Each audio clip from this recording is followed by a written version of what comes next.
south end on sea to become a city, and he has got that. So it will remember. What about you? You can still do so. It is Starr Radio UK. It is your favorite African and Caribbean radio station in London. I think we'll go straight to some of the updates, and we will be having a time where Frank can also interject or say whatever thing that he also comments that he has. But well, as you know, or as I know, Nnamdi Kanu has arrived at the court. He arrived at 8 o'clock. But interestingly, after taking a nice shot, or what do you call it, photograph with his team, they were told that, well, journalists cannot come in. I think there's only one lawyer that can come in with him. Now, what has happened after that? Well, I'll see if I can bring the picture back on the background while we're discussing Nnamdi Kanu. Finally, it seems the federal government, the DSS, has now bowed down by bringing the person that so many individuals around the globe wants to have what it looks like since it was kidnapped, rendition from Kenya. Remember that even while he was outside, he hardly bring his face out. Once in a while, we do see him with the with the his video coming out with his face, but most of his broadcast was more of an audio. So I've looked at the picture, and I can tell you, those Biafrans will be more than happy to at least know that he is alive, which is the first important thing.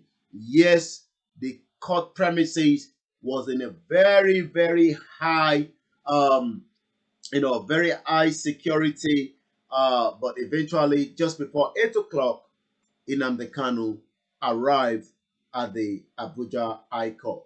Kanu was wearing a white Fendi designer cloth, which we believe was the same outfit that he was putting on when he was kidnapped.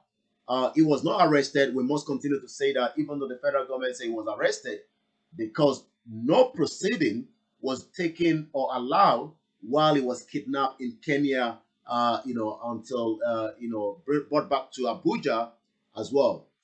He's expected, to take his fresh plead before Justice Binta Inyako. He's facing a 7 count that has been amended, and I'll be telling you some of those counts bordering on inciting treasonable felony, terrorism. Meanwhile, a British envoy in Nigeria has also arrived at the court to witness the trial. Let us remember that Nnamdi Kanu is a British citizen. As much as he has denounced being a Nigerian, he owns a British passport, and it's quite interesting to know that a British envoy has also arrived to witness the proceeding. So it shows the magnitude of this case.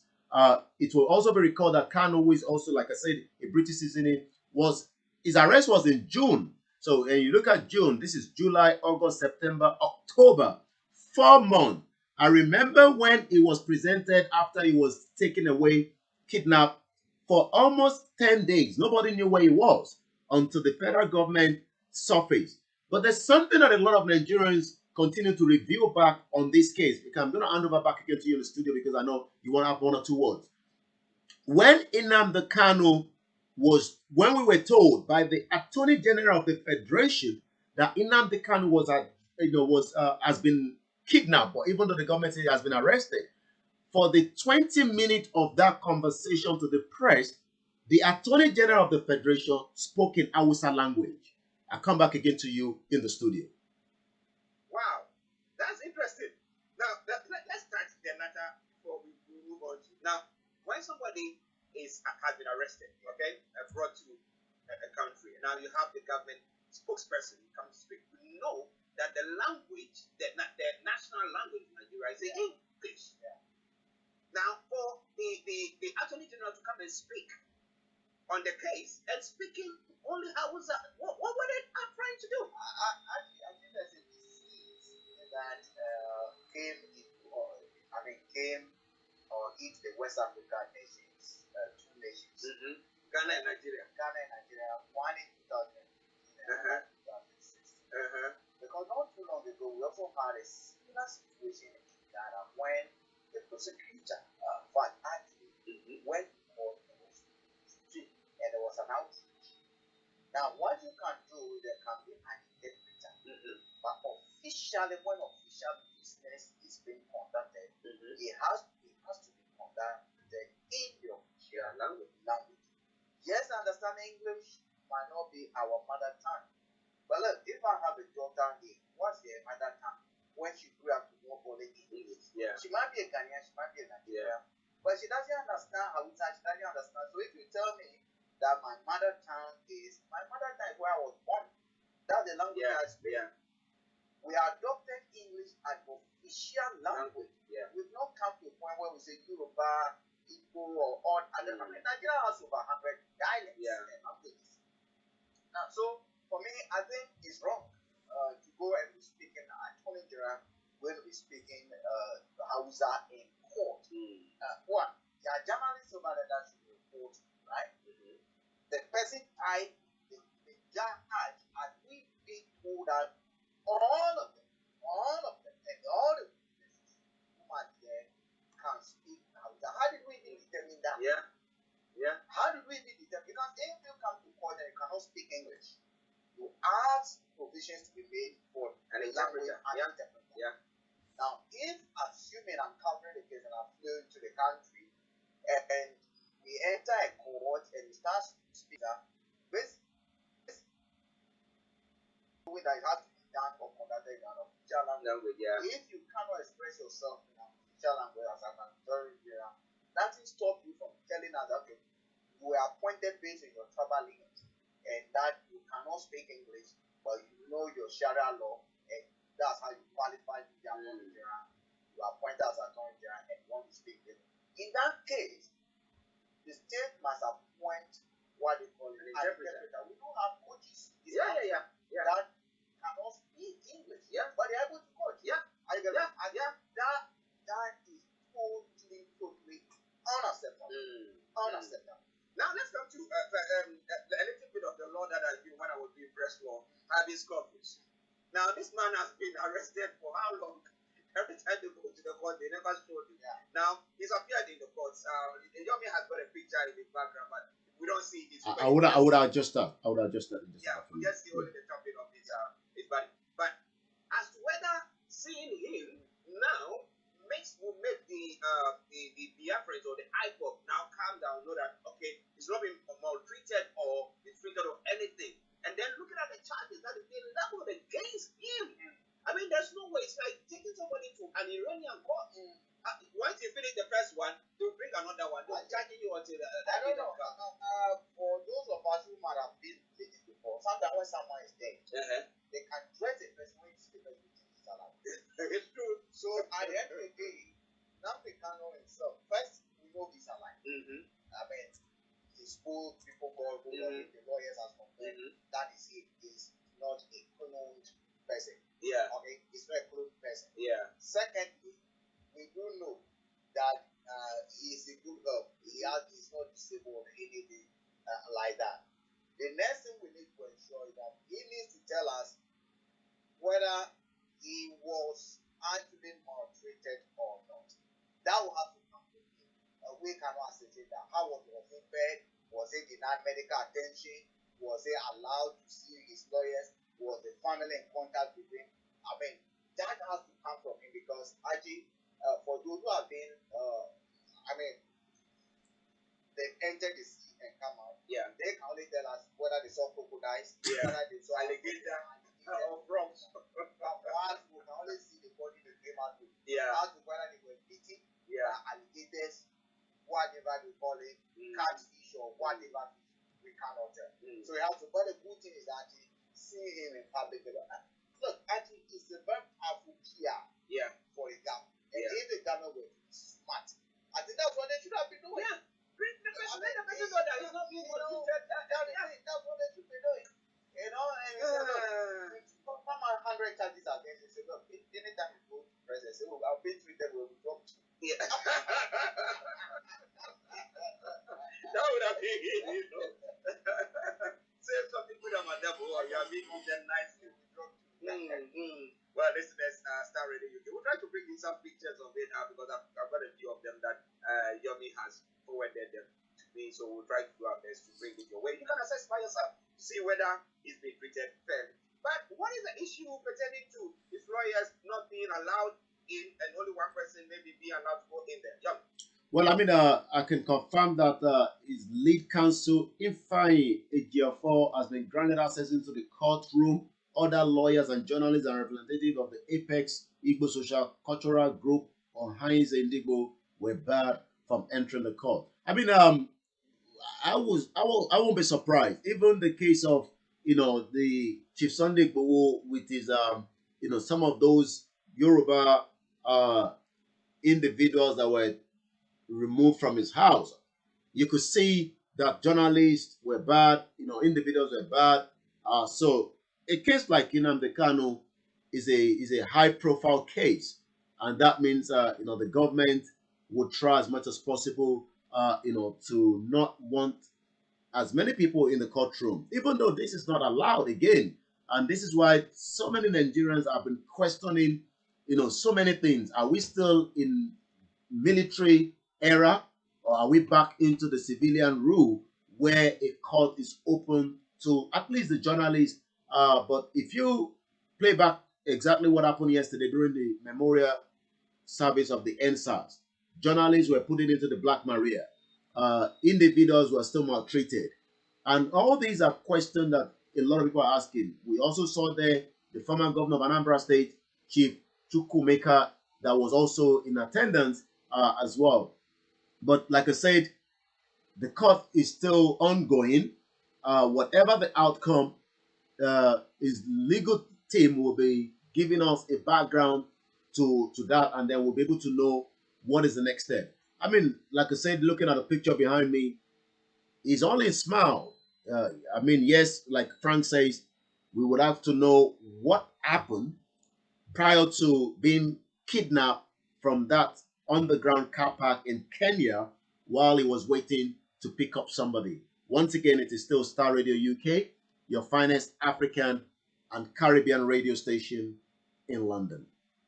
Yes, listeners, Mr. Olayom Koiki bringing you updates from Nigeria. But Frank, like I said, IBS Couples, I mean, he's there with smile on his face. Do you think that will appease his followers? Maybe just chill a bit. I really do not think appeasing his followers anything that you're going to have an impact on the court case. At the end of the day, what they want to know is that with that Archie is a case traveler. That's what. Yes, they will be filled with joy at least the cameras beaming systematically to the cameras. They would have now be satisfied that our man is no more. Is not. It's a man that is still alive. But actually, the actual case is where we need to see what is being said. What is being said? How are they? Is Olayom okay? Yeah. We can hear some noise in the background. Okay. No, okay, now fine. No, yeah, that's fine. Yeah. The substantive issue is what we might have to look at now. The cases that are leveled against him. I think the call was coming from WhatsApp. And let me just give you a background of some of those new charges against him. By WhatsApp. We'll see if we can pick up it. Okay. Yeah. Let me quickly give us some of the the new charges that has been brought against Nnamdi Kanu. Last week, the federal government has slammed amended 7 count charges against Nnamdi Kanu, while the federal government issued a hearing notice for this today. So this is what the federal government will be putting in front of Justice Binta. The first one is some of the count that you, Nnamdi Kanu, a male adult of Afara Chukwu, Ipekwe, Umaya North local government area of Abia State, on the 28th of April 2015 in London, United Kingdom, did a broadcast on the Radio Biafra monitored in Enugu State and other part of Nigeria within the jurisdiction of this. Count 3, that you, Nnamdi Kanu, a radio transmitter known as Tram 50L concealed in a container of used household, which you declare as household item, and you were thereby committed an offense contrary to Section 47(2) of the Criminal Code. Also, that count 3, that we've talked about that. So he was also accused of calling, the president name. So that is the area that I wanted to also highlight there. I mean, a lot of us that are outside Nigeria do know that somebody like Donald Trump was called all kind of names, while he was in office. I could also remember during the John Prescott, an egg was thrown at him at some point that I think he returned back a punch as well. So, but again, maybe if the president had the opportunity to see Nnamdi Kanu, would have punched him, by calling him names. But again, these are part of what is going to be argued at the first section of Nnamdi Kanu court case this morning. Actually, you see, those of us outside might not be, or those of, let's call it, everybody outside Nigeria. And those of us who are not directly implicated in these things, it could be Nigeria, it could be might not know the full weight of information, the facts that the security also have. Because if, for instance, there's an evidence linking him to an illegal radio operation or radio transmitter, that is an analogous crime. What we then be looking at the type of punishment that goes along with that. Most likely to be a ban, or a fine. That is so. Some of those things are what we might be looking at. The most serious cases we're looking at will be the issue of terrorism. Now, if, for instance, you are saying ISIS has been very terrorist organization, then it is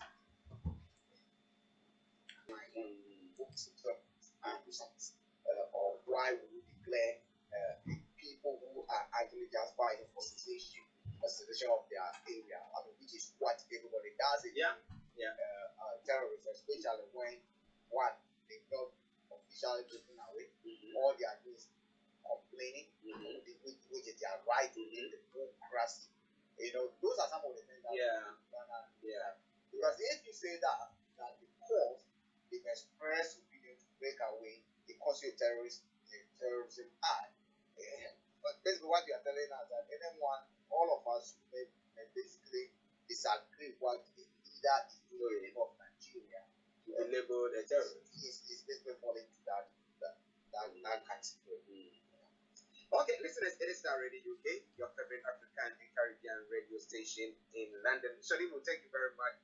He listed out the lawyers who have been barred from entering and all the other story that Mr. Olayom Koiki has shared with us. But if you are listening to us and you want to share with us what is happening there, feel free. You can post on our Facebook page, and we will let you also, text or WhatsApp it to us as well. Okay. Which are some of the other stories making the rounds in Nigeria today? Yes, sir. No dispute over the ownership of the Benin artifact. We can't hear you. Oh, yeah, sorry, yeah, sorry about that. I had to mute the background earlier on. Yes, no dispute over ownership of Benin artifact, says Oba of Benin. That is coming from the headline. A man has been electrocuted while connecting wire in Ondo State. It's not the first time that we've seen people trying to connect, wires. According to what we have, a man identified as Mayomi was last Tuesday electrocuted in Akumba, Akoko, Southwest local government area of Ondo State. NYSC makes concession to married and pregnant nursing mothers. Just like so many other countries around the globe, when you complete your university, you'll be in Nigeria. You have to take what we call the National Youth Service Corps in Nigeria. But it seems the National Youth Service Corps has now introduced a new policy to mobilization process by allowing married women, pregnant and nursing mothers to present documents that show evidence of their being married to camp officials with proof of their husbands being resident in a particular state and then get registered without approaching the scheme for redeployment. According to the Director General NYSC Brigadier General Shehu Ibrahim disclosed this during the press briefing in Abuja yesterday. Ibrahim was represented at the event by the Director of Press and Public Relations, Mrs. Adenike Adeyemi, says that all married women who can show evidence that they are married and that their husbands reside in the particular state will be registered in NYSC camp in that particular state. Let's touch on some other headline as well. It's exactly 11:38. It's a Thursday edition of the morning show with myself, Frank Archie, and some of our other presenters that will be joining us in due course. Okonko, insecurity has caused by years of leaders and followers failure. According to also the Sultan of Sokoto, use education to fight religious extremist insecurity. Sultan of Sokoto tells the army. We know that is a big voice in the northern part of the country. The southern of Sokoto, Alhaji Muhammadu Saeed Abubakar III has called on the Nigerian army to use education to those religious extremists in the country. Abubakar made the appeal yesterday at the International Conference Center in Kasarawa in Sokoto State. Remember, I did tell us on Monday that on Sunday evening, 60 innocent lives were killed by terrorists as well. And likewise, this morning, we've also getting report of another terrorist kidnapping in Nigeria.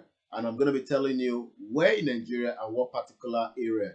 I'm going to put together the social media so that by the time I come back, we can review everything in one go. Once again, if you've just joined us, it is still your finest African and Caribbean radio station in London. When we talk about the situation of insecurity in Nigeria, just like the Sultan of Sokoto was saying, let's make use of education to dose off some of this problem.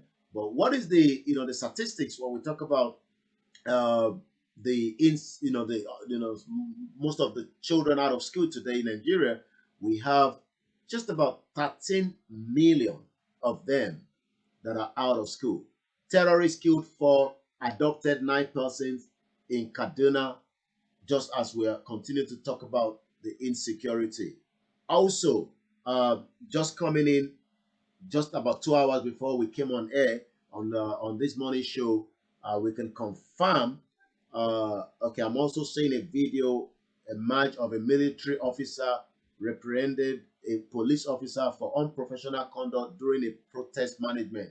So again, we've seen that yesterday how most of the police have literally mishandled many Nigerians as well.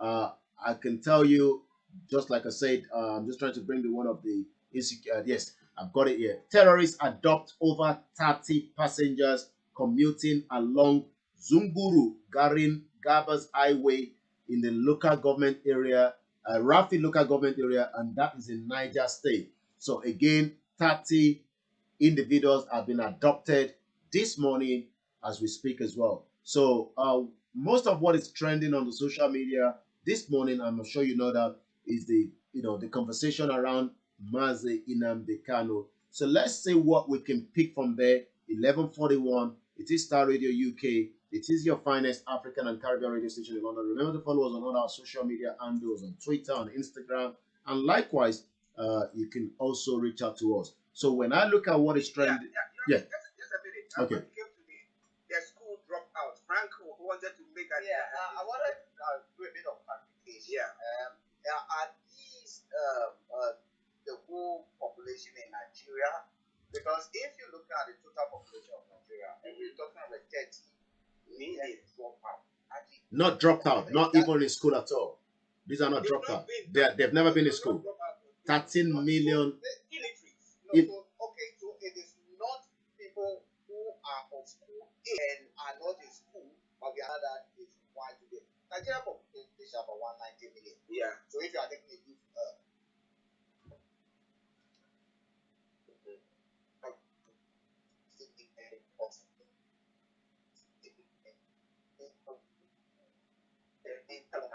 that would have been, yeah, that would have. Yeah. Oh, you can type it. Yeah. Okay, I think you're missing. Yeah, I think it's the network from my side here. Yeah, I mean yes, yeah, you're quite right. 13 million, out of school. But again, just like and if we have 13 million out of school, that means they're prone to all kind of maltreatment. Just like the Southern of Sokoto was also saying there, and sometimes they could be used as those children, engage in the, in the terrorism activities happening in Nigeria as well, because they're just roaming around across, the length and breadth of the country as well. So yes, I was just going to give us some of the snips of the social media this morning. It's all focused on the NSARS of yesterday, and then coming this morning of also the Kanu as well. So let's see what people are saying around it as well. According to the Igbo History Fact at Igbo History Fact, some 4 hours ago, Mazi Nnamdi Kanu will be today at 11 a.m. arraigned before Abuja High Court. His crime was his agitation for a Biafran nation with demand for a free and fair legal trial and his unconditional release. Also, Sonto Okonko, with the picture just like we've been showing as well of Nnamdi Kanu as well. Again, bring Mazi Nnamdi Kanu to court today. I think that was probably maybe before people realized that he might be brought to court. I mean, there was a lot of skepticism that whether he will be in court or not, but we can now confirm he's in the court, 11:44 in Abuja, and the court proceeding is still ongoing. Just in lawyers also deny access, that is also coming as well. But then let's touch on some of those NSAS, conversation as well. Then I come back finally to you in the studio where we can, bring this morning broadcast as well. According to CNN Africa, 1 year on, Nigerian government calls Lekki Toge shooting phantom massacre as police in Lagos arrest fire tear gas at the hashtag NSAS Memorial Demonstrator. The government is still believing that nothing happened in last year is just a phantom. Also, yesterday I saw the harassment of one of the mainstream media presenter yesterday, female, well malhandled by some of the security officers, regardless of whether she was a female or not. It wouldn't have been tolerated in this kind of environment that we live. Again, just before coming finally, NSAS protester Okechukwu Peter has been arrested at the Lekki toll gate for protesting, and also his phone was seized. So we hope those that have been arrested will be released as quickly as possible. But Nigerians will remember what happened yesterday, what happened last year, and it seems the wound is not going anywhere because the government is still not ready to have a conversation. Well, is the government ready to have a conversation or not? Well, we know as media people, we will give them the platform for people to air their views or their take on issues or how they are feeling in their communities. Well, so let me say thank you very much to Mr. Olayom Koiki for that wonderful update. We will catch up later, sir. Don't touch the dial. You still have Frank and Archie to take you through the rest of the segment of this morning show on Starr Radio UK. We are the finest African and Caribbean radio station in London, and I'm sure you'll be enjoying the remaining part with Kojo D that will be joining as well. And for me, I'll be back again same time tomorrow. Bye for now.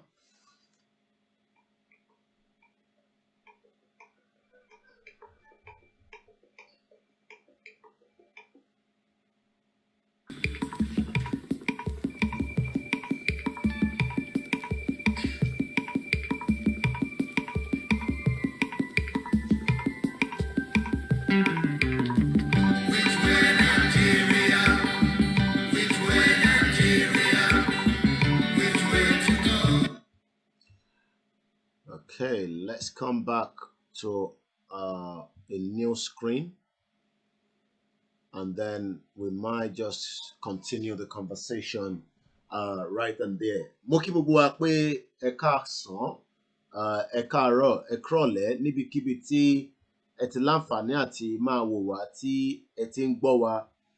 Mo mọ̀ pé gbogbo wa náà la ti ń gbọ́ ohun tó ń lọ ní ti Nnamdi Kanu tó ń lọ lọ́wọ́lọ́wọ́.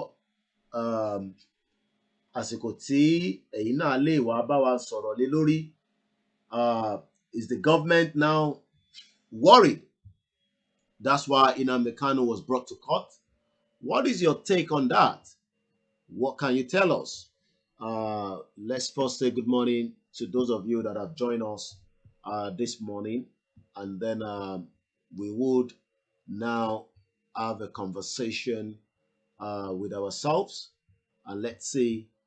I'm going to open the phone line because Nigerian government, as we all know, is a government that believes that they have the authority to hold everybody as if we are living in that era. You can see how Showore was maltreated during the court proceeding. But one thing is, we are not going to back down, and we will continue to demand justice, for everyone, regardless of who they are and what they stand for. Because if we all keep quiet, that means, we are also telling the government that that's fine, do whatever you want to do, because we don't like that person, and that means you can just do whatever you want to do. So that is not going to be tolerated. So, what do you think? Nnamdi Kanu has been finally brought to court, and that is the conversation this morning. Now that they've brought him to court, what next? What should happen? What do you think needs to happen? Okay, Mazi Nnamdi Kanu case has been adjourned to the 10th of November. Thank you very much for that update. I'm just getting that as well. Remember, I've just come out of the studio, so let's see what is happening. But one thing we have to remember is, if we say nothing and do nothing, the tyrannic government of Buhari will believe that they have every reason to gag everybody. That's what the government wants to do. Just gag everybody. They think, that old man. You think he's still operating when he came in 1983, Kologba Jobalowo, Shehu Shagari. Orí ẹ̀ ti gbálẹ̀, orí Buhari ti gbálẹ̀. Ṣé o rò pé ìgbà 1983 la wà nísìn? Sí ní 1983 mọ́. We are now in a different era. We are now in the era of where people will demand and question, the authority. Nígbà yẹn làwọn bàbá wa ò lè question wọn, because they were using the coup. Wọ́n fi coup yẹn, wọ́n fi kó wa lómi ọbẹ̀ jẹ. They were using their guns, but that is not going to be tolerated anymore. And that is why we are saying that we will continue to speak against, the injustice, the crime against humanity. So many. Look at the way they were disrespecting during the NYSC yesterday. Let me show you that. And if you like to call as well.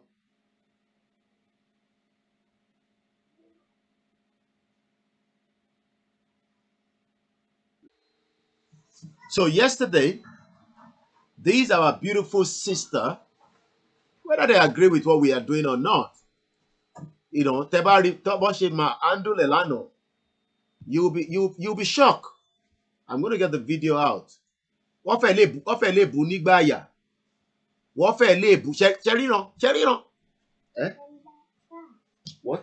The truck. What truck? The one with the truck. Oh, the truck. Okay. Look at the way she was handled yesterday. Can you imagine? And I pity those of you that say one Nigeria. I just pity you. I pity you all. I'm telling you. Because the more you are saying one Nigeria, the more you are giving these jokers. I'm actually looking for their video. Her name is Adefemi Akisoya. She works with Arise Television. I'm also told that I think she used to live in the UK before she relocated back to Nigeria. That's her Instagram page, right? Maybe she has a video. Okay, let's watch it from here.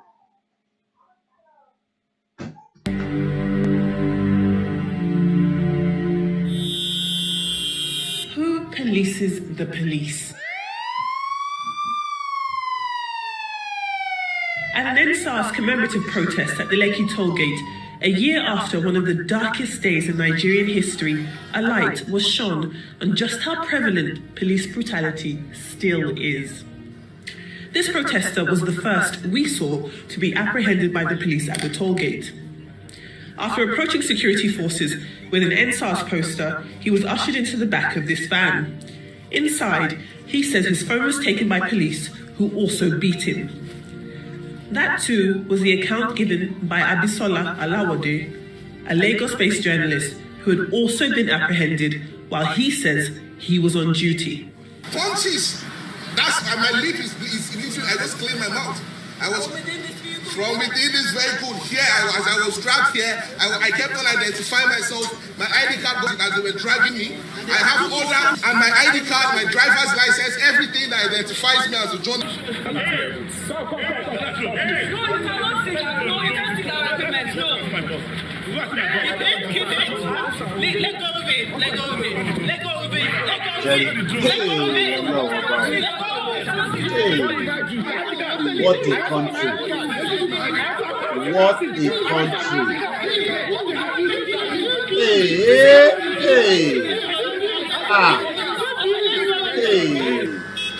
In the aftermath of the altercation, police officers warned members of the Arise News crew to leave the toll gate because we had been identified as targets.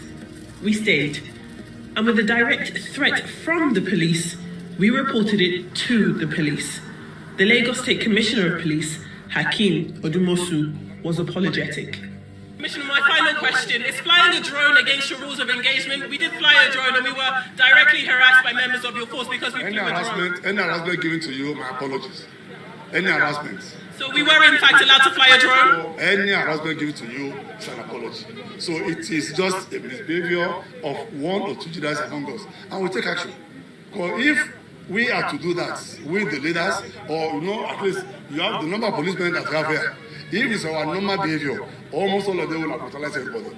But in the family, somebody can do that. However, that has done that, we identify now, necessary action will be taken. Any tool that the journalist need to use in order to cover and do his professional calling now is allowed. So you have done anything in that area, and that is out of ignorance, out of inexperience, so out of his own duty and exuberance now, so out of his own professional calling now, misbehaves, will take action. So now we have this. Thank you very much. Now, but is an apology due to Adedotun Clement for the heavy-handedness used against him?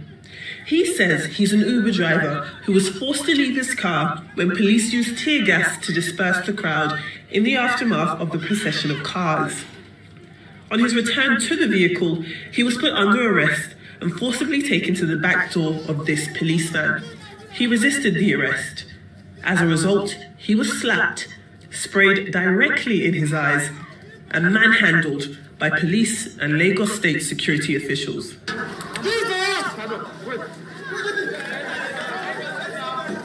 Adedotun was able to evade his arrest while we were on the ground.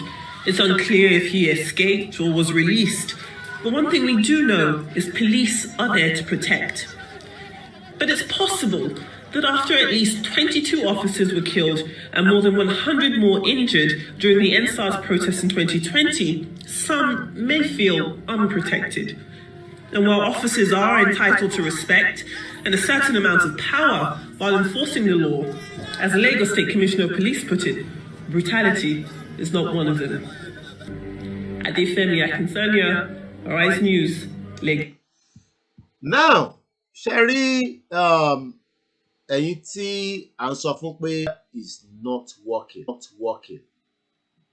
Even that you can fix Nigeria, you are the most intelligent, you are the one that understand English, you are dealing with animals. Animals lẹ́ ń deal pẹ̀lú nílé.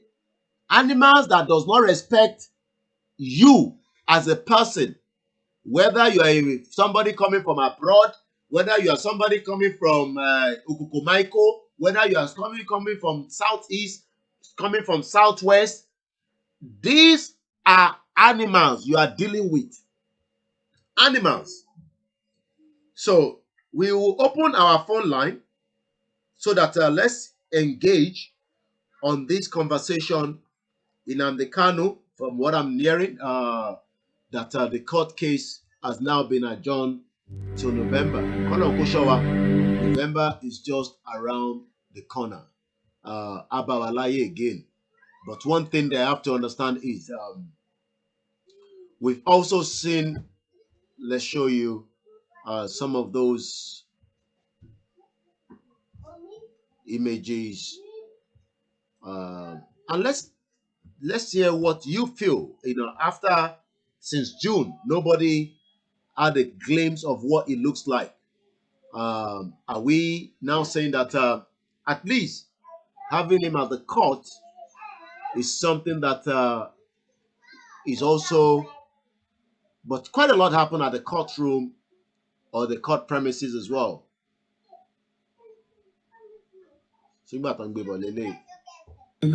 Yes, no.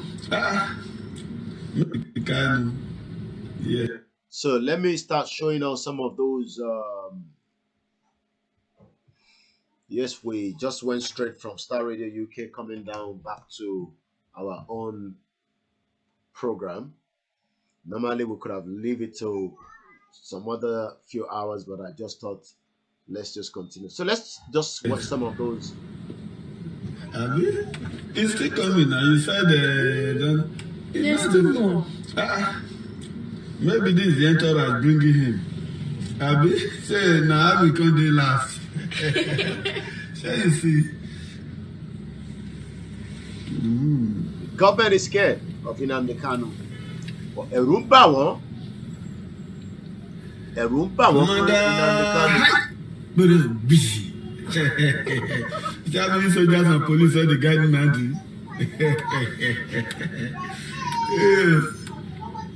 So it just shows that the government is scared. The same rainbow that always follow our leader on his protest in the Biafra land is here again. Okay, so these are just so many. Let's rewind it again. Nigeria is a super failure. This is Lambo. This is the sign of good thing tomorrow. Nnamdi Kanu gonna win, man. You're gonna win this case. Nigeria is a super failure. So the federal government is scared and worried. I think this is also part of what happened at the court. One day you will need justice and you approach the court. You also threaten to kill me. See this one. He threatened to beat me in court of law. One day you will need justice and you approach the court. I feel like him before. Look at them, all of them, with guns inside the courtroom. All of them here. I think that is enough. If these people can they stand the Sultan of Sokoto, can Sultan of Sokoto be seated outside? Look at Opadike. This is now you hear that now. That is a very powerful statement there. Can they allow Sultan of Sokoto to sit down outside? His Excellency, a former governor in this country, sitting down. And this is the the nepotism. What we talk about, a former governor or high profile person, left outside and it's just like that. I pity those of you saying outside the courtroom because the unwilling DSS refused lawyers and the elder statesman like him not to have access to the courtroom. Make una tell us, is this a democracy? I thought judiciary is independent. Judiciary is no longer independent, my brother. Stop wasting your time. Judiciary is no longer independent. Nigeria is a zoo, and it's just as simple as that. Let's hear this one. We are not happy about it.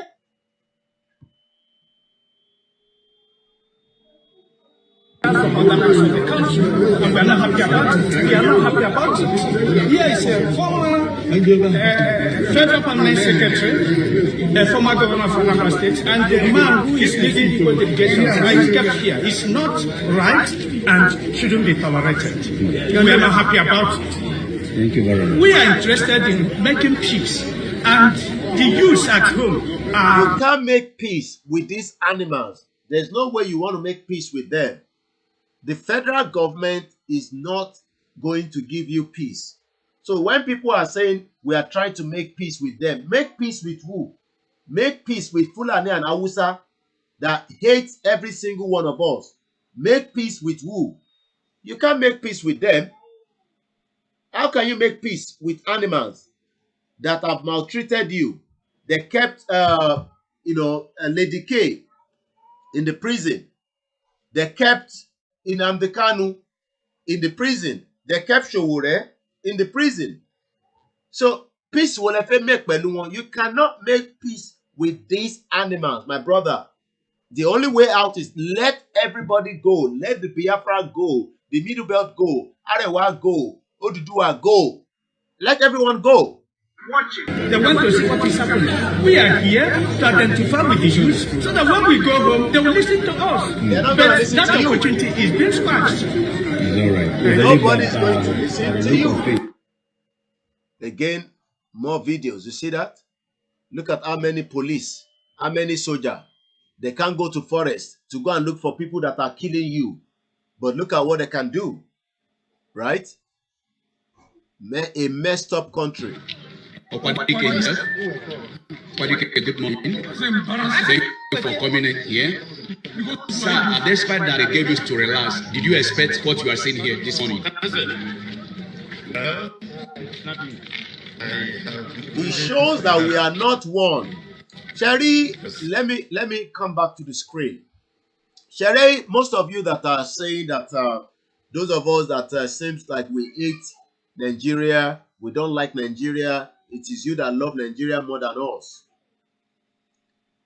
Nigeria has actually told me and you watching me that we are not one.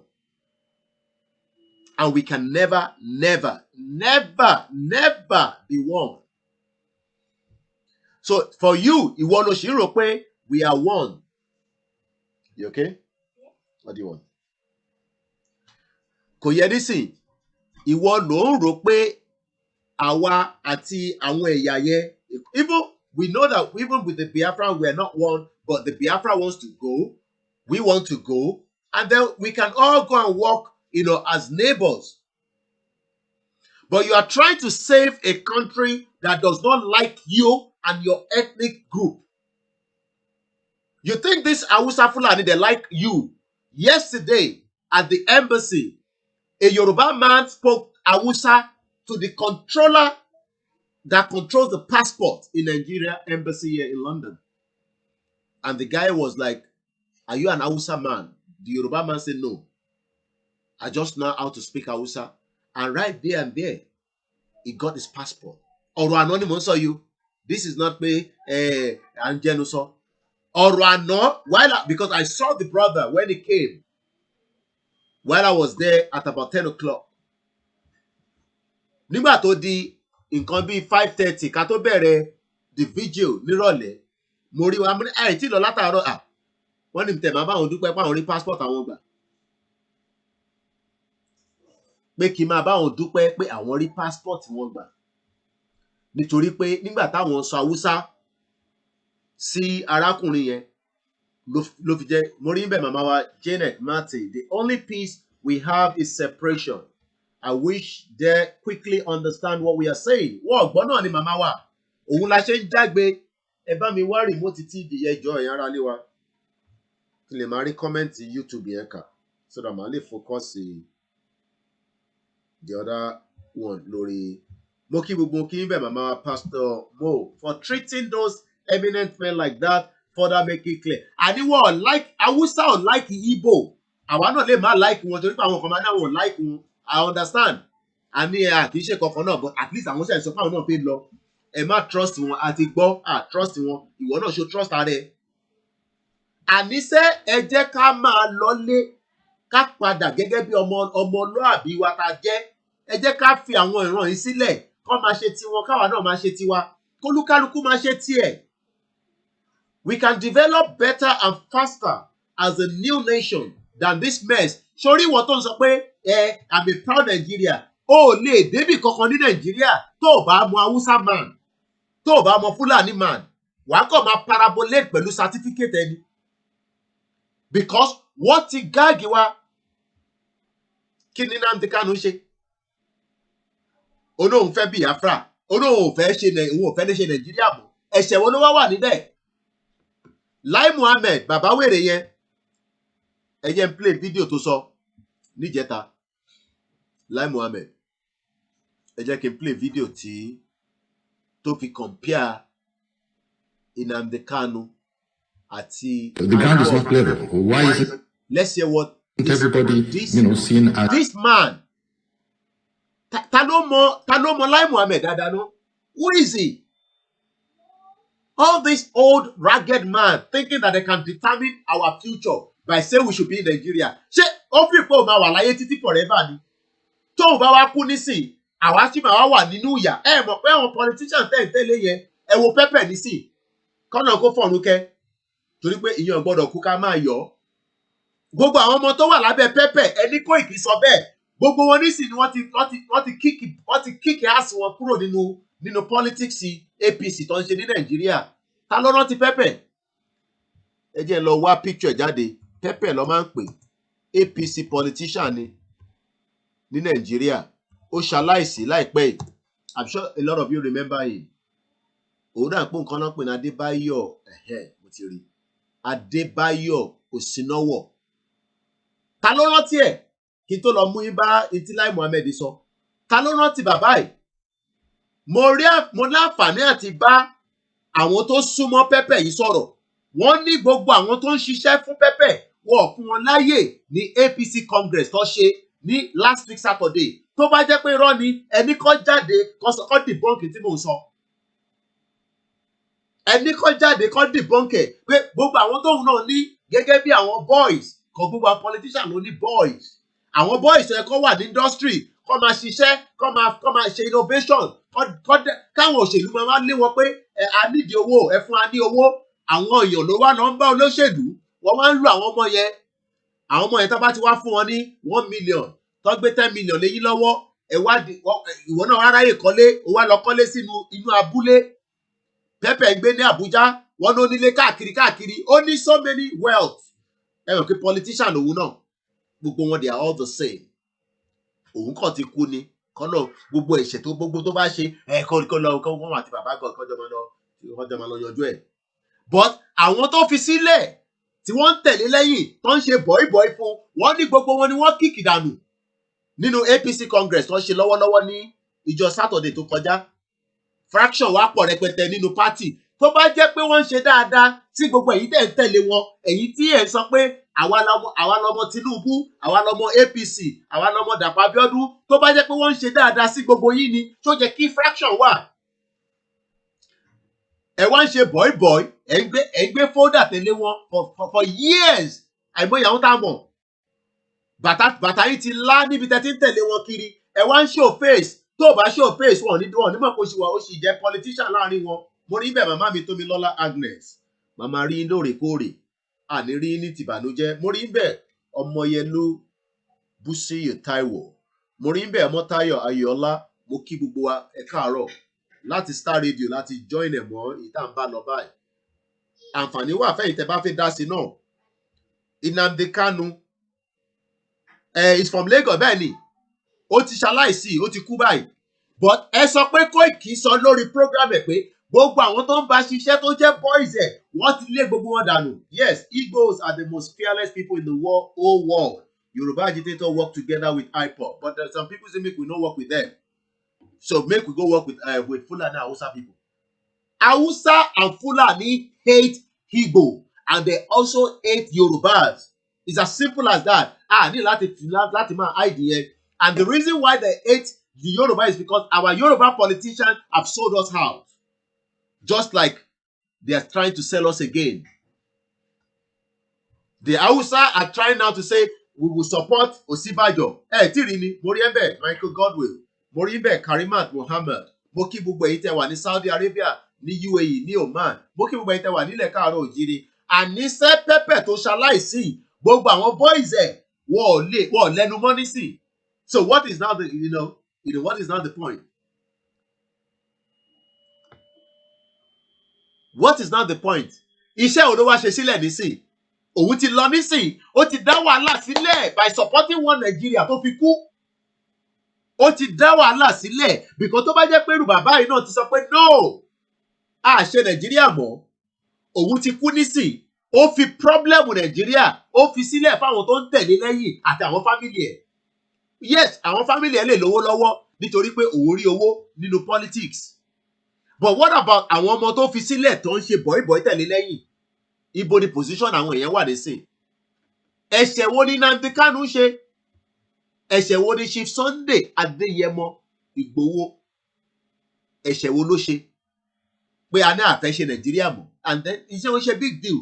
Kábánà ṣe Nàìjíríà mọ́. Let's come to the round table and discuss it. Rather, ẹ bẹ̀rẹ̀ sí threaten everybody. Ẹ pa èèyàn sínú ilé Chief Sunday Ìgbòho. You kill people inside Nnamdi Kanu's house. People were killed. You killed people. Innocent Nigerians were killed just because they were demanding to opt out of Nigeria. Let's hear what Liar Mohammed, that old ragged man, what he has to say here. Let's hear him. Ground is not level. Why isn't everybody, seen as the same? Well, I think it's a bit.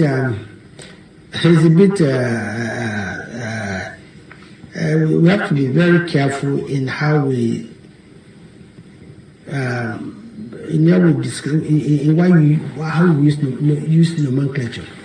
Why would some people be described as terrorists and others as bandits or criminals? It is because number one, you talk about IPOB is prescribed. Prescribed, yes. So to start by your Fulani government. By law, they've been declared as terrorists. Oh, shut up, dirty stinking mouth. So also it's Boko Haram. Shut up your dirty stinking mouth. A Fulani is prescribing and indigenous people, and you are as a Yoruba man talking nonsense. Sit down here talking nonsense. IPOB is prescribed. Prescribed by who?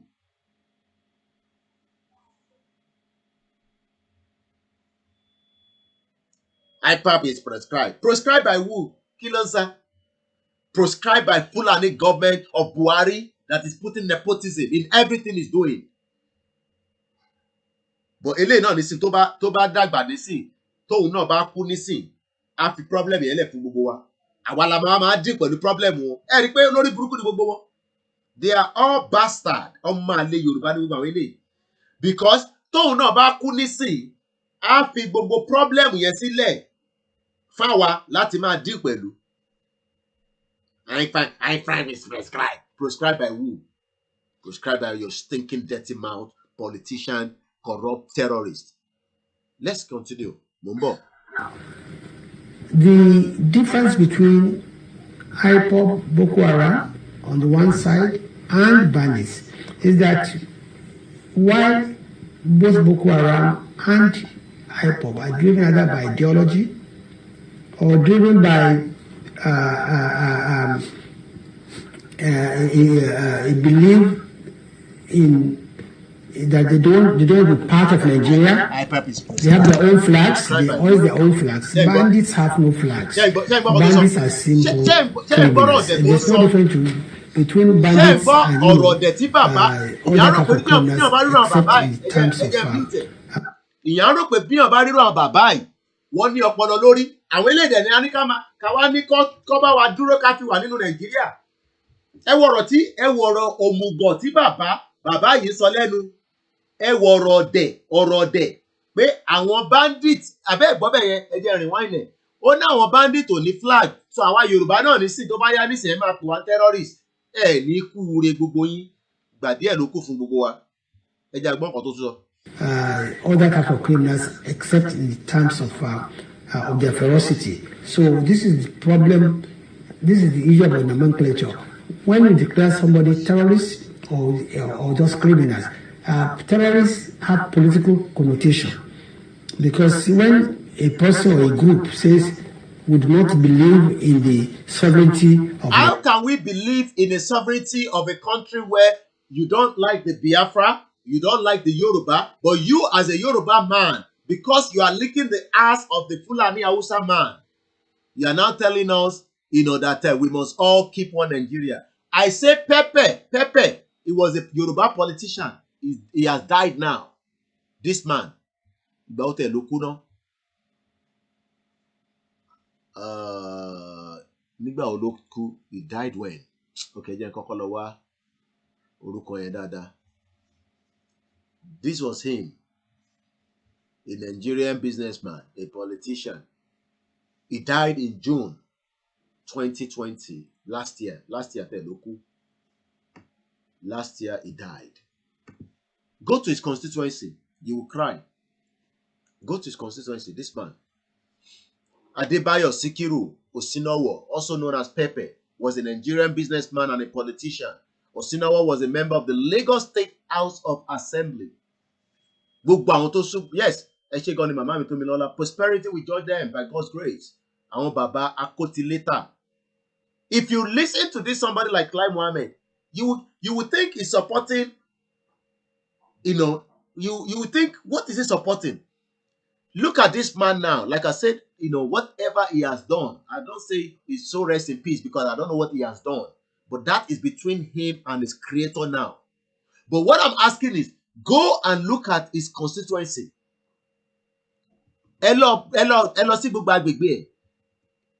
Nationality Nigerian until he died. And at the end of the day, he has left a Nigerian that is not working. He has left a Nigerian that does not have electricity. He has left a Nigerian where there is no security. He has left a Nigerian where life of Nigerians is not working.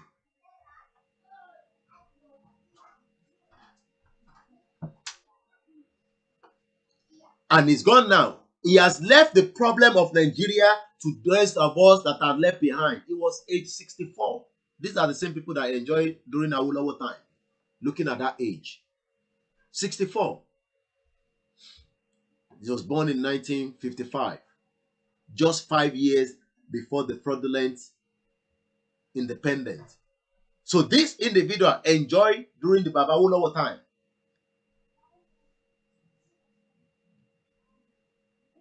These are the and they're like, there's so many of them like that. They are doing politics of Amala and Eba. But the question this morning is, when you listen to this ragged old man, you will be asking yourself, is this one a true Yoruba man? He thinks now that he's doing politics. He's playing politics with our life. That is what all these Yoruba politicians are doing. These Yoruba politicians are playing politics with our life that a journalist that I was showing you here are off limits. But after flying the drone to get a bird's eye view of the car, look at all what happened. How they were maltreating her and her colleagues. And some of you at home, you are still trying to fix Nigeria. Look at what we did yesterday here in London. Yes, I'm told Nnamdi Kanu's case has been adjourned to November. Thank you very much. You're right, Mamawa Janet, Marty. They are selfish and greedy bastard. And look at how she was, and we have somebody like this guy. Some of their thugs. You all saw this image last year of this guy. It's probably Adekunle Adepoju Karombe lọ́dọ̀ yín lọ́hùn. Mo mọ̀ pé ilé iṣẹ́ mọ́ lọ́dọ̀ tí yín ní l'Amẹ́ríkà, ẹ̀yin ará Texas. Taba wa lọ wa bọ̀ nísìnyí, I can bet my life. Wọ́n lè ti transport bọ̀bọ̀ yìí lọ sí Euro country kan. Tó bá wá dán ló máa wá wò pé I'm sure some of àwọn ìgbọ́n wa kankan náà tó máa ń gbọ́ wa, a kò lè máa dárúkọ wọn ni. Gbogbo wọn bá politician ṣiṣẹ́. Nígbà tó wá dé abroad lọ́wọ́ rí pé no, that's nonsense. Nonsense. And God wasted 10 years of their life serving all these politicians. Adebayo Ademola, good afternoon. Good morning from you. Well, it's almost afternoon as well. It's 12:30. We went straight from Starr Radio UK into our program. Looking at reviewing NYSC, Nnamdi Kanu, Oloye, Sunday Igboho, Lady K, Oladele, Adisa, and Alhaji. Their body has not been given back to us. But I heard from one of our brother back home that spoke with BBC. I think it was BBC Yoruba. Let's hear what he has to say. And that is okay, BBC, okay, see to call Baba Jesha. That's Nnamdi Kanu there. It's good to see his face back after a very long time. But let's hear what our brother that spoke with BBC. Alhaji sọ níbí. Sunday Igboho àwọn ò sí nípò tó dáa àlàáfíà wo òpinnu ṣé ẹrù bó ti Sunday Igboho nìkan ni wọ́n mú tìmọ́lé ni wọ́n mú millions of people tìmọ́lé náà because ẹlòmíín ló tó ti gbọ́ pé wọ́n mú ti Sunday Igboho láàárẹ̀ ti bẹ̀rẹ̀ sí ṣe òun náà. Ẹ jẹ́ kí èmi náà lọ ṣe tea. I've not had my breakfast, so I'm just going to do my tea and come back. Let us enjoy this. I'll be back, I can assure you, before the interview is finished. But let's enjoy it. Mo kí gbogbo alẹ́ kan sí mo rí ẹ̀bẹ̀ ṣódì mo Israel. Mo kí gbogbo ẹ̀ tẹ́ wà ní Israel. Àwọn ọmọ Nigerians kan wà ní Israel, ọmọ adúláwọ̀. And we're all over the place. Mo kí gbogbo ẹ̀ tẹ́ wà ní Oman, Egypt, Germany, Italy, Cyprus, Malaysia, Japan, Singapore, Indonesia, China. Aláwọn ọmọ Yoruba ní ìlú wo ni máa ń fẹ́ rántí yẹn náà. Mo rántí péjọ tí mo bá ọ̀bọ yẹn sọ náà méjìlá wà ní gbogbo bẹ̀yẹn. Yeah, we're talking about lady. Please don't forget lady. Let's keep expose them. Adedayo, which lady? Say Lady K. Yeah, we talk about lady. Lady K is still being held by the shithole country called Nigeria. Anyway, yeah, BBC Yoruba and BBC Igbo are just useless agency of the British news and they spy for them. I totally agree with you. It was beautiful to see the face of Nnamdi Kanu. I'm sure the spirit of the Biafrans will be so much, very, very high. Imagine, after a very long time of the kidnap. Yeah, Lady K, Lady K case is still ongoing. You know, the lawyer is still fighting for. Cambodia. Yeah, could I say Cambodia or not? Georgia. I think it's Georgia. We have some 2 Yorubas there. Georgia. in Finland. There's about 195 countries. Let's work now so that Yoruba nation will be part of that nation that they'll be discussing, not in shit or country. Anyway, Professor Iloshe tea àti toast so that Kile Padawa. I want to committing pariwo. I support the Yoruba and Biafra because I was born in Biafra land and raised in Yoruba land, and I love both lands. Thank you very much, Akwasibon. This conversation is going to be in Yoruba, but it's all focused on the people that are talking about the Sunday Igboho's health. Has he been poisoned? I told you stop listening to all these bloggers, whether it's Kemi or no lawyer. I don't give a toss.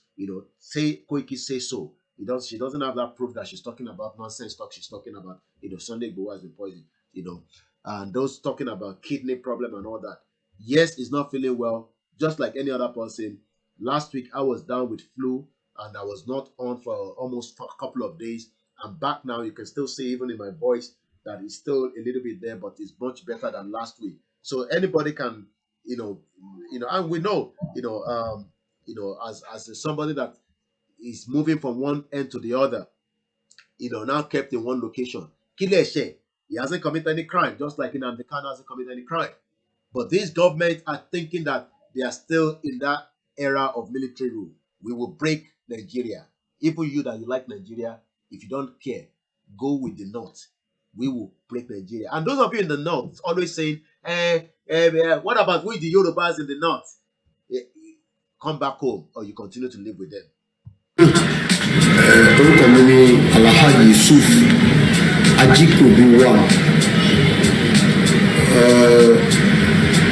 tí mo jẹ́ ìkan ní ara àwọn alátẹ̀lé Chief Sunday Igboho wọ́n ń ṣe èmi nìkan àwa tí àjọ wà papọ̀ tájọ jẹ́ alátẹ̀lé Sunday Igboho tàdé ń ṣe agbátẹrù nígbà tí ó ti di Sunday Igboho nílé ara wọn ni Alhaji Emir Asetolonu, ara wọn ni Alhaji Taofik, ara wọn ni Alhaji Otepa, ara wọn ni Alhaji Kila, ara wọn ni Mr. Laolu Gbogbo, ara wọn ni Prince Bola Adeola.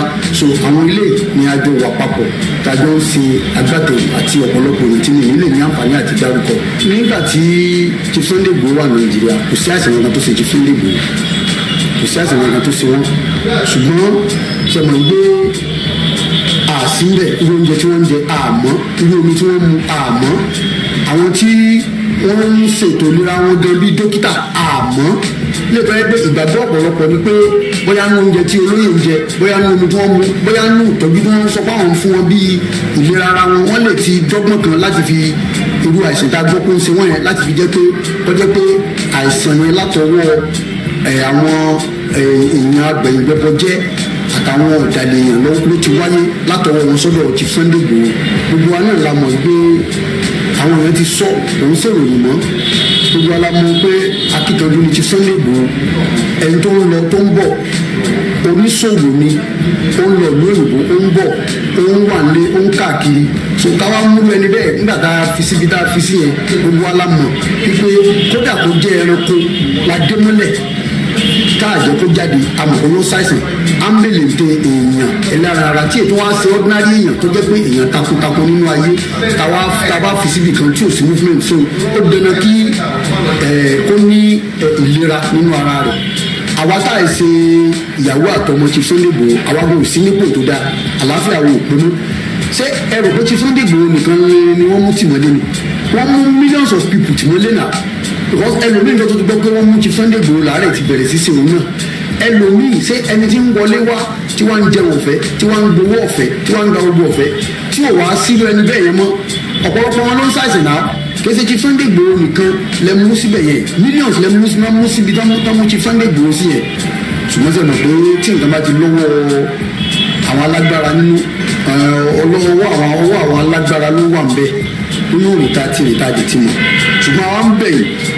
à ń rọ̀ yìí ẹ̀bẹ̀ ní o ẹ̀bẹ̀ làwa bẹ̀rù ẹ̀jọ̀ à ń bẹ̀ yìí àkọ́kọ́ náà mò ń bẹ nítorí ṣẹlẹ̀ ó kan ìjọba orílẹ̀-èdè wa yìí ní 80% ṣẹ́ẹ́dí táwọn ti kú tọ́ ní 20% ní tiwọn mo wá ń rọ̀ yẹn ìjọba orílẹ̀-èdè Nàìjíríà bí ẹ bá gbọ́ Yorùbá á rí nínú ìran yín inú ìran Haúsá tó gbọ́ Yorùbá kán bá mi tú fún yín nítorí pé nínú ìran Yorùbá náà àwọn tó gbọ́ Haúsá pà ń bẹ tẹ́ pé tó máa ń sọ èdè Haúsá wọn tí Yorùbá bá ń sọ èdè Haúsá wọn á tú fún wa ní èdè Yorùbá so fún ìdílé ẹjọ́ ẹ bá mi tú fún ààrẹ wa àti gbogbo àwọn ìgbìmọ̀ kí wọ́n fi olóyè ti Sunday Igboho kó bá wa fi wọ́n sílẹ̀ àwọn ògbà kó wọ́n sẹ̀yìn ṣùgbọ́n tẹ́yìn bá rò kó wọ́n sẹ̀yìn ẹ dáríjì wọn ẹ bá wa dáríjì wọn nítorí àìlera ara wọn kí wọ́n lè lọ gba ìtọ́jú tó péye lókè òkun bó lè fi àsìkò yín rọ ẹ̀yin ọba wa ẹ̀yin ọ̀tọ̀kùn lùlù ẹ̀yin balógun kílẹ̀ balẹ̀ lórí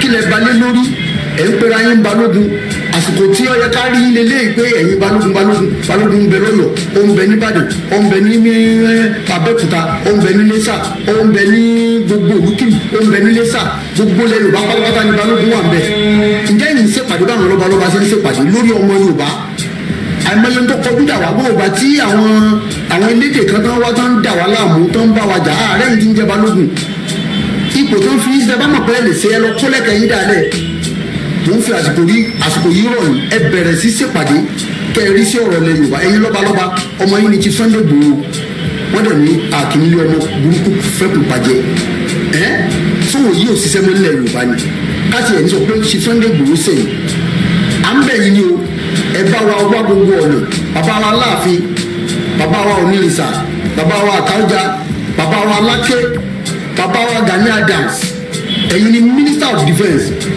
ṣe mọ̀ pé tí Sunday Igboho sọ̀rọ̀ kan lójú ní àtìlẹ́yìn yìí ó ní ìdáyìn ọ̀fìmọ̀ bá ààrẹ bá wà lẹ́yìn mi ẹ̀yin ẹgbẹ́ mi ẹ̀ka mi ń tẹ́sẹ̀ wò bá ààrẹ ń bẹ lẹ́yìn mi bá ààrẹ sí lẹ́yìn mi ẹ mọ̀ ṣé ọ̀rọ̀ yẹn sí kó wá wéèsì ni tí Sunday Igboho ti pọ́n ilé ó yẹ kọ́rọ̀ yìí ṣiṣẹ́ ó yẹ kẹ́ ẹ lè nígbésẹ̀ tẹ́ gbé lórí ọ̀rọ̀ yìí torí pé tí Sunday Igboho ó gbé ara lẹ́yìn ọgbọ́kàn lẹ́yìn ẹ bá wa ṣe ẹ bá gbogbo ọ̀nà tẹ́ ẹ bá lè rìn gẹ́gẹ́ bí agbára yín ẹ̀yin lọ́balọ́ba ẹ bá wa ṣe ẹ wo àwọn ọmọ wa ń sìn gbogbo ọmọ. Yeah, I'm back on my seat now. For those that do not understand Yoruba, our brother there was just explaining to us some of those activities surrounding our father Chief Sunday Adeyemo Igboho. Let me bring my camera here. Sorry, I had to sit down and go and have some nice Nnamdi Kanu, all hail Biafra. The line is open. What was your feelings when you saw this image the picture that is scaring the whole Nigerian government, the zoo. They had him with them, but they are still scared to bring him to court. Plus 447594050979. Nnamdi Kanu, another savior. This government never know where they come. They look for Nnamdi Kanu. You don't see Nnamdi Kanu now. They were looking for him. Now you got him. You are now still scared. You must bring him to court all the time. You can't keep him away. November 27, we're heading again back to Manchester for another peaceful rally. Excuse me. November 27. Who's going to join us? If you want to go, there is a coach that is being put together. But you have to pay £30. Contact Sister Buki Taiwo. I have my brother, a very good brother of mine, and I love him. He's using Lady K profile on his picture there. Thank you very much, just to remind us that Lady K, our warrior, our self-determination sister, a mother, has been kept in the dungeon of the DSS for more than 3 months. Egbon's okay. Good morning, my brother. Welcome to the program. You're welcome. The Nnamdi Kanu, it's another savior. Nnamdi Kanu is another savior. Nnamdi Kanu, Sunday Igboho is another savior.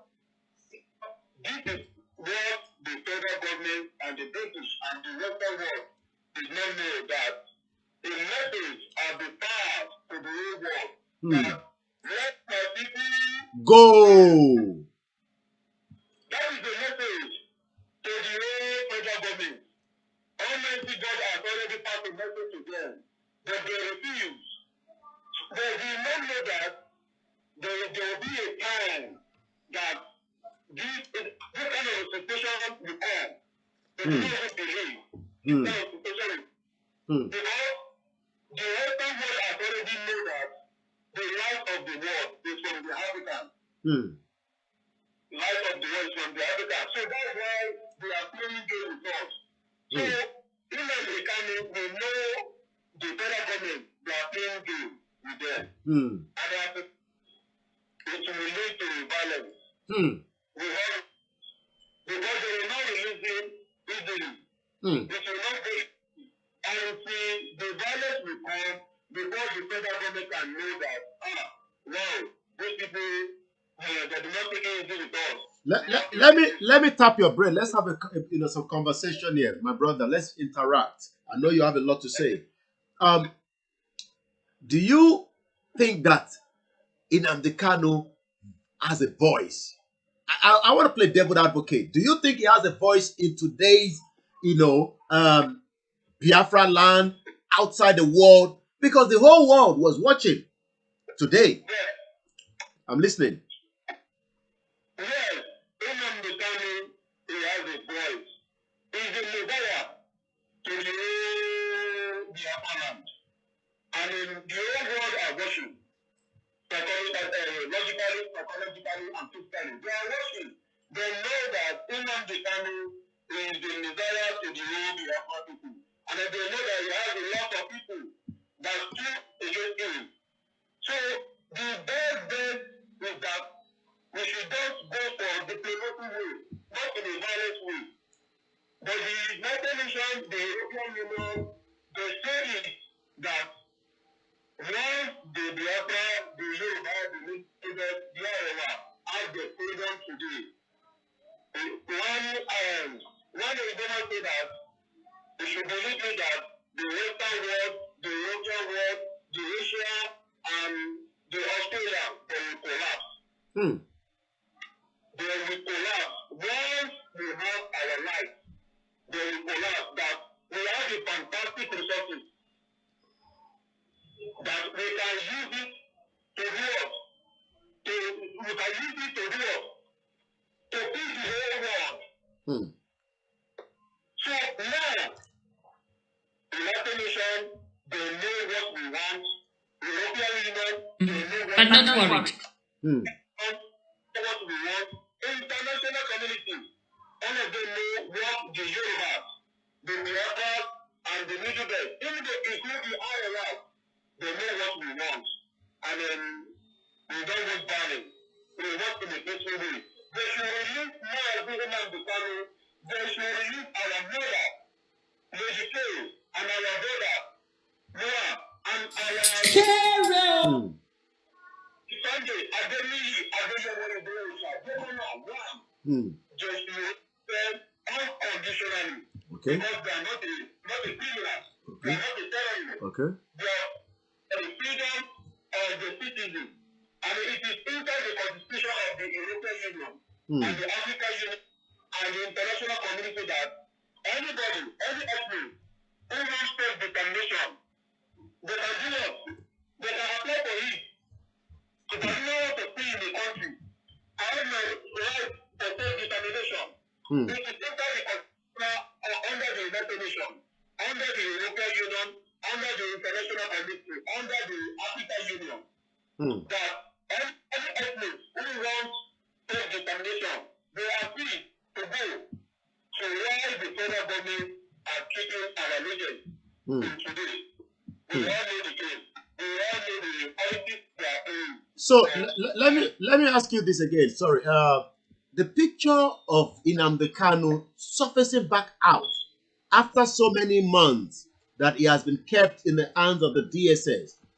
What do you think such an image would have in the impact of an average, even an average Nigerian, an average international community, an average or a full-blown Biafra man, woman, children out there today?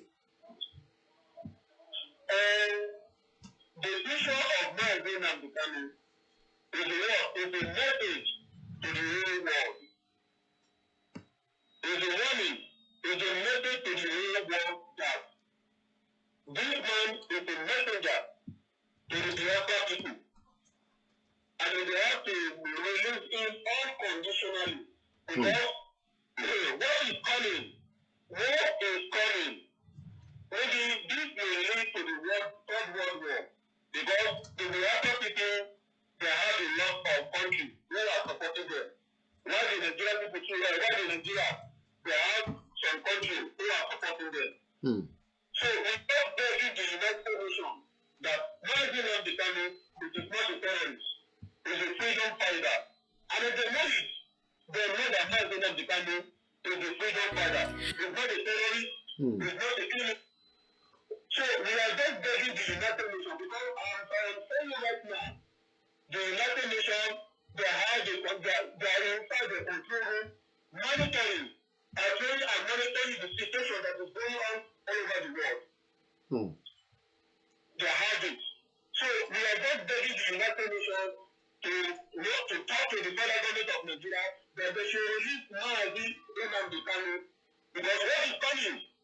If they will not release Sunday, they will dedicate Mazi Nnamdi Kanu. What is coming? It will go out of hand. When the Jews will lead to the Third World War, that will be the end of the war. Because we will never forgive and forget. Because of what? No retreat. No surrender. No surrender. Thank you very much. Yeah, go ahead. I can hear you. Go ahead. Yes. We are not looking back anymore. Because definitely our future is in our hands. There is nothing like election in 2023. Look at those players. Look at those rulers. Look at those kings. They are disgraced in the court. And the world is watching. Look at the whole king. Yeah, would they allow Sultan of Sokoto to sit outside the courtroom?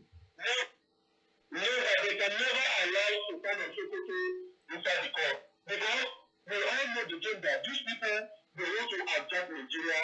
They want to make sure that they implement Nigeria. We all know the game. But we are just easy. We are begging federal government of Nigeria that they should release Mazi Nnamdi Kanu unconditionally. They should release Sunday, Adeniyi, Unconditional bail. They should release our brother, Zodiku, and our brother, Noah. They should release them, and those people who are fighting for the rights of the citizens, they should release them before it's too late. Because once it is too late, Thank you very much. Well, we are still live. You can also add your voice to the conversation.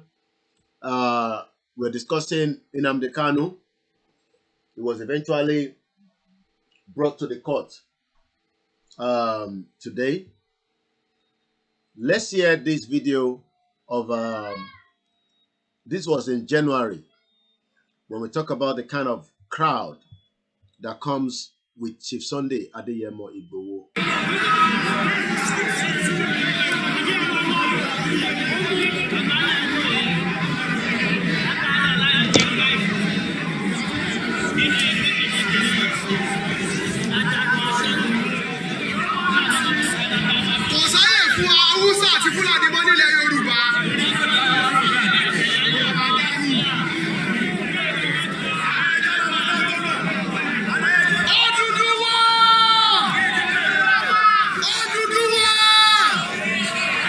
So now, as you can see, these are the kind of crowd that move with them.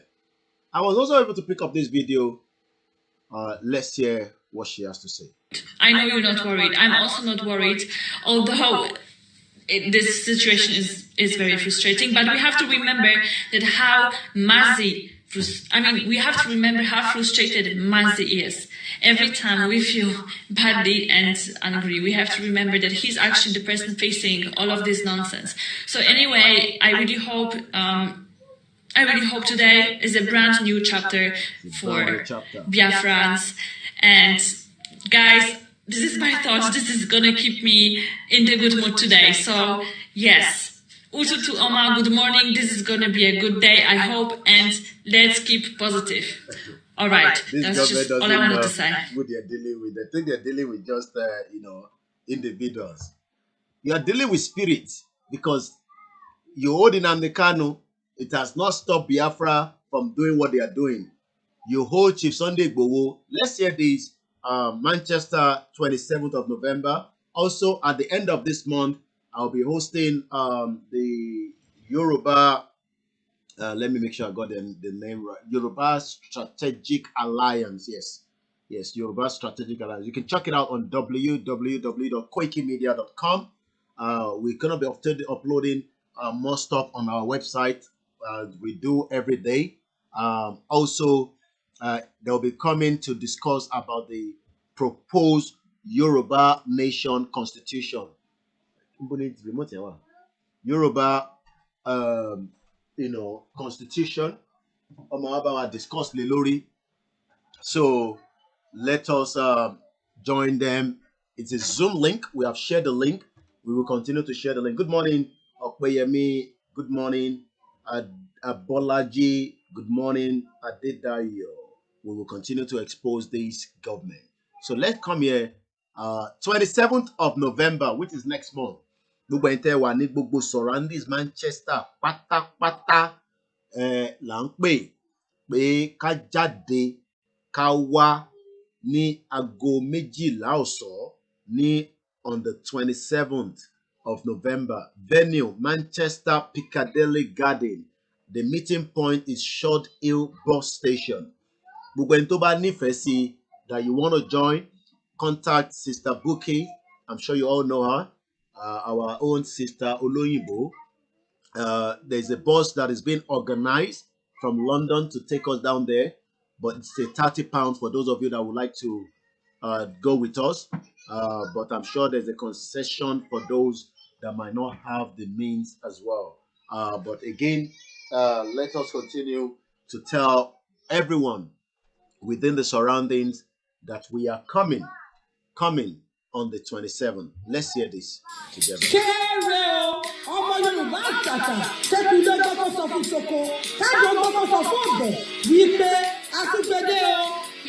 Yorùbá Nation Manchester Mega Rally èyí tó wáyé ní ọjọ́ 17 oṣù kọkànlá ọdún tàwa ọ̀sẹ̀ yìí ní déédéé agogo 12 ọ̀sán 12 noon ẹ jẹ́ ká pàdé ní Shudi Hill bus station Manchester Piccadilly gbọ̀ngbọ̀ngbọ̀n ní gbọ̀ngbọ̀n ètò gbogbo ọmọ Yorùbá o gbogbo ọmọ Yorùbá ní United Kingdom àti agbègbè rẹ̀ ẹ dìde ẹ jẹ́ ká jọ gbé ògo Yorùbá lárugẹ láti gba orílẹ̀-èdè Odùduwà sílẹ̀ lọ́wọ́ amúnisìn ẹ jẹ́ ká jáde fún ìdíje wọ́ọ́rọ́wọ́ ìyíde ìrọ̀rùn ní dédé agogo 12 ọ̀sán irọ́ ọmọ Odùduwà gbéra sọ Yorùbá nation now. Bẹ́ẹ̀ni, on the 27th ní kẹ́ pàdé wa ní Yoruba Nation Mega Rally.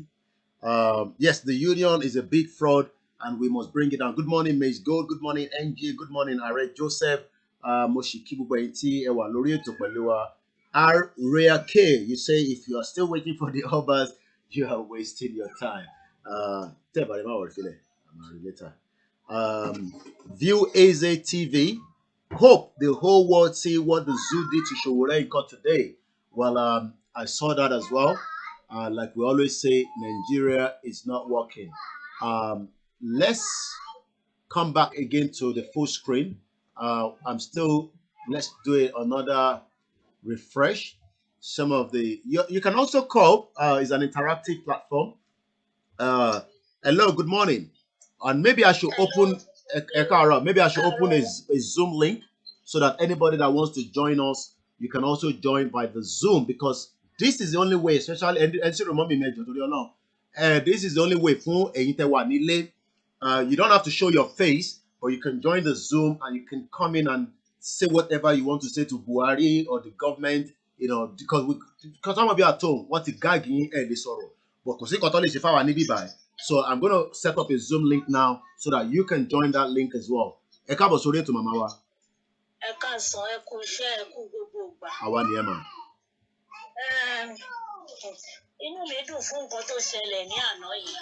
Okay. Torí wípé téèyàn bá gbọ́ ìròyìn ní ìdájí tí wọ́n sọ ní Nàìjíríà bí Ajíṣebútú àti kí lorúkọ ọlọ́pàá yìí wọ́n ṣe ń halẹ̀ mọ́wọn èèyàn pé ẹni tó bá jáde. Ó mọ̀ gidi gan wípé àwọn aráàlú ló lágbára o. Aráàlú ló lágbára ẹ sọ fún wọn tí wọn ò bá mọ̀ o. Gẹ́gẹ́ bí ọ̀rọ̀ nìkan tẹ náà sọ pé jẹ́ kán mọ̀ wọn ò tí ì mọ̀ o. Tí gbogbo aráàlú bá jáde síta, á ṣòro lọ́wọ́. Torí pé wọ́n yìí ń wò yín ni o. Láti ẹ̀wá kúrò lọ́rọ̀ yín pé kinní kan. Torí gbogbo nǹkan tẹ̀ ń jẹ. Kò jẹ́ kẹ́ ẹ lè sọ̀rọ̀ ẹ mọ̀ tó dáa. Ó ní ìka mọ̀ ẹ tó burú mọ̀ owó ẹ tó máa sọ fún ni kì í ṣe pé ẹ mọ̀. Ìyà tó fi ń jẹ wá yìí. Ó tó jẹ́ o. Ó ní wá lára. Ó ti pọ̀ jù o. Ó ti ní wá lára báyìí. Ẹ̀yin bàbá wa, ẹ̀yin ọba, irú tó ṣẹlẹ̀ níjẹta àbíjọ́ wo ní Imo State. Ẹ má jẹ́ ó di bẹ́ẹ̀ lọ́dọ̀ tiwa náà o. Torúkọ lọ́wọ́ tá a wà yìí kò sí tí ò lè ṣẹlẹ̀. Kò sí tí ò lè ṣẹlẹ̀. Ṣé rí bó ṣe lọ bá wọn bí tó ti ṣe mítìn tọkọ ọba tó ṣe àìmọye léṣe orí bí mítìn. Nigerian government ẹ̀ ló ṣe yẹn àti mọ̀ yẹn. Ẹ̀yin ṣe mítìn, ẹ̀yin jó, ẹ̀yin tó oríṣiríṣi. Ẹ̀dínkù kan yìí. Láti kí ẹ pé tí yín di. Táwọn èèyàn bá kú àwọn wo lè fẹ́ jọba lé lórí. Wọ́n lè ń bímọ jọ ẹ̀ ń ṣe gbogbo ẹ̀. Kẹ́ lè pọ̀ kẹ́ lè bá rí adé gbélé wọn lórí tó bá yá. Ẹ̀yin nìkan lè wà láyé ni. A ní ká má sọ̀rọ̀ tẹ́ bá tún wà kó gírí á sọ̀rọ̀ náà. Ẹ ṣe tó yín. Ẹ ṣe gan màmá mi. Ẹ ṣe tó yín. Ẹ bá mi ṣàlàyé fún wọn. Kí ló dé? Kí la ṣe? Kí ló dé ẹgbẹ́ wo la fẹ́ ṣe gbogbo eléyìí gbà? Wọ́n náà mú ọmọ Yorùbá. Gbogbo wọ́n dákẹ́. Wọ́n dákẹ́ lọ ni. Wọ́n dákẹ́ lọ ni. Àwọn èèyàn dẹ̀ fún wọn mú lọ wọ́n dẹ̀ mú lọ náà nìyẹn. Wọ́n dákẹ́ lọ ni. Ẹ ti ẹ̀wọ̀n ohun tí bàbá kíná ti ń pè yìí ń sọ tó ń sọ lẹ́nu. Àwọn bóyá ìlú Ìlọrin tó ti wá bóyá àfù náà lọ́wọ́ náà níbẹ̀ tó ń wé láwàní fún wọn. Báwọn máa purọ́ fún wa ní gbogbo ìgbà. Bàbá ní kò sí nǹkan kan tó ṣẹlẹ̀.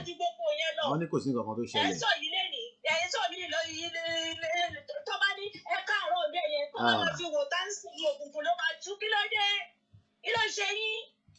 kí lẹ ṣe wá gan. àti kọjá gbogbo yẹn ṣùgbọ́n mi ìbá yín wí orí tẹ̀lé ṣe wé lórí ìwà lórí yín. kí lẹ ṣe wá. mo tẹ́jọ́ bá ṣe láti kékeré ló mọ lára dàgbà. kí lẹ ṣe wá gan. ẹ wake up torí Ọlọ́run ẹ wake up.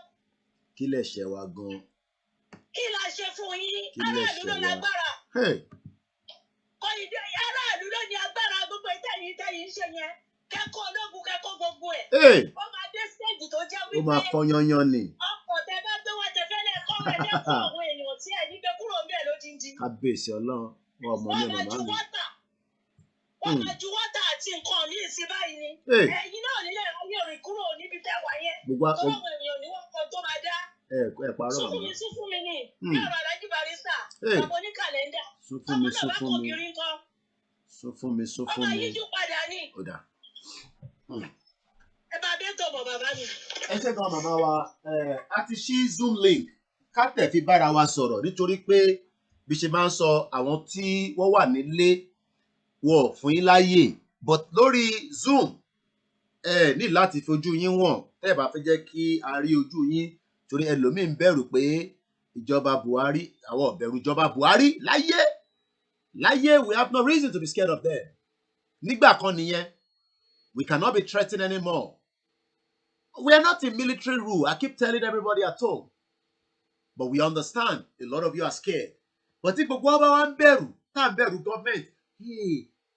gọ́ọ̀mẹ̀ntì yìí Koiki lára àwọn fámìlì wa mi ti sá lọ wọ́n fi bá wa ṣe mọ́ torí pé as far as they are concerned we have now become something else but nínú something else yẹn ìyá máa ń jẹ yín what send the picture kan sí mi I can't show that picture lára àwọn tájọ lọ sí school ni nígbà tí mo lọ sílé nígbà kan alàgbà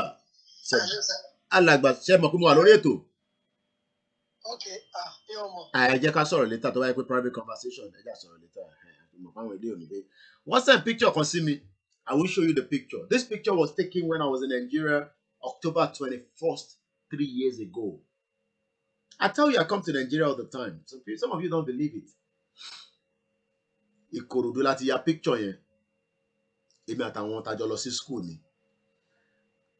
And when I look at the whole picture, I remember driving to that area. Ẹni tó bá ń gbé ní Ìkòròdú lè testify. Already, mo ti rí àwọn èèyàn tó ti ń sọ pé àwọn fẹ́ wọlé, ẹ máa wọnú Zoom yẹn, ẹ bá ṣe ń wọlé, a máa gbé yín wọlé sínú. Let's bring the Zoom closer this way. Mo kí gbogbo ẹ̀yin tẹ́ bá ti ń wọnú yàrá yẹn. Let us come in, and let's have a conversation. Àwa la ní àsìkò. Wọ́ọ̀dẹ̀ nípa àsìkò yẹn mọ́ wa lọ́wọ́ láyé, not even Nigerian government, not even the international world. Torí kí ni? Mọ̀ táwọn ọmọ ìlú wọn náà ń bá wọn fà ni. Mo kí yín, màmá wa tó ti wọlé, ẹ káàbọ̀ sórí ètò. Tẹ́ bá ń gbọ́ mi. Ẹ kú lóo. Mo mọ̀ bẹ́ẹ̀ bá fẹ́ interaction ni, so tẹ́ bá ní tẹ́ fẹ́ bá wa máa sọ lọ, èmi lè gbẹnu tèmi dákẹ́ ká gbọ́ ti yín, ẹ̀yin màmá lálùbáríkà.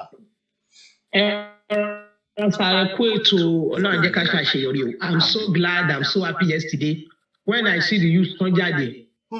Because a day before, mi ò tiẹ̀ lè sùn. Orí fọ́ mi throughout ni pé ṣé wọ́n máa jáde àbọ̀ fẹ́ silence wa báyìí nítorí last year 2010 yẹn mo wà Nàìjíríà.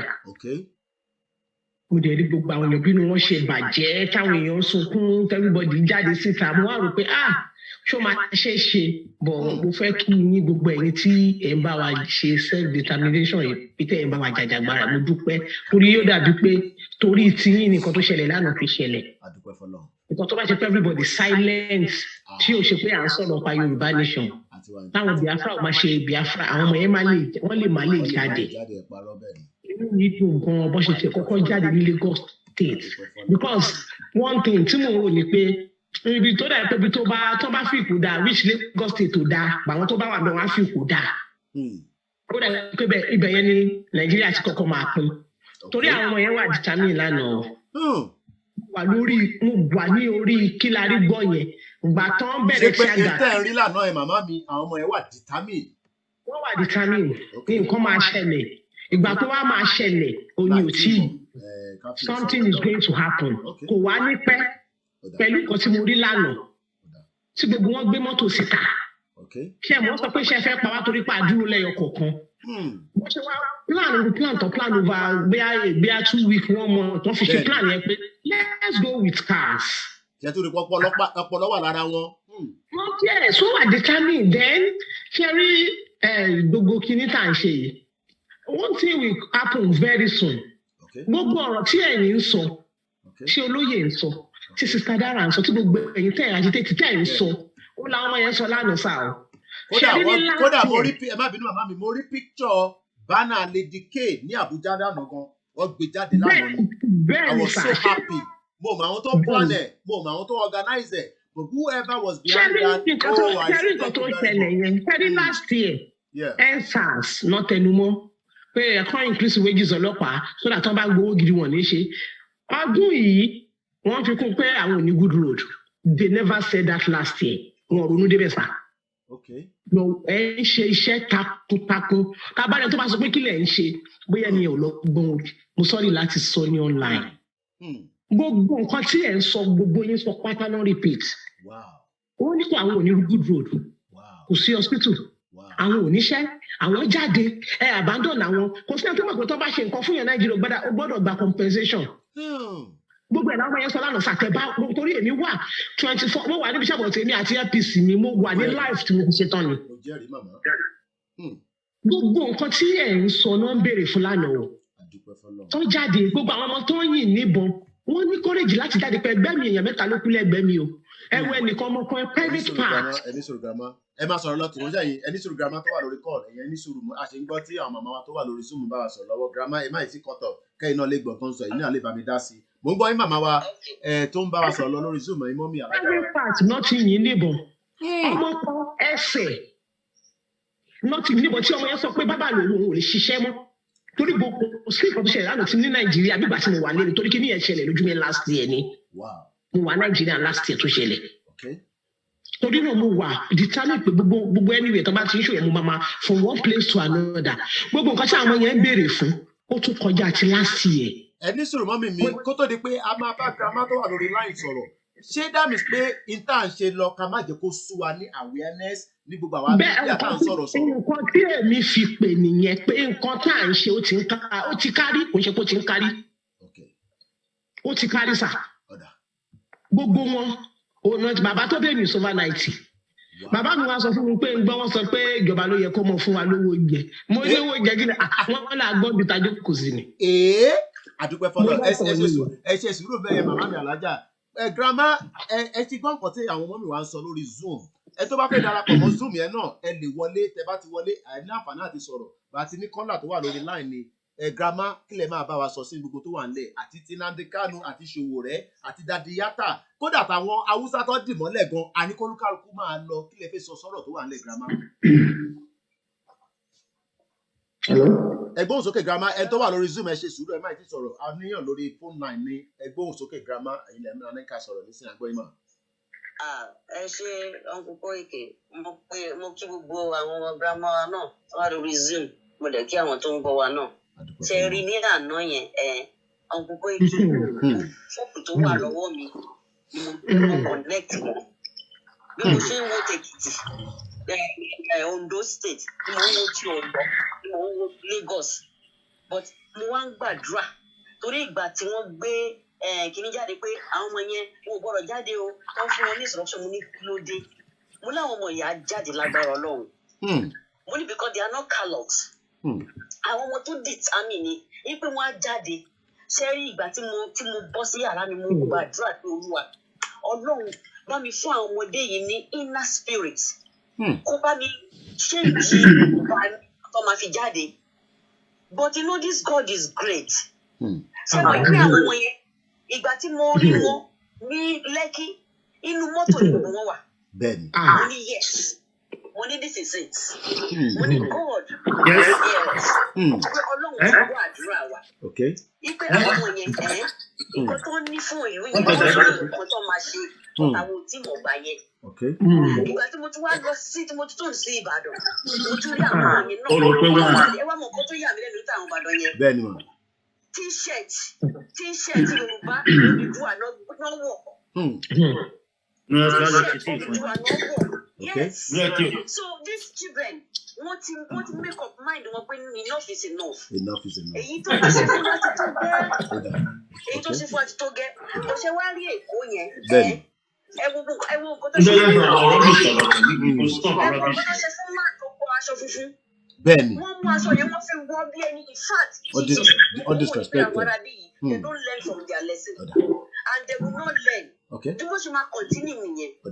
Ṣé rí àwọn tó ń kó síta yẹn? Wọn kì í ṣe àwọn ọmọ tiwa àwọn gbòdògbòdò tó ń kó síta àwọn ọlọ́pàá yẹn. Ìlú ìná ti kó wọn àwọn òkè ṣe Nigerians. Ẹ̀rọ kó tó ṣe fún kí lorúkọ ẹ̀?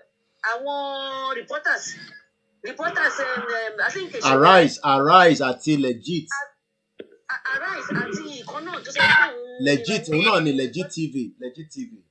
Honestly, tẹ bá rí ọkọ ṣe wọ́n gbọ́ máa nìyẹn wọ́n dẹ̀ jù sínú gbogbo. Ẹ tó bá sọ̀rọ̀ bá mute ẹjọ́ nínú Zoom. À ń gbọ́ yín mọ́ grandma.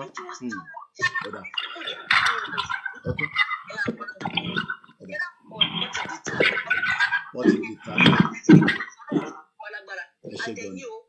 Àti gbogbo àwọn dára àti gbogbo àwọn heritage gbogbo yín pátá a wà lẹ́yìn yín àwọn abiyamọ wà lẹ́yìn gbogbo yín ẹ̀ẹ́dẹ̀ ní jábọ́ lórúkọ Jésù ibi tá a dẹ̀ ń lọ àdébẹ̀ ṣé wá rí gbogbo àwọn àgbààgbà wa ẹ fi wọn sílẹ̀ ẹ wo gbà tó ń ṣe ti Nnamdi Kanu ẹ wo àwọn àgbàlagbà méjì tó ń gbé síta tó yẹ kó wà nínú ilé tí kì í bá ṣe àrífín ṣé kíní Sókótó lè wà níbẹ̀ yẹn àwọn ẹ̀mí àwọn kọ́ńtẹ́ kọ́ńpọ́sítà báyẹn kọ́ tó bọ́dẹ̀ ṣe ṣe àwọn ọba wa náà nìyẹn. Okay. So Mr. Ibrahim ẹ bá wa mute. To open their eyes and say yes enough is enough àti wà arise kò dẹ̀ sẹ́ni kankan tó lè fọwọ́ bo owó òṣùpá kò sẹ́ni kankan tó lè fọwọ́ bo oòrùn àwa ti jáde àwọn ọmọ wa dẹ̀ ti jáde ká back wọn up ẹ máa tó pọ̀. Thank you very much. Bàbá rẹ̀ tó ń wò wá tó kàn ń rò pé bí a ti bá wá sórí Zoom wọ́n lè rojú o lè má ṣe ojú ẹ̀ kó o lè change orúkọ ẹ̀ gan àní kó wá fẹ̀dùn ọkàn tiẹ̀ náà wọ̀n là ń sọ sẹ́ tó wà nílẹ̀. Àmọ́ bí a bá ráhùn tó ti wọlé pẹ̀lú wa ní orí Zoom. Ẹgbọ́n sókè ẹjọ́ ta mo fẹ́ kí n tó mo fẹ́ sọ bẹ́ẹ̀ ni mo fẹ́ sọ wọ́n lọ KY mo ń gbọ́ yín alájà. Ṣé rí mo dẹ̀ fẹ́ fi àkókò ìsọ fún gbogbo wa pé ẹ jẹ́ ká fi ìmọ̀ ṣe ọ̀kan. Gbogbo nǹkan tí Sowore ṣe Ọlọ́run fún wọn ní long life more energy ó tún help dáadáa.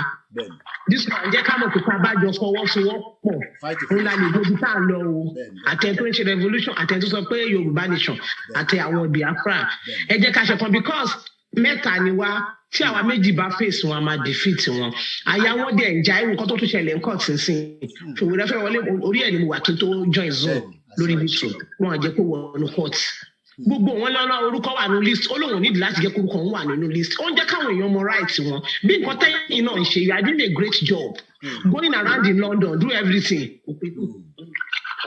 going around in London tẹ́yìn fi gbogbo ẹ̀ ṣó wọn àwọn èèyàn ti tèmi ń pe àwọn kan tí wọ́n mọ̀ wọ́n láwọn ọmọ pàyẹ́ mi wà because ṣe mọ̀ tẹ́ bá délé tẹ́ bá ń sọ fádà gbà tẹ́ bá ń proud but for them seeing it all the youth àwọn gọ́mọ̀ pé yà ń jẹ àwọn náà ti mọ̀ pé ìyà ń jẹ wọ́n sìn àwọn náà wá fẹ́ dìde mọ̀ kí ọjọ́ kan dẹ̀ máa jọkun tí gbogbo a máa wà níta ní Nàìjíríà yẹn tẹ́lẹ̀ ìkọ̀kọ̀ ní lọ́ọ́ lé lọ sùn gbogbo àwọn tó ń kó bọ́n kiri yẹn síbò wọ́n máa useless ìjọ yẹn because sórí wọn bá pé àwọn ọlọ́mọ wọn wà nínú mọ́tò ẹ̀tún di tear gas tiwọn wọn mú kọ dání wọn bẹ̀ dání Odùmọ̀sùn ẹ̀ tó kọ́ arrest ó fẹ́ ju àdá sínú báàgì máa yẹn gbogbo ló mú wẹ́pọ̀ wá sí tó ti ní wẹ́pọ̀ wọ́n tó fẹ́ máa kó sínú báàgì àwọn èèyàn wọ́n ti sọ kí ni ìyàrá lóye olóyè tẹ lọ mú tẹkọ gbẹdàgbà jáǹtì sílé wọn gbogbo kọjá ẹkọ yẹn ẹ sọ lọpọ ẹ hàn ìgbà táwọn èèyàn sọ fún mi pé ẹ ti fi hàn ní ìgbà kan rí kí ló dé tó ń ṣe báyìí ìkànnì wọn they are wicked ẹ máa bẹ tó lọ Mr. LKY ẹ bá wa dá sí i tó wà nílẹ̀ interactive platform ni. hello Mr. Koiki ẹ ká sàn ẹ kò ṣe Mr. Jídé ló sọ̀rọ̀ ẹbí iṣẹ́ náà Ọlọ́run àti bàbá fún yín ṣe àti gbogbo àwa tí à ń fọ́lọ̀ yín náà gbogbo wa Ọlọ́run àti bọ̀ lera àlàáfíà everybody. So ṣáyé ọ̀rọ̀ tèmi fẹ́ sọ ọ̀rọ̀ àwọn muslim lèmi fẹ́ sọ because àwọn christian wà nù wa muslim wà oníṣẹ̀ṣe náà wà so èyí tèmi fẹ́ sọ àwọn mùsùlùmí wa ló bá wí kò dẹ̀ pé mùsùlùmí wà nìkan náà ló bá wí gbogbo àwọn òjò bá wí. Ọ̀rẹ́ mi kan tí mo ti máa ń bá sọ̀rọ̀ Yorùbá nation tó máa ń sọrí kunkun up to today ó ṣe sọrí kunkun náà ó wá sẹ́ǹdì àdìsí kò fẹ́ Muhammad kan fún mi lẹ́ẹ̀ni yìí òun fẹ́ kà mo ìmọ̀ aláìjẹ́ fún nǹkan tó ṣẹlẹ̀ fún mi o mo fẹ́ kà fún ẹgbẹ́ tó àlè pàfẹ́ mi kan gbọ́. Only the prophet of Allah, peace be upon him, sat down with his companion. He only for our companion who had been which is Abubakar. What do you love in this world? The first one, he only replied, only what are the three things you love in this world? Only the first thing, I love sitting with you. The second one, looking at your face. Then third one, spending my words over you. So, ṣé àwọn olórí wa tó bá jọ jókòó, ṣé máa jọ bá àwọn àti olórí àti ọmọ ẹ̀yìn ṣé máa bá àwọn sọ òótọ́ ọ̀rọ̀? Then secondly, ṣé tó bá jọ ń jókòó tó ń wojú ara wọn báyìí, wọ́n ṣẹ̀ṣẹ̀ ní máa sọ fún wọn pé ṣé irú làwọn sọ fúnra wọn báyìí? Then thirdly, owó wọn tó ní tẹ bá wo abroad tàwa yìí, àwọn philanthropists olówó ń di tẹ bá wo àwọn charity káàkiri, àwọn náà tún finance charity. Kí làwọn olówó wá ṣe fún Nàìjíríà? Kí ló ń finance? Kí ló ń ṣe fáwọn poor masses ní Nàìjíríà? Ó béèrè lọ́wọ́ ẹlẹ́ẹ̀kejì, ìyẹn jẹ́ woman, what do you love in this world? What are the three things you love in this world? Ó sọ pé I am enjoying goodness even if it is in secret. The second one, forbidding evil even if it is public. Then he said the third one, speaking the truth even if it is bitter. It is one of the that enjoying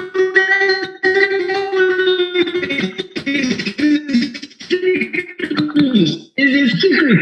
Ṣé àwọn olórí ọ̀rọ̀ yìí àjọpọ̀ ń ṣe kí wá ní? Forbidden evil even if it is in public. Òwú ẹ̀ ní ìdarí láàmú yẹn o, wọ́n ṣe evil níta gbangba, wọ́n ṣe ìṣòro rẹ̀ tún jẹ́bi wọn. Nígbà tó báwọn ṣe nǹkan burúkú ni, then totally ní ọ̀rọ̀ tẹ́lẹ̀ speaking truth even if it is bitter. Ṣé àwọn olórí wa tó bá rò tọ̀rọ̀ tí wọn kì í darọ́ bò lójú? Bíi Lai Muhammed tó máa rò tọ̀rọ̀ tó máa darọ́ bò lójú ní gbangba. Àtúwọ̀ ọ̀rọ̀ àtúbọ̀tọ̀. Ẹlẹ́kẹta, orúkọ ẹ̀ ń jẹ́ Usman. Ó ní what is asking, what are the three things you love most to be doing this world? Ó ní feeding the poor. The second one, kó o máa ṣe Assalamu alaikum, which Assalamu alaikum means peace be upon you. Kí a máa jẹ́ fún yín. Then the third one, àsìkò ó jẹ́ sọ fún ẹ̀sọ́ ṣé ìyà tó ṣe ìyàwó méjì àwọn aláìní ní Nàìjíríà? Ṣé wọ́n tẹ̀ ń sọ ìdí kan ti dáwà yìí kẹta wà yìí? Ẹ bá wọ̀ sí ẹ̀wọ̀n kankan máa ti fẹ́ àwọn mẹ́kùtà ara yẹn. Àwọn gọ́ọ̀mẹ̀ntì subsidize ẹ̀ kó ṣe oṣù ọkọ̀ màtá ní ẹ̀ wọ́n subsidize ẹ̀ that means they are feeding poor directly or indirectly. Secondly, salaam alaikum which is peace be upon you. Àlàáfíà wo là ń ní ìlànà Nàìjíríà làwọn olórí wa náà fún wa. Tí o bá ṣe ìdàkejì àlàáfíà, kọ́lọ̀ má jẹ́ ká rí ìdàkejì àlàáfíà. Then tọ́lú pray as I was sleeping. Ṣé àwọn olórí wa ǹjẹ́ tó máa wà lálẹ́? Ṣé àwọn gan ronú pé kí ló ń ṣẹlẹ̀ ní Nàìjíríà pé kí làwọn ọ̀nà àbáyọ táwọn lè wò sí? Wọn ò ní conscience rárá. They don't have conscience. So káwọn èèyàn wa gbọ́dọ̀ mọ̀ pé mo fẹ́ collaborate gan everybody ti sọ power belong to the people. Kò sí ìgbọ́dọ̀ bẹ́ẹ̀ ṣe fún anybody. Everybody bá unite tàbá jáde kọ́lọ́ máa fi ṣọ́ ẹ̀ṣọ́ wa ẹ ṣe gan. Ẹ ṣe gan ni tabara àwọn tó bá fẹ́ sọ̀rọ̀ ẹ kàn fi ọwọ́ yín sókè nínú Zoom yẹn sódà máa lè release yín torí pé ẹlòmíì kan lè fi wà nínú Zoom kan máa sọ̀rọ̀ lè force anybody kó sọ̀rọ̀ but mo fẹ́ kẹ́ feel because this is gonna be the way we're gonna be interacting so kò ṣe pé Koiki nítí I think we're gonna be doing more of this now so tabatẹ wà live gan àtúmọ̀ wà lórí Zoom èmi ti ń sanwó ẹ̀ ní every month so ọ̀fẹ́ dẹ̀ ló wà ẹni tó bá sọ̀rọ̀ ẹ kàn jọ green for goodness ẹ bá wa mute tẹ bá fẹ́ sọ̀rọ̀ jẹ́ kẹ́ sọ̀rọ̀ bọ̀ tẹ́ ẹ bá sọ̀rọ̀ tẹ́ ẹ bá mute ó ń disturb wa ẹ jọ torí Ọlọ́run à ń bẹ̀ wá ni green for good news ẹ̀yin là ń bá sọ̀rọ̀ ọ̀dọ̀ yín ni feed ń bọ̀ mo dẹ̀ sọ pé kẹ́ mute so ẹ jẹ́ ká wà matured so that ká lè enjoy ara wa torí pé this is the only way ká fi lè interact nísìnyí after bá parọ́ fúnra wa ẹ wojọ́ tí wọ́n pa bó ti rọ́wọ́ yín lókè Sodiq Olúwarẹ̀mílẹ́kùn àti Israel mò ń bọ̀ ẹ máa release ara yín nísìnyí Mr. Sodiq ẹ̀yin ẹ bá wa unmute so this is the only way now we can all speak out ẹ lè tọ́jú ojú yín ẹ má jẹ́ ká rójú yín tẹ́rù bá ń bà yín ẹ̀rù bà wá làwa ti gbójú jáde ẹ lè change orúkọ yín díẹ̀ but àyè wà fún yín láti sọ̀rọ̀ síjọba lọ́wọ́ ẹ gbóhùn sókè Mr. Sodiq Olúwarẹ̀mílẹ́kùn ẹ̀yin lọ. Ok, ẹ ṣe ẹ kú dédé ẹ kú ètò agbára lọ ọpọlọ yóò ní dọ́gba ẹ máa gbogbo kan tí ẹ fẹ́ kílẹ̀ Yorùbá kó rí pé kó da ayé tẹ̀yìn náà dáa. Ẹ̀kọ́ tèmi kọ́ rí ni wípé ṣe rí ọ̀pọ̀lọpọ̀ àwọn youth wọ́n ní ẹ̀mí ìṣe láti tẹ̀síkè ní but èmi kọ́ tó fẹ́ pẹ̀yìn gan ṣàkíyèsí ni wípé lóòótọ́ àwọn èèyàn ti sọ ilẹ̀ nu náà but àwọn èèyàn tí wọ́n mọ̀ kan tí wọ́n sọ ni because ẹ̀yin gan ẹ̀ boost moral àwọn tó jẹ́ youth ẹ̀ boost moral àwọn èèyàn but mo rí pé ẹ ti nípa ọ̀rọ̀ táwọn èèyàn sọ ẹ ti fà sẹ́yìn ní ibẹ̀ láti máa boost moral àwọn èèyàn gẹ́gẹ́ bí ẹyẹ ń ṣe tẹ́lẹ̀ màá fẹ́ kí ẹ máa try díẹ̀díẹ̀ bó ìtàyẹ pé bóyá bó rí bẹ́ẹ̀ lè máa sọ bó jẹ́ bí zoom meeting báyìí náà ni àwọn tẹ bá rí fún kan fẹ́ tí láti máa boost moral wọn láti máa sọ̀rọ̀ kájọ máa fúnra wa nímọ̀ràn nǹkan tí ó lè mú ìlọsíwájú bá wa ní orílẹ̀-èdè ilẹ̀ Yorùbá torí èmi ò claim ọmọ location 419 mọ́ because ọ̀pọ̀lọpọ̀ ẹlòmíì tó báyìí náà believe ní wọn Nàìjíríà ẹ sọ fún onítọ̀ pé tó bá pé 91 years old kó pé ṣó lè gbàdúrà pé káyé òun dàbí bí ayé Nàìjíríà ṣe rí kò séèyàn tó lè sọ bẹ́ẹ̀ lágbára náà ayé wọn ní dàbí ayé bí ayé Nàìjíríà ṣe rí nígbà tó pé 61 years old. Àwọn ọ̀kan yẹn gangan ohun àwọn èèyàn láṣẹ bọ́ ìgbà tí wọ́n kọ̀ tutù bá. ẹ má bínú mo fi tọwọ́ àti ọmọ àti tàgbàlagbà ẹ jọ ẹ̀yin tẹ́ bá náà ń lọ lórí train ẹ máa careful terrorist ti attack train kan lánàá Kaduna Abuja by planting explosive along the rail track ìjọba ń pè wọ́n ní bandit fídíò yẹn ti wà a máa fi fídíò yẹn wọ̀n wá nísìnyí bí ṣe ń sọ lọ terrorist attack yesterday wọ́n fi explosive ó ti ń dójú ẹ̀ bọ̀ à ń sọ fún wa in tó wà ńlẹ̀ ẹ má náà ń bínú gbogbo àwa mídíà tá à ń sọ̀rọ̀ lẹ́ẹ̀ ṣe fẹ́ dá sí ẹ jọ̀ọ́ torí Ọlọ́run ẹ̀yin èèyàn wa tẹ́ bá ń lọ tẹ́ ń bọ̀ òyìnbó á ní say it sorted kódà lágbègbè yín bẹ́ẹ̀ bá rí kankan tó bá rú yín lójú ẹ take picture ẹ̀ ó ṣeé ṣe kó jẹ́ pé after 2 weeks nìṣẹ̀lẹ̀ yẹn máa ṣẹlẹ̀ aláti wà vigilant lórí ilẹ̀ wa ẹ máa sọ̀rọ̀ lọ Mr. Sodiq máa fi àwòrán fídíò yẹn wọn gbogbo àwọn tí à ń bá ètò lọ ẹ máa sọ̀rọ̀ lẹ má bínú. ẹ ṣe sàó dàbí èmi náà ti rí kinní yẹn mo ti rí post yẹn ni wípé ìgbẹ́yẹ ṣe gan ó pẹ̀lú kan tó ń jí ọ̀pọ̀lọpọ̀ ẹlòmíì kò mọ̀ kan tó jẹ́ Yorùbá nation rògbèrè ni wọn nípasẹ̀ bí Ọlọ́run ṣe lò yín láti máa kinní ọ̀pọ̀lọpọ̀ èèyàn mọ̀ because àwọn ẹlòmíì lóòótọ́ àwọn èèyàn wa no problem ta ni wípé tó bá ti rí pé èèyàn kan bóyá wá láti lóyìnbó ọlọ́dẹ ń lò ó sẹ́ẹ̀dì kí wọ́n gbà fún wọn ò gbà fún but òun ìyọ̀ ẹ̀ṣẹ̀ máa ṣe lọ́dún iṣẹ́ látàrí àwọn prọfẹ̀tì náà mo máa fẹ́ kí ẹ̀yin náà kí ẹ máa wò pé bóyá wọ́n sọ kọ̀ọ̀kan kẹ máa relent kẹ túbọ̀ máa bí ọgbọ́n tó náà fún yín kẹ túbọ̀ máa boost moral àwọn èèyàn tí ọba bó jẹ́ bí zoom meeting báyìí náà ni ẹ bá ń pè fún àwọn tó fẹ́ ti yín because àwọn ilẹ̀ Yorùbá yìí sì kò dẹ̀ sí eré mọ́ because ọ̀pọ̀lọpọ̀ àwọn èèyàn wa ẹnu lásán ò ṣe bá wọn sọ̀rọ̀ mọ́ ẹnu lásán ò ṣe bá wọn sọ̀rọ̀ ẹ wo nǹkan tó ṣẹlẹ̀ ilẹ̀ Ìgbò sí wọ́n dúró ti èèyàn wọn àwọn èèyàn wa ń bìbà àwọn tó jọ́ lóhùn wa wọn ò dúró ti ṣe Sunday Igboho wọn ò dúró ti àwọn Yorùbá wò pé ẹ̀bá bá mo yóò ní àwọn ọmọ kébí ń pọmọ ẹnì kọ̀ọ̀kan ẹ wò ó ní ìsìn gáàsì ìsìn ó ti di 700 800 níbò mi. ẹ má bínú bàbá wa ẹ tó ń sọ pé àwọn fẹ́ join Zoom líǹkì yẹn a ti pin ẹ̀ down màmá wa Elaine a ti pin ẹ̀ down ẹ máa click lé lórí àdé admit yín wọlé ẹ má sọ̀rọ̀ lẹ́ má bínú. ọ̀pọ̀lọpọ̀ àwọn youth wa tí wọ́n ń tẹ̀lé olóṣèlú tó lọ́ọ́ ṣe meet APC PDP wọn ò ní ròlù ìkọ́ tó bá ní ròlù gáàsì di 800 750 650 mbó ìbá yẹn tà káàkiri nìyẹn ṣé ìkan yẹn náà kò afẹ́ tàwọn náà ni àwọn ò ṣe lè protest against àwọn tí wọ́n yàn síbẹ̀ tó jẹ́ pátì wọn kọ́mọ̀ pé kan tó ń ṣe yóò dáa bọ̀ ọ̀pọ̀lọpọ̀ wọ́n ti kó wọn láyà jẹ wọ́n ti sọra wọn di Ọlọ́run ẹlòmíì gá ní Yorùbá nation òun ṣùgbọ́n ẹ̀rù bọ̀ òun àwọn ìṣèjọba mọ́níta bá bẹ̀rù ìkan tá à ń bẹ̀rù yẹn gan kó má jẹ́ ògùn ló máa ṣekú pa wá bọ̀ tá bá ti fẹ̀mí ara wa lọ́wọ́ kò sí ọ̀kan tó máa ṣẹlẹ̀ àwọn òye yẹn ó yí ọ̀pọ̀lọpọ̀ àwọn èèyàn bọ̀ ẹlòmíì kan tó máa jẹ kò jẹ́ kó mọ̀ nǹkan tí ó fẹ́ ṣe àwọn ọmọ mi ò jẹ́ lọ màá fẹ́ kẹ́yìn náà kẹ́ má padà sẹ́yìn kẹ́ túbọ̀ máa ṣe bí Ọlọ́run ṣe rán yín lóòótọ́ ẹ̀yin ṣe ò bọ̀ ẹ túbọ̀ ó ní àwọn ọbẹ̀ ṣe tẹ́lẹ̀tẹ́lẹ̀ náà ẹ túbọ̀ máa ṣe bí Ọlọ́run bá ṣe rán yín agbára Ọlọ́run ọlá fún yín. And that's why I love feedback. Mo ṣiṣẹ́ nílùú yìí for 20 years. Industry tí mo ti ṣiṣẹ́ industry tó like feedback ni. Tó tá a bá rí feedback, a kò máa ṣiṣẹ́ lọ gbòòrò. Ẹ rí pé lótìtọ́ àfi tá a bá fi parọ́ fúnra wa kò sẹ́ni tó máa ṣe bí ẹlẹ́ran ara pẹ̀lú gbogbo ohun tí wọ́n sọ lọ́tún lósì. A fẹ́ mú ìrẹ̀wẹ̀sì wá but Ọlọ́run jẹ́ kí ajẹ́ tó ní tó jà kíkanjú èèyàn ni. But I've taken that note and I'm sure my back-end team are taking note as well. Ẹ já lọ sọ́dọ̀ bàbá wa Israel ẹ lè mute ara yín kẹ́ káwọ́ sílẹ̀. Àǹfààní sì wà fún gbogbo ẹni tó wà lórí ètò náà gbogbo wa la máa sọ̀rọ̀. Ẹni tó bá dẹ́ fi sọ̀rọ̀ náà ẹ lè máa type ẹ̀ sínú chat tàbá rí kọ̀tà máa sọ. Ariwo yẹn pọ̀ bí àmọ̀ bóyá ṣé nǹkan music máa láì ṣé Range Rover yìí ni àbí ariwo yẹn pọ̀ bí lápá lórí o. Network ni. Àwòdà àti network yẹn ni ṣẹ̀tún gbọ́n.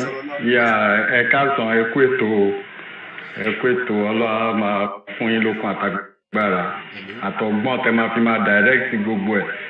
Ṣẹ̀rí lórí ọ̀rọ̀ tí àwọn tẹ̀mí ti bí àtìkíní sọ òótọ́ ọ̀rọ̀ lọ sọ and ṣẹ́rí ọ̀rọ̀ Yorùbá ọ̀tẹ̀ ló pọ̀ jù nù wá and it's not strange.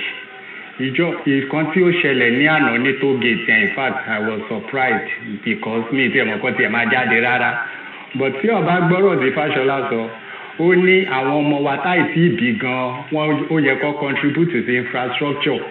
Can you imagine infrastructure táwọn bàbá wa ṣe sí àkọ́kárì ipa nínú ẹ̀ tí Fáṣọlá dìde tó ní kọ́ńtù àwọn ọmọ wa torí gbèsè tí wọ́n yáwó wọn ló yẹ káwọn ọmọ wa gan kan contribute. So definitely gbèsè yẹn sì àwọn ọmọdé ọmọ wọn ló ti ń jẹ́lẹ̀ báyìí ló ń jẹ́lẹ̀ dé which is very bad. Táwọn youth bá dẹ̀ ń gbọ́ orúkọ bẹ́ẹ̀ gan kò sí ni ó yẹ kí gbogbo ọkọ̀ ẹ̀ kó jíjà wọn lórí ọ̀rọ̀ àwọn lọ́balọ́ba gbogbo àwọn rọ́bìṣì yẹn wẹ́ àtayébáyé ló ti wà ìgbà tí ayé Mósè a rí pé àwọn aráàlú ẹ̀nà lọ ní ṣé bó ṣe pa àbúrò ẹ̀ lánàá àbí wọ́n pa ẹnìkan lánàá ló ṣe tún fẹ́ pa wá ìgbà Jésù náà àwọn Júù ẹgbẹ́ náà ló ní kọ̀ọ̀kan mọ́ so tí ilẹ̀ Yorùbá is bound to happen ibi tí Yíbò fi yàtọ̀ nìyẹn òun ni wọ́n ṣe close down lockdown gbogbo ẹ̀ nílùú wọn tí wọ́n rìn tí wọ́n ṣe kọ́kọ́ torí pé wọ́n fẹ́ gbé yẹn lọ kóòtù Yorùbá ò lè ṣe yẹn rántí ọmọ ẹni tí wọ́n ṣe ló máa gbọ́ rántí ilé tó ti jáde ló ti máa gbọ́ mo ṣe bẹ́ẹ̀ nìkan sọ lẹ́nu ìgbà tó bá ní òun bẹ̀rù àwọn tó ń bẹ̀rù fún yìí wọ́n hàn àtàkì yín mọ́lẹ̀ tó bá lò lọ bá àwọn kọ́ máa bá pa ẹ́ tó bá bá ìtọ́ pa ẹ́ mọ́nu ilé ṣé yẹn nìkan tó make sense.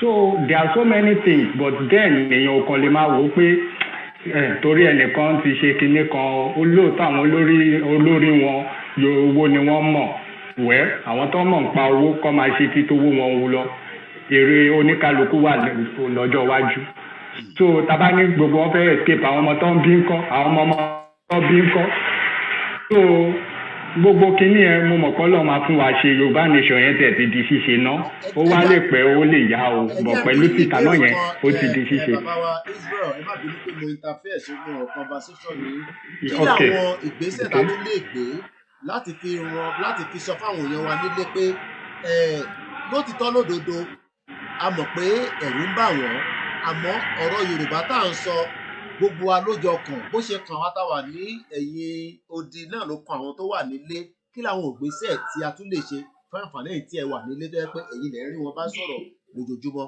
ṣẹ́rí àwọn tó wà níta gan ni wọ́n ṣe ju àwọn tó wà ní ilé lọ ìsìlábí fún àwọn tó wà ní òtí ẹ̀ feel impact èmi gan ò sí ara mi náà ṣe dé níjọ́ Saturday ni àwọn tó wà bí wọn ò mọ̀ pé yà ń jẹ àwọn wọn ò mọ̀ that's the fact and it's only tó bá jáde tó bá rí pé iná mà ló tàn lẹ̀ tí ó kú yìí títí ìlú èbó lè jíjú kó máa rìn fún 5 hours kó má jà lu gọ́tà so bọ̀tìgbà tó jáde tó bá ti rí gàrí kọ̀ọ̀kan mọ́ àwọn ti bìlí pa àwọn rí nǹkan kan nìyẹn so díẹ̀díẹ̀ náà ni èèyàn máa gùn mọ́ is like Yorùbá gbọ́dọ̀ mo rí ilẹ̀ Yorùbá ni pé a kì í tètè readjust nǹkan tá a bá wà yẹn ó ti tó bí a máa ìgò bẹ̀tà láìpẹ́ ìgò bẹ̀tà yẹn ló wà ní ẹ̀jẹ̀ Yorùbá Yíbò náà máa ń ṣe go bẹ̀tà but ìgbà tó dójú ẹ̀ sí yìnyín wọ́n bú síta. So ilẹ̀ Yorùbá bóyá wọ́n ṣoògùn kó gbogbo ẹnu wọn máa kó ní ẹ kí gbogbo kíni I don't know but then awareness and create yẹn náà la máa create èèyàn níjẹ́ ó sùn òun ni àwa la mọ ibi tá à ń lọ. So tí èèyàn mẹ́rin ẹ̀wọ̀ Jésù tó kó èèyàn ọmọ méjìlá ẹ̀wọ̀ èèyàn tó bí so ìwọ̀nba àwa tá a bá mọ̀ pa genuine let's go ahead with it.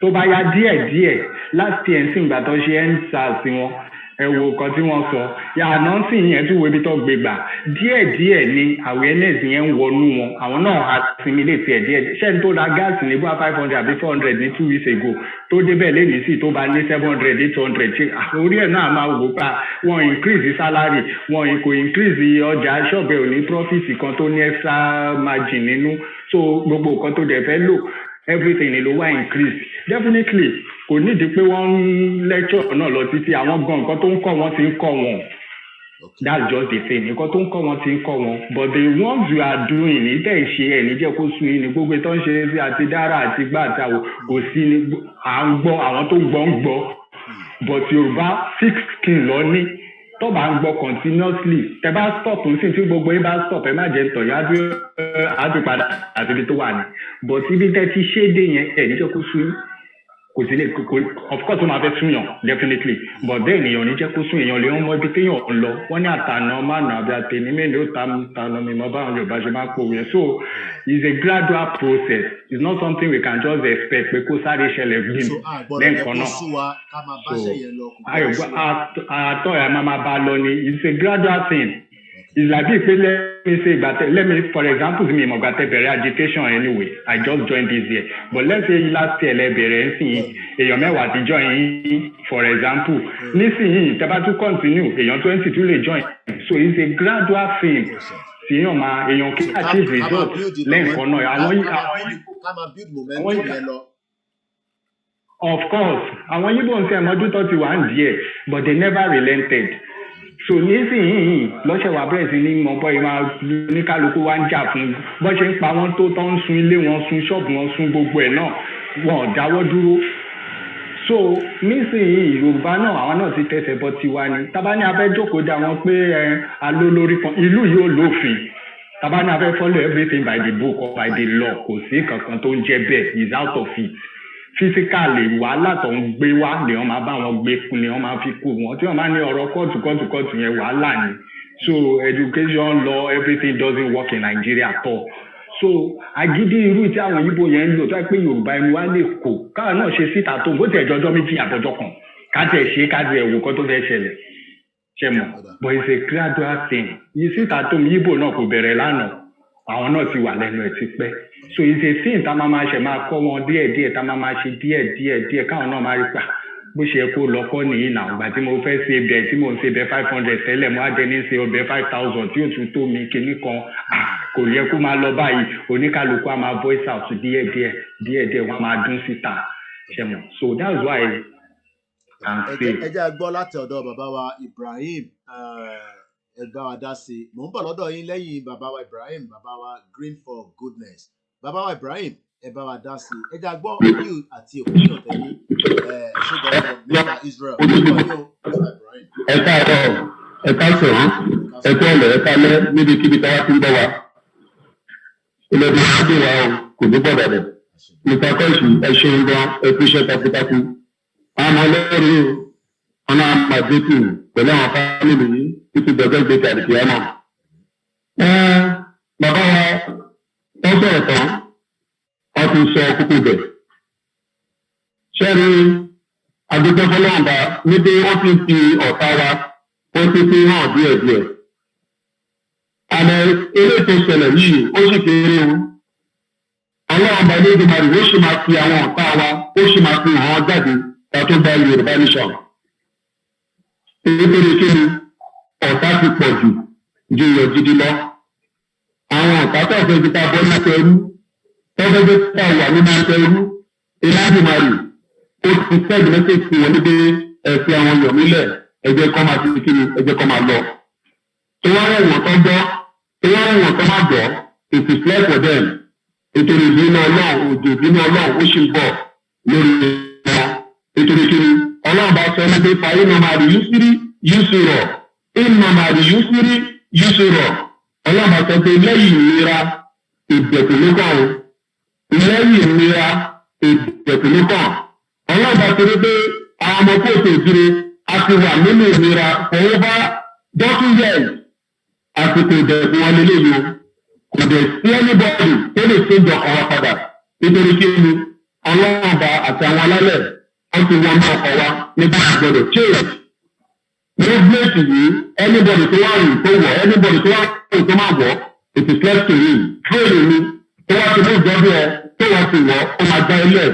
Èmi náà ti ní sọ̀rọ̀ tó wá ti mú ìjọba mi tí kò wá jẹ́ tí màá ti wọ̀ ó máa já nílẹ̀ mi. Ṣé wọ́n gbọ́dọ̀ wọ̀ títí tá máa fi dé ìbúté? Káde fi àwọn ọba wa àti wọ́n lẹ̀ nítorí kí ni èmi ti sọ tẹ́tí ní pé àwọn ọba yẹ àwọn British ló select wọn sórí oyè. Àwọn most of them ọ̀rọ̀ ìpèbí ìfakọ́lé mú wọn nítorí ìfọwọ́fún ṣètò ìfakọ́lé mú wọn àwọn imam kọ́ àwọn imam àtàwọn pásítọ̀ ọ̀jọ́ péjọ láti lè ní gòkè ẹni bá rẹ̀ tó jọba ẹni bá rẹ̀ tó jọba lójú ẹni bá rẹ̀ tó jọba lẹ̀ àwọn politicians àwọn British ló ra àwọn politicians ilẹ̀ Yorùbá láti lè select àwọn ọba yẹ sí orí oyè. Ṣòwò ti yá wa pé ẹjẹ́ pé àwọn ọba yẹ ẹjẹ́ pé wọ́n lẹ̀ síbì kan ẹjẹ́ máa bá ìrìn àjò wa ẹjẹ́ máa bá lọ. Tó wọ́n mú wọn tó jẹ́ ìwà tó wọ́n mú wọn tó máa jẹ ìwà nítorí Yorùbá lè tẹ̀lé yìí kò sí ẹ̀dá kankan láyé yìí tó lè dàdúró. Ó ti dúró àwọn ọmọ ìgbà tá a máa gbà bọ́ọ̀tù Yorùbá lè tẹ̀lé ti ṣe kí ni ó ti dúró.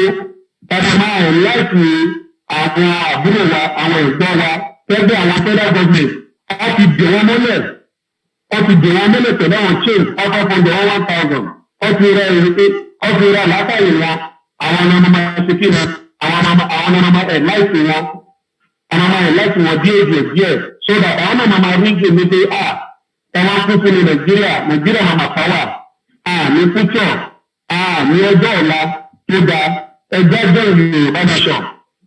So amama yẹn láti àwọn àbúrò wa àwọn ẹ̀gbọ́n wa àwọn yúùsù wa amama yẹn láti wọ títí tamati dé èbúté ayọ̀ ọ̀rọ̀ mi èbú bẹ́ẹ̀ lọ ẹ ṣeun gan Mr. Koiki ẹ ṣeun gbogbo ní. ẹ ṣe gan ni ẹ bá káwọ́ sílẹ̀ green for goodness ẹ lè unmute ara yín ká gbọ́ látọ̀dọ̀ yín náà mo rí bẹ́ẹ̀ màmá wa Tómilọ́lá ẹ káàbọ̀ sórí ètò. This is also an opportunity, just interaction to Mama Wayelele. I'm going to put it into perspective. Even if it's 1 hour, half of the bar hour sorrow. Tabanshi live broadcast. Mute it, in the background. Mr. Green for goodness. It's a thing short on only Zoom and the corner. Come up with going. I'm going fit to 2 hours. I'm going. Hello, I'm going. Ṣé location náà ilẹ̀ iná wà ní? Mi kọ́kọ́ fẹ́ kọrin náà. Irọ́ location náà ìkọ́ mo wà ọ́. Mute ti background. Àgbo wà ń bì kan ni. Holy Sunday Igboho. Is another saviour. Laptop tí mò ń lò yìí, òun náà mò ń tà láti fẹ́ ọ̀ mí tiẹ̀ bọ́. Ó lọ gbé ojú kìíní ló gbé jáde kò gbójú péjì jáde wá mọ́ tẹ bá lè ọ̀mú ìtì mi mọ̀ máì látọ̀hún. No tí mo mí pé à ń gbọ́ yín but ẹ má ti jẹ́ kí èyí tẹ fi ń wò mí lórí YouTube àbí Facebook kó máa tún sọ̀rọ̀ ẹ mute yẹn.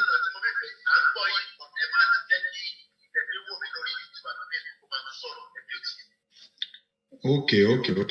So Zoom yẹn nìkan ni kẹ́ focus lé lórí àwọn other ones yẹn ẹ kàn mute àwọn yẹn so Zoom ta fi ń sọ̀rọ̀ yìí nìkan ni ká máa fi bára wa sọ̀rọ̀.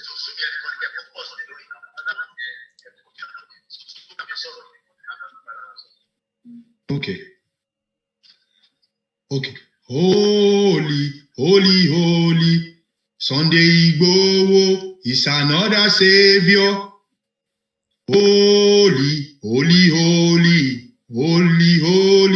is another savior. Ẹ wo lórí ọ̀rọ̀ tó mi fẹ́ sọ mo nọ́rọ̀ púpọ̀ láti sọ jù lórí nǹkan tó ṣẹlẹ̀ ní àná tí everybody jáde síta ní àná ẹ̀.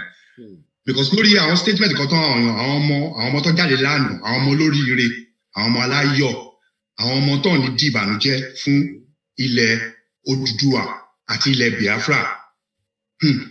Ọ̀rọ̀ tí gbogbo wọn sọ, ọ̀rọ̀ tó dá ní gbogbo wọn sọ o. Mo gbọ́ nǹkan tí màmá aláàkọ́kọ́ sọ pé wọ́n ní fún wọn tí fún wọn nígbà wọ́n ti fún wọn ní déètì o. Gbogbo statement mo mú ní àná wọ́n lọ fún wọn ní 10 days. Wọ́n lọ fún gọ́ọ̀mẹ̀ntì Nàìjíríà ní 10 days. Láti ṣe gbogbo nǹkan tó máa ṣe 10 days lọ́nà fún wọn.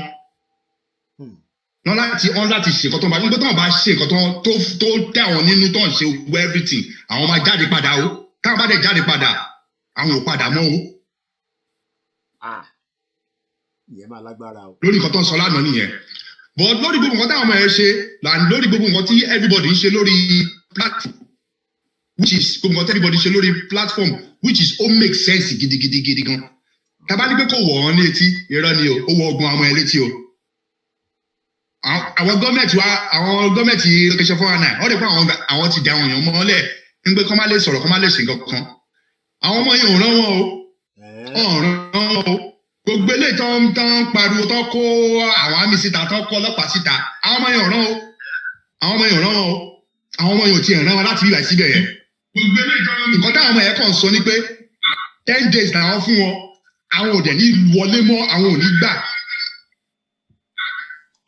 Nǹkan tó ń sọ fún wọn sí ni 10 days làwọn fún wọn lórí gbogbo nǹkan tó máa gbà ló máa gbà. Because àwọn ọmọ yẹn ń pariwo lánàá pé ìyà yìí ti pọ̀ jù. Táwọn sọ́fà ti pọ̀ jù àwọn lọ sí skul táwọn bá jáde kò ṣiṣẹ́ kò sóúnjẹ òṣèré rà gbogbo nǹkan òṣèré rà mọ́. Kí wá ní láìfò làwọn á ń gbé.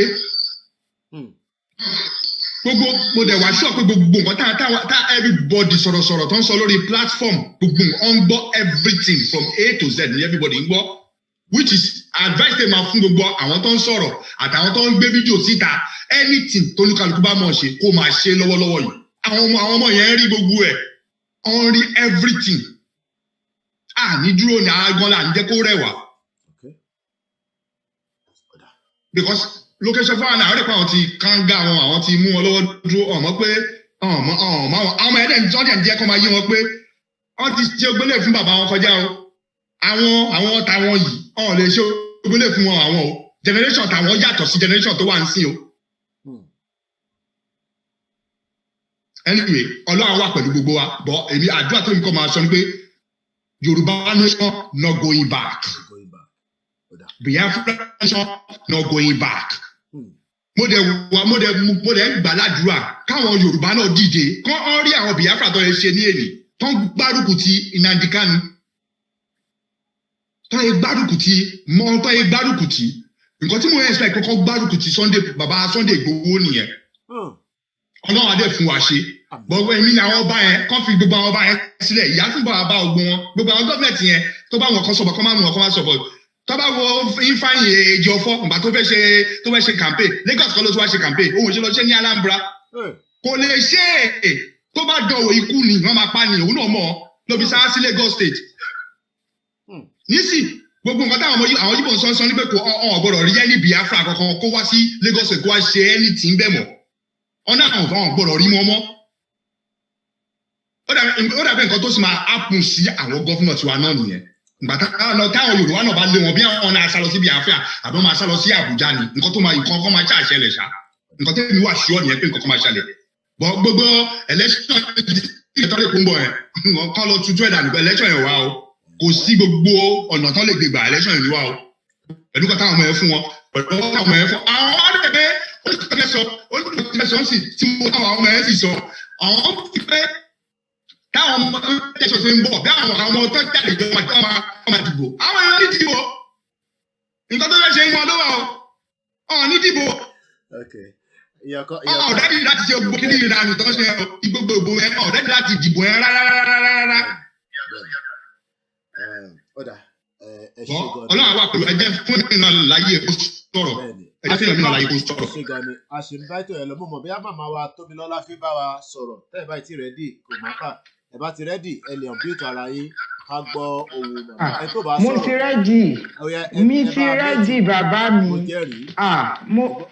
mo kí gbogbo ilé ibi iṣẹ́ ni mo wà I'm so glad ẹ ti ní specific time tá a máa retí sìn ẹ kú iṣẹ́ gidi gan ni ṣe rí ọ̀rọ̀ Nàìjíríà yẹn kíní ni mímọ̀ ìràwé omi tó ń jó ṣóyè yín ó ń jó gbogbo ẹ̀ sì máa clear ó sì máa yé everybody ó sì máa yé gbogbo àwọn ọba yẹn ó yé wọn ọgbà àwọn ọba wa àwọn gbogbo àwọn tó yẹ kán dìde fún ìrànlọ́wọ́ ilẹ̀ Yorùbá àwọn gan sì mọ̀ pé àwọn ti wà incarcerated bàbá olóyè Ìgbòho nìkan ló wà incarcerated Nnamdi Kanu nìkan kọ́ ló wà incarcerated gbogbo wọn ló wà ní ìgbèkùn bọ́n ṣe wà yẹn they are just buying time a mọ̀ pé UK máa gbà wọn tí kinní yẹn bá dé torí gbogbo wọn ló ti ń ra jet tí wàhálà yẹn bá dé gbogbo wọn ti ready àti jet out bọ̀kọ́ tó gbà yẹn àwọn ọmọ wa tí wọ́n wà ní we thank God a dúpẹ́ lọ́wọ́ wọn pé wọ́n dìde because tí wọ́n bá dìde ìyà yẹn kàn máa jẹ gbogbo wa gbé ni because àwọn tó wà Nàìjíríà nìkan kọ́ ni ìyà ń jẹ ìyà ń jẹ àwa tá a wà abroad gan because abroad àwọn ará UK àwọn ará America I swear with the resources we have in Nigeria àwọn ló yẹ kó máa wá sí ìlú wa kó máa wá bẹ̀ wá wò kó máa wá kí wa with the resources we have àwọn Zamfara wa ló ń gbé gold síta mo rí news kan tí wọ́n ń gbé gold síta fáwọn ní gold oníṣàǹfààrà ló ní kò sí gbogbo wa. fáwọn nìkan làwọn ní gold tó jẹ́ pé Queen of England gbogbo gold tó rí ní Nàìjíríà òun làwọn England náà fi ń ṣararin dín tí wọ́n fi ń tọ́jú ìlú wọn táwọn èèyàn wá ń ṣorí burúkú táwọn ọba gbogbo wọn sì ní ká má bọ̀ ọba ní ìsẹ̀ láìkí máa bú àwọn olórí but àwọn àgbàlagbà wa wọ́n máa ń ṣorí burúkú o I detest kí n máa bá àgbàlagbà gbogbo nǹkan tí wọ́n ń ṣe fún wa yẹn posterity ó máa bí gbogbo wọn ó máa bí àwọn ọmọ wọn ó máa bí gbogbo àwọn ọmọ Tẹ́dọ́lá gbogbo àwọn ọmọ Dangote gbogbo àwọn ọmọ gbogbo wọn but ibi táwọn ọmọ wa kan máa ti bẹ̀rẹ̀ àwọn ọmọ Yorùbá gidi wọ́n bẹ̀rẹ̀ látọ̀dọ̀ àwọn councillors wọn kọ́ wọlé àwọn councillors wọn lọ káwọn ṣe bí ẹ bá mọ councillor èmi mọ councillor mi náà ìgbà tí mo wà ní Naija ní lẹ́kọ̀ọ́ ẹ máa mọ́lé councillor yín ibẹ̀ ni wọ́n ti máa bẹ̀rẹ̀ tó máa lọ́lé chairman ibẹ̀ ni wọ́n ti máa bẹ̀rẹ̀ wàhálà yẹn sọ́sọ́ pé wọ́n fẹ́ ṣe election yẹn. wọ́n wá kí wájú ọmú gàrí. Of course ọ̀dọ̀ councillor ibẹ̀ ló súnmọ́ yín ju ibẹ̀ lẹ́sí máa bẹ̀rẹ̀ ìgbà tí councillor gan tó bá gbé tó wọ́n wà nínú ilé tó wà ní àhámọ́ tó mú chairman wọn tí wọ́n gbé bó ṣe máa tó lọ́dọ̀ àwọn governors nìyẹn. àwọn ọmọ wa kú iṣẹ́ lánàá yẹn we thank them ẹ̀yin náà tẹ̀jẹ̀ ń ṣe agbátẹrù gbogbo ẹ̀ fún wa gbogbo ẹ̀yin sọ̀rọ̀sọ̀rọ̀ we give kudos to all of you. Tẹ́ bá ti ń pè báyìí a máa jẹ́ yín lágbára ẹ̀jẹ̀ Jésù àní fi yín ṣàwásì lágbára ẹ̀jẹ̀ Jésù gbogbo wa jẹ́ la máa jọrọ Yorùbá nation yẹn we want to go back home ta ló fẹ́ wà nílùú òyìnbó by the time tí irúwa bá fi máa 65-70 kí ló fẹ́ máa ṣe ń bí wọ́n sọ bíìlì tán fi máa kú ni they pay bills until they die they pay bills bó máa ráwọn èèyàn 90 wọ́n sì máa tẹ ìbò wọn yẹn wọ́n á máa wò báyìí wọ́n fi máa san bill ìlú òṣì ṣebí tó bá wà kán wáyé jet out it's not enjoyment wípé yẹn wà nílùú òyìnbó Nigerian enjoyment wà ìgbà tá ló ń visit London ni mo mọ̀ pa ń gbádùn now that we are here kò kí n ṣe nǹkan tó fara rọ so we need to fight it all out àwọn tó wà abroad tí wọ́n ti mọ̀ wọ́n rò pé àwọn wà abroad pé àwọn tó wà nílé they don't really care about them àwọn tó wà nílé mọ̀ nǹkan tó ń ṣẹlẹ̀ náà but wọ́n ti gáàdì gbogbo wọ́n ti dì wọ́n lọ́fun wọ́n ti dì wọ́n mú but the only thing tá a jẹ máa ṣe náà tó máa help wa òun ni pé ní ìjọkànjọkàn sẹ̀ láìpẹ́ àtàrúgbó àtọmọdé tí gbogbo ìlú yẹn tí gbogbo Lagos state àwọn Yorùbá àwọn Igbo everybody wọ́n máa ti lè jáde sí ìjọba yẹn. That day is coming and I'm waiting for that day. Ọlọ́run máa jẹ́ mi gbogbo wa sí. Tí gbogbo wa bá ti lè jáde àti ṣẹ́gun government yẹn nìyẹn. Good morning, ma'am. Just for everybody to move out in our millions. Just one day. Wọ́n mọ̀ pa àwọn sì tẹ́. God bless you, Baba. Ẹ kú iṣẹ́ o, I greet the house. Thank you very much. Mo kí gbogbo ẹ̀yin tí ẹ ṣẹ̀ ń darapọ̀. Ẹni tó bá ti fẹ́ sọ̀rọ̀ ẹ kàn bá wa nawọ́ sókè. Èyí tẹ́ ti sọ̀rọ̀ tẹ́lẹ̀ ẹ káwọ́ sílẹ̀. Ẹ tó bá ti fẹ́ sọ̀rọ̀ ọ̀kẹ́kọ̀ọ́ sọ pé ẹ lè unmute kẹ́kọ̀ọ́ ní èmi ti rẹ́dí o bọ̀ kọ́kọ́ wà coordinated ni gbogbo alájọ́ lètò ètò mi kọ́ ni gbogbo alájọ́ ń ṣe mò ń kẹ́yìn tẹ́ wà lórí online náà tẹ́ ṣe ń wò wá nítorí pé ọ̀rọ̀ tó wà ńlẹ̀ yìí gbogbo wa la máa jẹ breakfast ẹni pé gbà tí mo wà lẹ́mbàsì lánàá kódà kóòdì ẹ̀gán ti fi padà díẹ̀ máa tún tètè fi kan pàdé ẹ̀ ni torí I was there for almost mo wọlé ní just before midnight ni mo wọlé lóru àná a dẹ̀ dúpẹ́ pé òjò tó rọ̀ lánàá ó fi ṣó pé àdúrà tí àwọn ọmọ tí wọ́n pa àdúrà yẹn gbà lẹ́ẹ̀kan sí ẹni tí kò bá yé pé a fi nawọ́ sókè ẹ̀kọ́ mute ara yín ọmọ rẹ̀ ń ka mò ń follow chat yẹn náà so that maybe. mo gbàgbé nǹkan kan tí mo fẹ́ sọ bàbá mi a ní a fẹ́ lọ sílùú kan South Africa a fẹ́ lọ sí South Africa mo ní ìyá máa jẹ Nàìjíríà o èmi kọ́ ni ìyá jẹ South Africa nílẹ̀ ilẹ̀ ń bẹ̀ yìí a ní passport Nàìjíríà tẹ́ bá rí gbogbo nǹkan tó ní ká lọ mú wa tẹ́ bá rí gbogbo nǹkan tó ní ká lọ mú wa. And I'm telling you, kind of citizenship maybe by I'll just walk in there. Wọ́n máa lo visa wa lẹ́nu ọ̀nà ni ìyá ti jẹ Nàìjíríà gbogbo wọn ti dáhùn gbogbo wọn dìran wọn báyìí ìyá máa jẹ wọn pa ni gbogbo àwọn ọba gbogbo wọn tó ń fìyà jẹ wá tó ń fìyà jẹ passport Nàìjíríà. Ṣé pé ẹni tó wà láàbùrọ̀ tó tún fẹ́ lọ South Africa pẹ̀lú Nigerian passport? I'm telling you with 10-year green card mi. Wow. Tẹ́ bá rí gbogbo nǹkan tó ń yà lọ mú wa mo ní yé èmi tó yẹ kí n ti ṣe citizenship mi over 3 years ago. Because bàtà ẹ̀ sẹ́dọ̀wọ́ sílẹ̀ ní rántí yẹn ní ló máa ń ṣẹlẹ̀ nìyẹn ẹ mọ̀ pé mo bá yàn kan sọ̀rọ̀ mo ní dárúkọ ọdún yẹn mọ́ mi ẹni òun ti ṣe 10 years nílùú yẹn ó ní but owó tẹ wọ̀ pé after 3 years lòun lè ṣe residency passport ìlú yẹn àmọ́ nígbà tó ń sẹ́dọ̀wọ́ sílé ẹ mọ̀ pé kíní yẹn kò ń jẹ́ kí yàn tètè ronú. Now, àwọn èèyàn tẹ sọ ṣe citizenship yìí máa ń wò yẹn kọ́ ló kàn mí kàn. Because ẹ tọ́jú àwọn ará ilé ni àwọn ará ilé lè tọ́jú ẹ wá mọ tí mo wá fẹ́ fàyọ́ bẹ́ẹ̀ nígbà tẹ́yìn ní tẹ̀lé ìtọ́jú ìgbéyìí síbi tí ẹ wà l'Amẹ́ríkà ẹ jẹ́ ká wá think about àwọn tó wà nílé tó kàn ṣe fi gba visa lọ sí South Africa even Kenya mọ́mì Kenya láti lọ sí Kenya bá wàhálà ni láti Nàìjíríà. wọ́n kọ Nàìjíríà sílẹ̀ even ní Ghana ní everywhere àwọn people yẹn àwọn aráàlú yẹn àwọn olórí wa yẹn wọ́n ti dáràn gan-an èpè ó yẹ ká máa jí láràárọ̀ láago 12 òru títí di aago 3 ká máa fún wọn ká máa nù wọ́n lépè ni Ọlọ́run máa bá wa tú bàbá olóyè Ìgbòho sílẹ̀ ẹ mo fẹ́ lo àsìkò yìí fún gbogbo wa tá à ń gbọ́ trade yìí tó bá ti di aago 12 òru ẹ jẹ́ ká máa announce into the here wípé kí àwọn ogun òde ọ̀hún kọ́ bá wa lọ tú bàbá Sunday Igboho sílẹ̀. Let's just speak the words and it will be established. Ọlọ́run á ràn wá lọ́wọ́ àti Mali àti Muslim àti oníṣẹ̀ṣe àti Christian. Let's be doing it for him. Àti gbogbo àwọn sọ̀rọ̀sọ̀rọ̀ wa àbọ̀ Ọlọ́run tó dájú á wà lórí gbogbo yín. Lady K Ọlọ́run á bá wa tú sílẹ̀ àti the other brother náà. Ẹ ṣé. Mo rí bẹ́ẹ̀ láti wa Alabi Ibrahim ọkùnrin tó dáa bẹ́ẹ̀ ni mò ń kí gbogbo èyí tí ẹ ti wọlé ẹ jẹ́ ká rántí pé Comrade Victor Taiwo náà ṣe release ìwé kan I hope I will bring him on air with us either this week or next week. Nigeria is sitting on a keg of gunpowder. Gbogbo alárí tó ṣẹlẹ̀ ní àná ní Lekki toll gate gbogbo alárí tó ṣẹlẹ̀ láàárọ̀ yìí ní Abuja pẹ̀lú Nnamdi Kanu.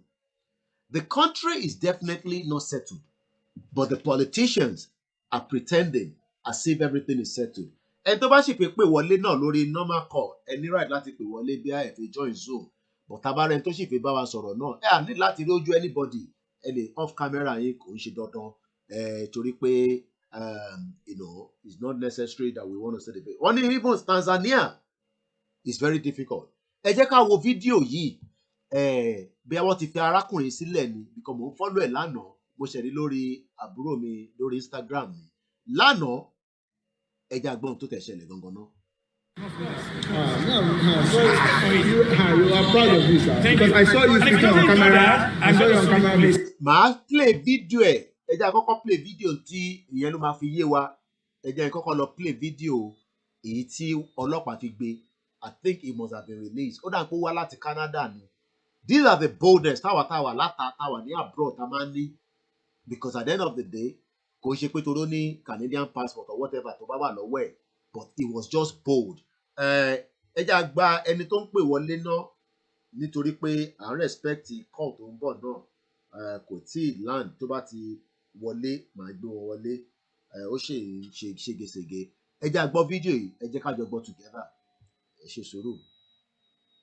And I told the Nigerian government that they are underpaid, the police are underpaid, and that a time will come we're going to overwhelm the police, and we certainly overwhelm the police. And we have shown that the police have not learned their lesson. Ẹgbọ́n kan tó sọ bẹ́ẹ̀ yẹn, ó ní a time will come. Màmá wa náà ti sọ, kódà àwọn gbogbo àwọn màmá wa tó sọ̀rọ̀ láàárọ̀ ẹ̀, Ọlọ́run á jẹ́ kẹ́ pẹ́ fún wa. Gbogbo yín náà lè sọ pé a time will come, we will overwhelm. Kí ló òyìnbó overwhelm? Á pọ̀ jù wọ́n lọ. Ṣé rí gbogbo wọ́n gbé ìbọn dání wọ́n lọ sí tóge nítorí pé ó wà lójú kan ni. Nítorí pé the rally or the protest or the memorial was focused on one point. If the rally or the protest is simultaneously in every part of the southeast in their local government, the southwest in their local government, and maybe even in Arewa land in their local government, we haven't got that capacity. We haven't got that capability, or capacity, to stop it. Ọlọ́pàá mélòó ló fẹ́ kó lọ sí gbogbo local government? Kò possible. It seems we have a caller that is coming through on the WhatsApp. Hello, caller. Ẹ ti bá wa lórí ètò bàbá wa, ẹ̀yin lẹ lètò. Àbáfẹ́ sọ. Ṣé kẹ́ tó máa ṣe private conversation? Because ẹlòmíì máa ń fẹ́ pè private. Oyè ẹgbọ́n òṣèké à ń gbọ́ yín sà. Mo ní first thing ní pé mo jẹ́ ọkọ fẹ́ dúpẹ́ náà for your work. Wọ́n takuntakun iṣẹ́ tẹ̀ ń ṣe. Yes, I really say thank you, sir. Thank you. Thank you, sir. And Ọlọ́run á máa wà pẹ̀lú ìdílé yín lórúkọ Jésù. Àmín. Ọlọ́run ò ní fi yín lẹ̀. Àmín. Ọwọ́ ayé ò ní ká yín. Àmín. Òkúkọ bẹ́ẹ̀ yẹn rántí kọ̀ọ̀kan pé ẹ mọ̀ pé bàtà bẹ̀rẹ̀ kíní yìí. Bẹ́ẹ̀ni sà. Mo ń sọ kọ̀ọ̀kan fún yín. Bẹ́ẹ̀ni sà. Ẹ má sinmi. Okay. Nǹkan tẹ́ ẹ̀ ń ṣe irú àwa yìí àwọn èèyàn kọ̀ọ̀kan náà máa wà. Èmi máa ń observe nǹkan gan-an. Mo sọ̀rọ̀ kan nígbà yẹn wípé nǹkan tẹ́ ṣe yìí ló bí EndSARS. If you don't tẹ bá rántí, I told you. A máa tún sọ̀rọ̀ lẹ́yìn ìpàdé. Nǹkan tẹ́ ṣe yìí òun ló ń fún àwọn èèyàn ní courage, ló ń fún àwọn youth náà ní courage. Mo dẹ̀ mọ̀ pé Ọlọ́run máa mú wa dé ilẹ̀ ìlérí yẹn lágbára Ọlọ́run. Àwọn oníṣẹ̀ṣe ti sọ, Christian ti sọ, Muslim ti sọ, but ìgbà tó máa jẹ́ là mọ̀ pọ̀ mọ́ pé kò ní pẹ́.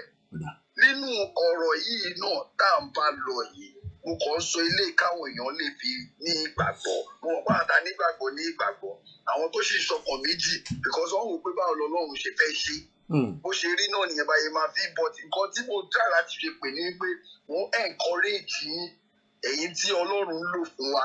Dìde especially gbogbo èèyàn ló try o for Koiki. I gave you kudos. Thank you, sir. Ẹ ṣé gan ni sir. Ó sì lè padà wá nẹ́tíwọ́ọ̀kì ni. Gbogbo ibi tí passport Nàìjíríà lè lọ àti ibi tí kò lè lọ màá ṣàlàyé fún wa láìpẹ́ yìí. Ó dà pé a ti gbọ́ tí bàbá wa. Now let's come back to that video. Only at some point màá tún start it all over again. It's only 34 seconds. But a ní call tó ń bọ̀ láti Libya because it's an interactive platform. Ẹ̀yin tẹ́ ra UK ní sùúrù ẹ jẹ́ a lọ sí Libya náà. Hello ará Libya. Hello. Ẹ káàbọ̀ sà. Ẹ ra sà. Mr. Koiki. Ẹ ti wà pẹ̀lú wa. Ẹ ra sà. Ọlọ́run á wà pẹ̀lú yín. Ọlọ́run á ṣe dáadáa pẹ̀lú fún yín o. Pẹ̀lú gbogbo wa. Gbogbo bẹ́ẹ̀ ṣe ń fẹ́ kó dá fún wa, á dá fún àwọn ọmọ yín náà o. Àmín sà. Ṣé rí ní ọ̀rọ̀ wa Nàìjíríà, àwa Yorùbá láà ní pọ́blẹ̀mù ra wa. Because kí ni gbogbo à ń bẹ̀rù. Okay. Ọdẹ ni pé mi ò lè kó lè jẹ ní bàbá ẹ̀. Ká bá ń dúró de pé pẹ́pẹ́ sí àwọn European Union, ọmọ bá dá sí, ọ̀hún fẹ́ dá sí. Okay. Ẹ rí pé wọ́n sì kọ́ wọn pa ẹ̀. Kò sí nǹkan tó ń lọ tí ó mọ̀ because of what on benefit lára Nàìjíríà. Okay. Àwọn alámàdìrí pé yes afẹ́ gbàgbà kalẹ̀. Okay. Anything. Tẹ́fẹ́ kú àmì dáhùn sọ yọ ọ̀fẹ́ kú, ọlọ́pàá ò fẹ́ kú. Bọ̀ ọ́ rí gbà wá inú fìdí ẹ̀gbọ́n ọ̀lẹ́ ni wà á lè jà. Okay. Ló yẹ kó máa ráìdì wa. Okay. Ọ̀tí bá dì fáyìí bá fẹ́ ìgbàra rẹ̀ lẹ́yìn ẹni tó máa kú kò sí pẹ̀lú àdìjà nígbà tá à ń fẹ́ fún ìyá máa gbàgbà jà. Okay. Torí ẹni tẹ́ fẹ́ gba oúnjẹ lẹ́nu ẹ̀rí kò ní fojú lásán filẹ̀ tipátipá làwọn fi gbà lọ́wọ́ wọn. Bíkó gbogbo àwọn leaders wa wá kò sí ìkọ̀kan wọn tó fẹ́ ṣe ẹnu ọ̀tún tó kàn benefit bẹ̀. Okay. Irú kò tó ń ṣẹlẹ̀ lẹ́yìn Yíbò yẹn tó bá pẹ́lẹ́ Yorùbá ti ń ṣẹlẹ̀ tó yẹ gbogbo ọ̀rọ̀ pé no òṣèlú tó máa jáde ẹ̀yin á rí pé gọ́ọ̀mẹ̀ntì nǹkan tó ń dáhùn fáyì yóò tún máa níyanjú nǹkan tó máa ṣẹlẹ̀ àti máa ṣẹlẹ̀ bíkọ́ ọ̀pọ̀ ilẹ̀ Yorùbá ọgbọ́n ní ọrọ̀ ajé Nàìjíríà wà tó bá yẹ pé ok movement ò sí tí wàhálà máa ṣẹlẹ̀ ká máa ṣe wàhálà lámà fa wàhálà everyday ni tí gbogbo pọ́ọ̀tù yẹn kó tọ́rí ti yẹ kó máa ṣiṣẹ́ ẹ̀yin á rí pé dídá ń lọ nǹkan kan ti máa jáde méjì ẹ̀dì àtàtà tí wọ́n máa rí fúrifúri ìgbé ìwọ̀n mẹ́sì jáde Libya làwọn wà ní báyìí kò sí ọ̀tún báyọ̀ lẹ́rù ogun ọmọ àjà ẹni máa kú ẹ tó máa kú mi ẹ̀mẹ́ ẹ̀kọ́ máa dẹ́rù bà wá àwọn dẹ́rù bà wá jù ẹ̀rù yẹn dẹ̀ ń bá wà lórí pé wọ́n jẹ́ kí ni kọjọ́ máa ráìdì wa ẹ̀rù bàbá wa tó wà ní bẹ̀rẹ̀ republic lálẹ́jọ́ yìí tó wà ní bẹ̀rẹ̀ republic bàbá ni wọ́n gbà kó wà ń bẹ̀ bàbá tí ò gbowó lórí lọ́wọ́ anybody tó fi rẹ̀ lẹ̀ ó kó wà ń bẹ̀ yẹn àwọn á dúró láti gbà tí ọtí mímọ́ máa ń lọ èkó yẹ kó yóò jẹ́ pé kí ẹni sì kó ṣiṣẹ́ ní ilẹ̀ Yorùbá mọ́ ẹni sì kó ṣiṣẹ́ mọ́.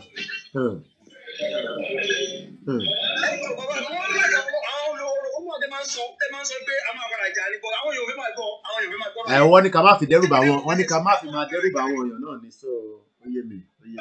Bàbá mi, òsínbà tí máa kó ní ikú, ẹ̀yẹ́ kí ló kún mọ́ ẹ̀lẹ̀ ni, ibi máa kú kọ́ ní ikú yẹn. Ẹ̀bọ̀ káwá prepare dáadáa, ká dẹ̀ jẹ́ káwọn èèyàn wa tẹ́yà tẹ̀fẹ́ lọ tó pa máa jà ká enlighten wọn, ká educate wọn kó tó di pé ìjà gan máa dé, gbọdọ̀ pọ̀ náà la ṣe ń bá lọ báyìí, àbí bẹ́ẹ̀ kọ́? Ẹni tó bá sọ̀rọ̀ iPhone ẹ bá mute ẹjọ́, ẹni tó bá sọ̀rọ̀ lórí Zoom, ẹni tó bá fẹ́ sọ̀rọ̀ ẹ lè nawọ́ sókè, màá gbé yín wọlé ẹ sọ̀rọ̀.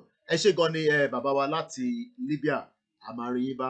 Ẹni tó bá sì fẹ́ pè náà lórí normal call, but à ń show fídíò kan lọ lẹ́ẹ̀kan, mo dúpẹ́ lọ́wọ́ gbogbo èyí tí àjọ interact. Ṣẹ́rí, this is a new kind of conversation tá a máa ní. Ìgbà NTA ìyẹn ti kọjá. Now à ń sọ̀rọ̀ Nigerian passport díẹ̀ lẹ́ẹ̀kan, but ká tó padà sórí ẹ̀ 151 countries ní Nàìjíríà ò lè lọ àfi tẹ́ bá gba visa. Nínú gbogbo àgbáyé bí ayé ìṣe dùn tó 151. Ẹ gbọ́ mi dáadáa, ṣe níbi tó highlight red yẹn ìyẹn ló pè ní danger. Ẹ rántí orin yẹn, ta ló rántí orin yẹn? Danger. Ṣé Boston Rhyme tẹ̀ ló kọ́ ní àbí ta ló kọ́ ẹ̀? A kò sọ pé danger. Ṣe rí màmá wa tó pè tán láti Amẹ́ríkà, wọ́n ní green residency tó jẹ́ pé bíyàn bá ní ọkàn abalẹ̀ wàá máa ṣiṣẹ́, wàá máa lọ, wàá máa bọ̀, kò dàbí pé kíyàn wà nílé. The question then is 151 countries with a Nigerian passport ò lè lọ síbẹ̀. Àwọn ìlú tó wá lè lọ, ẹ jẹ́ kí n sáré highlight ẹ̀ fún yín. Nínú gbogbo ìlú àgbáyé, wọ́n ní you can go to about 20 countries. Ẹ jẹ́ ká kọ̀ wo àwọn 20 countries yẹn tó lè lọ. 20 countries. Forget it, kò sí Europe kankan níbẹ̀, tó má tẹ̀ ronú pé ó ń bọ̀ London. Wọ́n ní o lè lọ Angola. Tó bá dé Angola, wàá gba visa lẹ́nu ọ̀nà. Tó bá dé Bangladesh, wọ́n fún ẹ ní visa 180 days. Tó bá dé Belize, visa free 90 days. Tó bá dé Bolivia, o lè wọlé síbẹ̀ for 90 days. Kí ni mò ń try láti sọ ni pé àwọn ìlú yẹn náà dá o, ẹ má get me wrong. Tó bá lọ, o lè lọ Burkina Faso, visa free. O lè lọ Cape Verde, visa free. O lè lọ Central African Republic, visa free. Comoros, visa free. Côte d'Ivoire, visa free. Djibouti, visa free, e-visa. O lè gba visa lọ́fẹ̀ẹ́ láti débẹ̀. Dominica, wọ́n ní visa free. Ẹ rí pé àti ìdárúkọ kò sí England, kò sí America, àwọn èèyàn sí bẹ́ẹ̀, àwọn yẹn ti gbọ́n. Ethiopia, wọ́n fún ẹ ní visa tó bá dẹnu ọ̀nà. Fiji, visa free. Gabon, visa free. Gambia, visa free. Ghana, visa free. Guinea, visa free. Guinea-Bissau, visa free. Haiti, visa free. Iran, visa free. Kenya, ó máa gba visa. Lebanon, visa on arrival. Lesotho, Liberia. The question now is, níbo ni gbogbo àwọn European countries? Níbo ló wà? And these are the European countries. Don't sọ fún yín pé Nigeria is good, but passport yóò lè wọ́n lùdú wọn àfi tó bá lọ gba visa. Do you understand what that means as a Nigerian? That this European country that is telling you that Nigeria is a great country, why is it that we are not giving access into their country? Àwọn tó gbọ́n, wọ́n yà yọ àwọn tó dánú ẹ̀, wọ́n yà yọ àwọn professional yín, àwọn doctors, àwọn engineers, àwọn tó ní PhD, àwọn tó ní masters, àwọn tó lè wúlò fún wọn. Ìmáa dìde díẹ̀ kákọ̀ tó gbọ́ ọ̀rọ̀ tí à ń bá lọ níbí ìbàyí tẹ́lẹ̀. Níbo lọ̀rọ̀ yẹn wà náà? Bìkọ́ mo ní láti gbé kọ́ọ̀lù tó ń bọ̀ yìí. Urgent lẹ́ má bínú ẹ̀yin ará ilé. Ok, ẹ jẹ́ á gbọ́ ti alàgbà tí à ń fẹ́ gbọ́ lọ lẹ́ẹ̀kan yẹn. Lẹ́ẹ̀kan sí mo kí gbogbo wa o. Mo kí gbogbo wa ní ọmọdé lágbàlagbà. Ma mute my Canada, and I told the Nigerian government that they are underpaid, the police are underpaid, and that a time will come we're going to overwhelm the police, and we'll certainly overwhelm the police. And we have shown that the police have not learned their lesson. Because we see that there's so much injustice in Nigeria. There have never been justice in Nigeria. Look at them now. Look at them running again. Look at them running. Listen, protest, okay? Don't touch them now. Okay, so we're going to see me.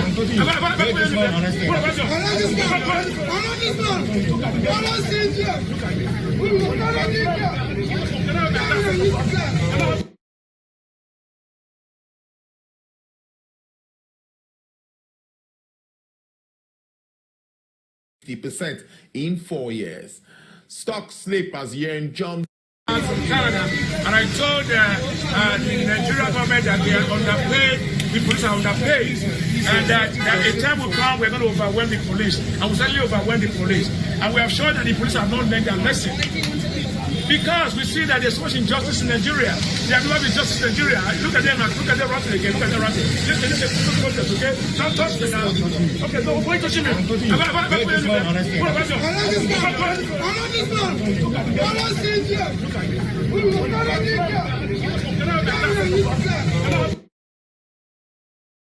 From Canada, and I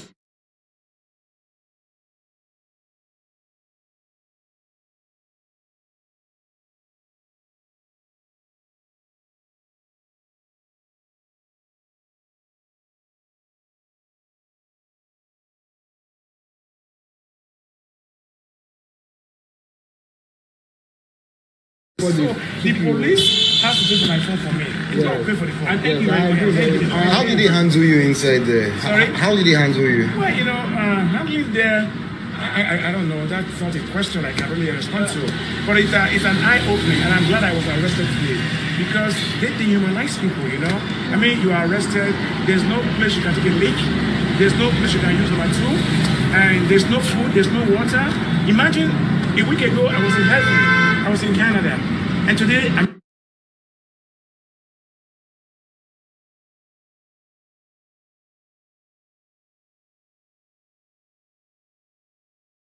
Only a week ago, Emma Binu, only I was in heaven. Only a week ago, I was in heaven.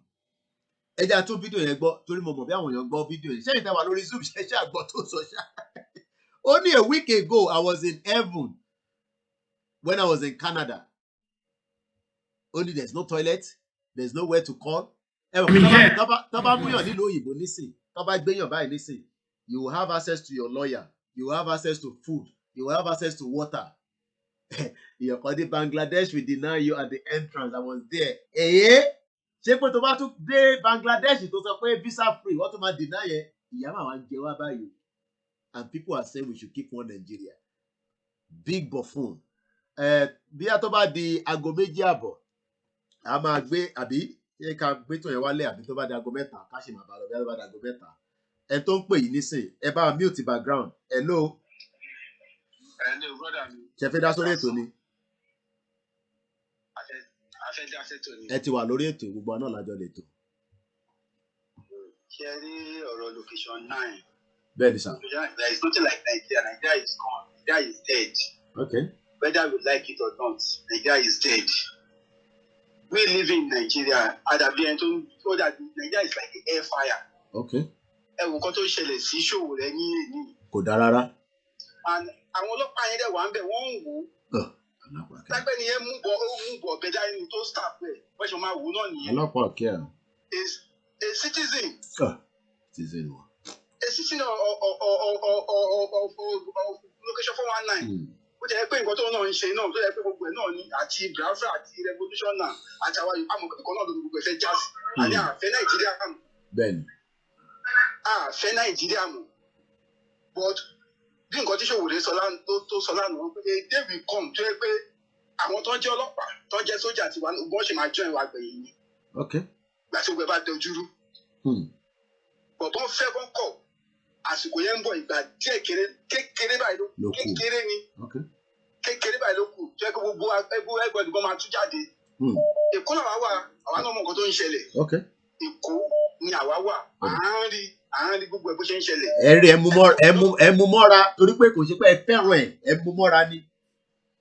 À ń mú mọ́ra because of the fear tó ti kó sáwọn èèyàn lọ́kọ́ pé bí àwọn àrùn díẹ̀ díẹ̀ gan-an but the fear tó kó sáwọn èèyàn lọ́kàn ó ti pọ̀ jù. Ẹ̀kọ́ dáhùn tó yẹ pé tó ń ṣe EndSARS remembrance lánàá fáwọn tó ń kú.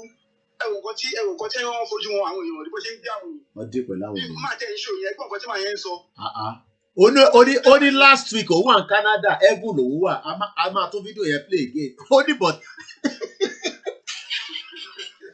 orí bí àgbà tó fẹ́ tọ̀ tó mú débẹ̀ títọ̀ gbọ̀n bí ọkùnrin tọ́lọ́pàá fún nígbà tí pé ìtọ̀ bí ti bá tọ́ síbi tó wáyé kó yàgbẹ́ síbẹ̀ kó àbí Amẹ́ríkà ló rò pé àbí you think in Canada.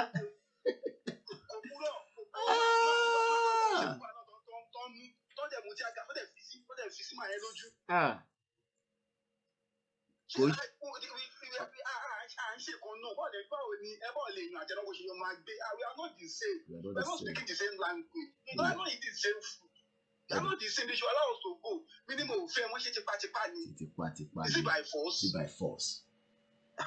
To serve Nigeria is not by force. Like Mohammed is by force so only we have to be together. I don't know mi mọ bí yẹn ṣe ń sùn. I don't know how that man sleep. Mi mọ bó ṣe ń sùn. The man after this 2020 mi mọ nǹkan tó fẹ́ gbẹ̀yìn máa yẹn. Mi mọ nǹkan tó máa gbẹ̀yìn tí ó bá kúrò lórí ibẹ̀ yẹn. Àwọn ìrèlè pé táwọn bá kúrò. Mi mọ pé I don't know how he want to live his life. Àwọn ọ̀rọ̀ ló bẹ̀. Ọ̀dà. Ẹ jà tún fẹ́ ẹ ṣe gan ni. Àmín ẹ ṣe gan ni. Ṣé ká tún gbé ẹ jà lọ sí New York yẹn ti lọ àtúpè padà ẹ jà padà ká lọ gbọ́ fídíò arákùnrin yẹn ó ní this time ẹni yẹn ti ń pè padà láti New York ó ní this time last week I was in Canada ẹni tó dé fìlà gan tó wọ glasses hello caller ṣó wọlé àbí kò wọlé. Báwo ni o broda mi ṣe dáadáa ní ẹ kú ètò. Ẹ káàbọ̀ sórí ètò sà. Ọlọ́run á máa fún mi ṣe o. Ọlọ́run á máa dúró tì í. Ẹ ní ṣàṣetì. Àṣẹdùmarè. The last time tí mo pè mo sọ pé a máa dìde fúnra wa ní kò dẹ̀ sẹ́ni tó máa ràn wá lọ́wọ́ àwa ara wa yìí náà. Gbogbo àwọn tó bá ń lágbára nínú wa ni kọ́ bẹ̀rẹ̀ sí ń dìde fún wa. A nídìí ìrànlọ́wọ́ òyìnbó kankan, a nídìí ìrànlọ́wọ́ Russia, a nídìí ìrànlọ́wọ́ anybody. Gbogbo ń ta nídìí Ọlọ́run ti fún wa. Àwa la máa gbára wa lọ́wọ́ òyìnbó, a tún gbọ́dọ̀ fira wa sọ́kò ẹrú ẹnì kankan. Ọlọ́run dẹ̀ ti dúró tó máa bá a jàjà ẹ. Bùtà àwọn tó máa jàjà ẹ láàrin wa tó jẹ́ pé àwọn alágbára àwọn ni kó tètè dìde. Kó recognize pé this is time for them to stand up. For the people. Ọlọ́run á dẹ̀ kún àwọn náà á máa dojú tó ìbò. Torí ogun tá à ń jà yìí ogun tó ìbò ti dálẹ̀ sí orílẹ̀ ayé wa ni àtàwọn Fúlàní òfò yìí. Gbogbo wọn lọ́lọ́run máa ṣe mọ́ṣẹ́ fún wa. A dẹ̀ máa borí wọn ní lágbára Ọlọ́run. Mo ò ní sọ jù bẹ́ẹ̀ lọ bó ṣe máa rí nìyẹn láìpẹ́ láìjù. A máa bọ́nu oko wàhálà tó ìbò dálẹ̀ fún wa. Gbogbo oko ẹrú tó bẹ́ẹ̀ fi wá sí gbogbo ẹ̀ lọ́lọ́run máa kó kúrò fún wa. A dẹ̀ máa ní òmìnira wa. Ìlú wa máa jẹ́ ìlú olókìkí ìlú tó máa dáa tó máa rọrùn fún aráàlú àti gbogbo ẹni tó bá ń gbé bẹ̀. Gbogbo àwọn ọba òfò tádẹ̀ náà ní ìsìn gbogbo wọn lọ́lọ́run ló máa bá Nàìjíríà lọ. Bí Nàìjíríà ṣe ń wọlé lọ bẹ́ẹ̀ ni gbogbo wọn náà máa wọlé lọ. Tí gbogbo nǹkan ni Ọlọ́run á kún wa ràn wá lọ bó ṣe máa rí nìyẹn. Ẹ ṣé gan ni thank you very much.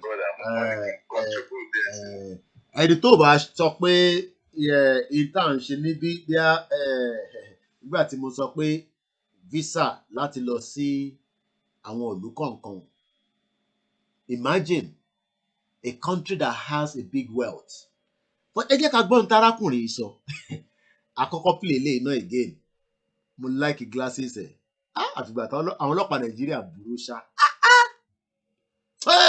ó fi fìlà yẹn ó tún fi nà lórí. Do you imagine?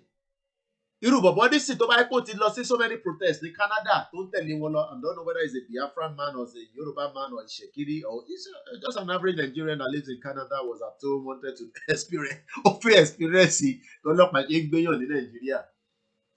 Okay, kí ló ti okay. Ó fẹ́ experience ẹ̀ ni, he wanted to experience it. Ẹ jẹ́ ká gbọ́ nǹkan tó sọ, ẹ ṣe sùúrù. And I told the Nigerian government that they are underpaid, the police are underpaid, and that a time will come we're going to overwhelm the police, and we'll certainly overwhelm the police. And we have shown that the police have not learned their lesson. Ṣé rí pé fóònù yẹn wà lọ́wọ́ ẹ̀ on the left hand side, ó dẹ̀ lo airport, ọmọ Canada. Because we see that there's so much injustice in Nigeria. Oró pé òun ó ti gbàgbéra. Oró pé òun sì wà ní Canada tó ń bá àwọn journalist àbírú àwa tó bá jẹ́ pé a bá lọ cover event ní Canada. Oró pé irú àwọn bẹ́ẹ̀ ló ń bá sọ̀rọ̀ ẹ̀jẹ̀ àgbọn tó sọ. Ó ní look at them. Ó ti gbàgbé pé look at them tó ń sọ yẹn ó ti upset ọlọ́pàá Nàìjíríà. Look at them kẹ̀. Ọlọ́pàá Nàìjíríà. Àná tí mò ń ṣe broadcast máa play video yẹn ẹ jẹ́ sáré upload ẹ̀ sórí YouTube. Kẹ́ wo bí a ṣe ń bá ọlọ́pàá fa wàhálà lánàá díẹ̀ ní embassy lánàá. I'm going to upload that video just now. Ẹ jẹ́ àgbọn tí ó ń sọ níbí báyìí lọ.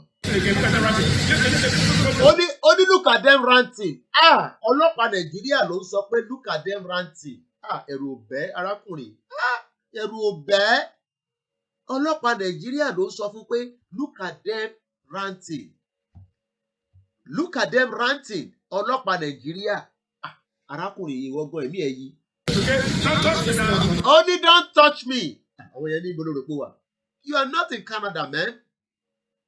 You are not in Canada, man. You are not in Canada, man. Okay, so why touching me? Only why touching me? Yẹn ni I'm touching you. Ọlọ́pàá Nàìjíríà. Yẹn ni why you touching me? Yẹn ni I'm touching you. Kí ló fẹ́ ṣe sí? You might think this is a joke. This is total unacceptable. This is total unacceptable in 21st century. Mo ń lòdì èyí tí ẹ wá rí difference. British mo fẹ́ kọfí title sí tí mo fẹ́ upload ní British police at London at the Nigerian High Commission at the Nigeria. Mo fẹ́ upload ẹ̀ ni o. Again, play. I should play again. Arrest this man. Oh, people log lórí. Kaniye tó ń sọ pé ká má arrest ẹ. Ó dà pa tuntun lẹ́nu tó fi pè wá tó fi bá wa sọ. Hello, kọ́lá ṣe fi bá wa dá sétò ní. Hello, ẹni tó. Ẹ káàárọ̀ mà. Ẹ ra mà. À ń gbọ́ yín mà. Ṣé rí nǹkan tó máa ṣẹlẹ̀ ní Nàìjíríà? Bẹ́ẹ̀ ni mà. Ọlọ́run máa ṣàánú wa. Okay. Ṣẹ́rí àwọn èèyàn wa, they need to prepare themselves. Okay. Because the Igbos are ready. Okay. And Igbo are already bent pé kò ní sí election 2023. Wow. Tí àwọn Igbo bá strike, bẹ́ẹ̀ ni mà. Àwọn Fúlàní wèrè yìí, wọ́n máa strike gbogbo state Nàìjíríà papọ̀. Bẹ́ẹ̀ ni sọ fún yín. Because àwọn Igbo máa ń pa anybody dànù. Àwọn Igbo máa yẹ pa àwọn Fúlàní báyìí, wọ́n máa yẹ pa àwọn leaders wọn. Àwọn Fúlàní tó wẹ̀ àwọn yẹn wọ́n ní wíjì lọ lórí ẹ̀rọ ìdí tẹ́tẹ̀lẹ̀. So tó bá yẹ pé wíjì lọ sílẹ̀ Igbo, wọ́n máa fi lè Yorùbá lé àbí. Ẹ tọrọ orí àwọn yẹn wọ̀ pé. Okay. So táwọn Fúlàní bá blow wíjì lọ fẹ́ blow ní anytime bí 2022 bí 2023 bí 2024. Wọ́n wá blow ẹ̀ sílẹ̀ Igbo nìkan, wọ́n wá fi South West sílẹ̀. We shall all see. We shall all see. Gbogbo ala máa jẹ breakfast. Kọ́ máa lọ bó jẹ́ nǹkan kan kọ́ máa lọ mọ́tún ilé wọn. Ẹni tó bá lè jà bó bá tẹ́lẹ̀ bọ́ ti máa dàgbà bọ́ ti dàgbà. Ẹni tó bá lè jà kó bẹ̀rẹ̀ sí tí wọ́n ìbọn ṣe máa ń yọ ìṣàdúrà wọ́n máa ṣe ń ga gídígbò ni wọ́n ti bẹ̀rẹ̀ sí yọ lẹ́sìn. Then àwọn leaders were the others, all of them they are ready to run away. Tó yẹ gbogbo wọn most of the things tí ò ní private jet ní ibi kò wọ́n tó hàìdí. Bẹ́ẹ̀ ni sọ fún yín, gbogbo wọn yẹn àti àwọn Lagos state governor àti tí whatever mi ò mọ àwọn state yẹn, ṣẹ́gẹ́ ìtàwọn state gbogbo wọn tó wà ní Southwest. Gbogbo wọn ló ní death tó máa fi get out. Okay. Ṣùgbọ́n àwọn yẹn wọ́n ṣì ń wò, wọ́n ní wò pé kíní òkìní kan tó bá ti bẹ̀rẹ̀, àwọn tó wà lẹ́kọ̀ọ́ ti lànà wọn ṣe méjì. Ṣùgbọ́n àwọn tó tẹ̀ wà ní bàbá láti rẹ́dí already. Àwọn tó wà lẹ́kọ̀ọ́ ló ń ṣe ọmọ bọ́tà, gbogbo wọn lọ́mọ ìṣòkò wọn já sómi. Okay. Àwọn bọ́tà àbẹ̀ tó ẹ máa ń sọ fún wọn, àwọn onímọ̀ ààrẹ and whenever the style starts from Igbo land, it's going to extend to the Southwest. Bẹ́ẹ̀ni. Fúlàní ò ní ìlú anybody sílẹ̀. Ṣé báwo wọ́n fẹ́ ní kó pariwo pé àwọn pípọ̀ yìí wọ́n máa strike? Lady K, nǹkan tó rí àwọn èèyàn fi pé nìyẹn. Lady K, this lady saw it coming. Kọ́lọ́ bàbá mi yọ lẹ́yìn ẹ̀kọ́ ìdúrà lóko lágbára Ọlọ́run tó ṣílẹ̀kùn yìí. Ó máa ṣílẹ̀kùn bẹ̀rẹ̀ fún àwọn ọmọ yẹn bọ́sítà. Lágbára Ọlọ́run. Lady yẹn sọ she started she saw blood. Lẹ́yìn ẹ̀kọ́ tó bá pẹ́ yẹn mú òun. Abuse. The lady said, "What the papa yẹn mú òun?" And she said this war is coming. Wọ́n máa carry your papa tí wọ́n lè di care already. Wọ́n máa yọ lẹ́yìn yẹn sílẹ̀. Ẹjọ́ tí pápá bá wá lẹ́yìn pápá yìí sí, ó kó tí mo mọ̀ lọ́mọ sílẹ̀. Ẹjọ́ kí ló tún bọ̀? Kí ló tún bọ̀? Bẹ́ẹ̀ ni pé àwọn èèyàn wá jẹ̀ pé kọ́ni ìgbàjọ́ kọ́kọ́ sọ kí ni because everybody ẹni bí mi ṣe wà ẹ̀ don't tell everybody bá sọ pé okay àwọn rí kankan because èmi náà mo máa ń rí Ọlọ́run fún mi ní ẹ̀bùn alágan. Ọlọ́run fi hàn lédi yẹn ṣe kò gbàtẹ́ fún mi ọ̀tẹ̀ kọ́kọ́ bú pé inú ọ̀yìn nìkan ṣẹ́gẹ̀ and the thing happen lóòótọ́. Ṣé wọ́n mọ̀ pé the second one náà is gonna happen? Ṣé pé the first one yẹn táyé tí o ti happen báyìí ní sí ká máa retí second one? Mo ní ká máa retí second one. Ẹni gan fẹ́ lọ sẹ́kọ̀ọ́ ẹ̀rú pé mi àti lọ́wọ́ mi ò lè lọ sẹ́kọ̀ọ́. Kíkọ́ mi ọmọ kan tó máa ṣẹlẹ̀ tí ìbára sẹ́kọ̀ọ́ ló máa kí lọ wọ́n ti pọ́n pẹ́ àwọn ọmọ Fúlàní. Because this Fúlàní gbogbo wọn ti rẹ́ dọ́tù wà everywhere who's that corner? Ẹ̀gbọ́n mi sọ Fúlàní pé gbogbo àwọn Fúlàní for that ground. The area festa they are too much. Kò síbi tí wọ́n ò sí mọ́. Àwọn gbogbo àwọn oníjà ti wà ìpín kó bí àwọn ọmọ kan tó ń ṣẹlẹ̀ bọ̀ torí oníkálukú fẹ́ sáré kó nǹkan tó lẹ́kọ̀ọ́. Ní múmẹ́ǹtì rẹ̀. Wọ́n convert sí dọ́là ni wọ́n gbé jáde straight. Oníkálukú kọ́ wọ́n kọ́ ìyẹn wọ́n tẹ́lẹ̀ bẹ̀rẹ̀ sílẹ̀ pẹ̀lú kálukú kó sákò Nàìjíríà náírà ti bàjẹ́ gan. Ṣé fàgbọ́n ti dájú náírà lọ lọ́wọ́ yìí? Ọ̀dà fún yíyan ẹjọ́ ẹgbà mi. Àwọn èèyàn wá dẹ̀ ṣe ń wò wọ́n ò lè sọ̀rọ̀. Wọn ò tí ì mọ̀ kan tó ń ṣẹlẹ̀. Ṣé wọ́n fi ṣé tọ́pọ̀ tẹ̀lé pé wọ́n bò wá lójú pé wọ́n tẹ̀ bò wá lójú kó àtúrọ́pọ̀lọ ni.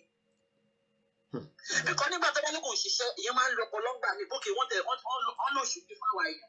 But nígbà míì you can see things happening every day. Things are too expensive. People cannot buy anything.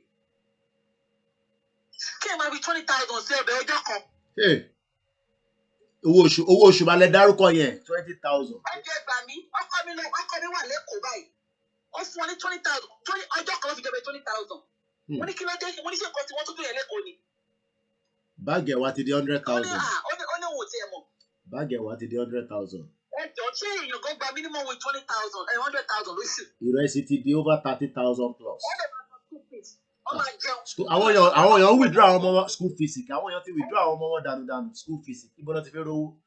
Ojoojúmọ́ ni problem wà ní. Kọ́ máa lé náà pípé nìyẹn 30,000 lóṣù kan. Ẹni lówó gan gbádùn lọ́wọ́ ìgan Nàìjíríà ẹni lówó. Kò sí.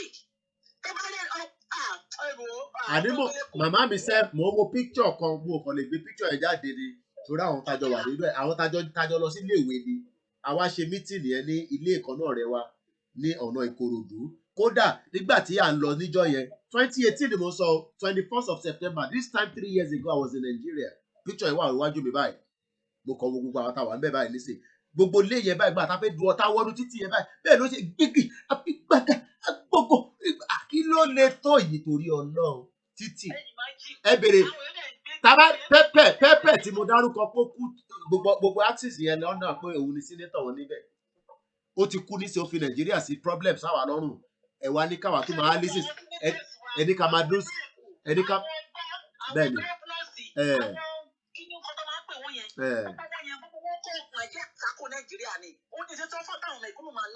wọ́n kàn náwó ni lórí burúkú ni mo kọ́ owó kẹ́ àwa là ń rescue jojo ojoojúmọ́ là ń gba call àwọn èèyàn tẹ̀rọ pé torí àwa báyìí nísìnyí tá a jẹ́ public figure tá a wà ń ta bá Koiki sáré fún mi 10,000 ẹ jẹ́ fún mi 5 níbo láti fẹ́ rí. bí wọ́n ti fẹ́ rí. mo ń bọ̀ ẹ̀yin tẹ́ wà lórí Zoom mo ti rọ́wọ́ tẹnà sókè gbogbo iná lẹ́ máa dá sétò. níbo fẹ́rẹ́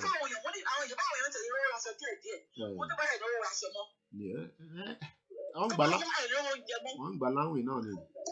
àwọn banks tí banks tó bá yá ọmọ máa ti banks ọmọ máa ti offices ọmọ máa ti gbogbo ibi iṣẹ́. ó ń bọ̀ díẹ̀díẹ̀ ní àwọn láǹdẹ̀ ni. nígbà táyà yín bá bàjẹ́ tán lè ṣe tó máa sọ̀rọ̀. à ń sọ pé ìlú yẹn kò dáa ó máa wọ́ọ̀sì ju Lebanon lọ ẹ lọ wo Lebanon owó Lebanon tí dókítà ń gbà ó ti padà sí ìgbà tí wọ́n wà ní the 80s ẹ tí ì dá kankan mọ̀ eré la rò pé náà ṣe. ọjọ́ làwọn èèyàn fẹ́ dìde lọ́fẹ́ fight for life ara wọn àwọn ọmọ wọn. wọ́n náà wà la fẹ́ dá lóru. wọ́n kékèké wọ́n máa tọrọ oúnjẹ lẹ́gbẹ̀ẹ́ títì. wọ́n náà wà ta wà ń ta la fẹ́ da ìlú rú màmá wa wọ́n náà wà ta wà ń ta la fẹ́ da ìlú rú. ó máa wọ́ọ̀sì ju Lebanon àti Cuba lọ. àwọn mẹ̀kúnnù tó wà Nàìjíríà dé náà wọ́n lè kọ́ ẹ̀rù ló ń kẹ́wọ̀n. ẹ̀rù pé àwọn ò fẹ́ kú ẹjọ́ ẹjọ́ fẹ́ kú tẹ́bi ń pa ebi náà kọ́ ló máa pa kú ni. ó yà mí lẹ́nu. ṣebí ọkọ ló máa pààyàn. Boko Haram gan dúró dé wọn lọ́nà. àwọn nínú ilé wa àwọn márùn-ún ló lè wá bí gbogbo wa we are all graduates kò sí ètò oríṣẹ́ ní gbogbo wa. ní ibo ló ti fẹ́ rẹ̀ ilé máa tún sponsor wọn. tó bá. I'm talking about 1998 ẹ̀gbọ́n mi first born wájú ẹ̀ school in 1997 ó jáde college ó tún lọ sí London ó tún lọ sí masters ní London. kò rí fi ṣiṣẹ́. níbo. èmi náà mo jáde 2003. bẹ́ẹ̀ bá ti ní kó jókòó London tó tún padà wálé wá tó wé sáà. àìmọye gradé. It will come to a time in Nigeria where people will still 100 naira. Ó mọ̀ àbí 1 million lọ́wọ́ wọn ni. Wọ́n ní bẹ́ẹ̀ ni ẹ̀sìn òjàre. Bí ṣe lọ́wọ́ báyìí, owó tó yà wọ́n bí 1 million ni wọ́n ti dán níbi tí ti yáyá kó lẹ́kọ̀ọ́. èyí ti gbọ́n. Ní sí àwọn ẹ̀gbọ́n mi kan tó ń sọ fún pé ààrẹ jẹ́ àwọn máa ṣeré ní Nàìjíríà yìí. Ọlọ́dà ikú kò tí ì ti règún. ní ibo sóríire kẹ̀. àwọn ẹni sùúrù àǹtí àwọn èèyàn rò pé ẹ mọ̀ pé Nàìjíríà for them tá a máa ń rí pé ara mọ́tò akọ́lé àbímọ no àníṣe ọlọ́pàá ẹni tó lọ lánàá wọ́n bọ́ fìlà ọdẹ tó fọmọ lórí. so kí wàá ní point okay ìwọ ní.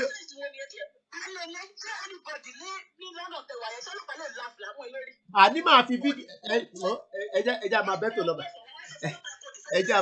lọ bàbá mi ẹjẹ àmà bẹ́tò lọ ẹ̀rí fídíò mi àtàwọn àwọn tájọ wà ní ẹ́mbásì lánàá àtọlọ́pàá méjì káfí compare sí ti Nàìjíríà ẹjẹ àmà bẹ́tò ẹ̀ nìṣó lọ ẹ ṣe gan ni ẹ ṣe sùúrù ẹ̀yin tẹ́ fẹ́ pè ẹ ní sùúrù ẹ̀yin tẹ́ ti dọwọ́ sókè lórí Zoom lẹ́yìn tá a bá play fídíò yìí màá bẹ̀rẹ̀ sí ẹni tó máa kọ́kọ́ sọ̀rọ̀ lórí Zoom tí mo fi pè mo rí Mr. Ayọ̀bámijì ẹ máa bá wa sọ̀rọ̀ màmá wa Ọmọlára Toríọlá dẹ̀mọ̀rí pé Sodiq ti náwó sókè so but ẹ jẹ́ ká play fídíò yìí again in tó ṣẹlẹ̀ ní ara protest ìtànà mo ní sọ̀rọ̀ is 30 seconds ẹ jẹ́ ká wo fídíò yẹn together.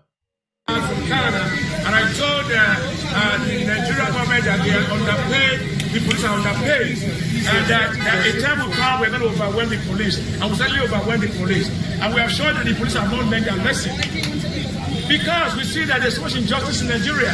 There have not been justice in Nigeria. Look at them running again. Look at them running. This is a protest, okay? Don't touch them now. Okay, no, why touching me?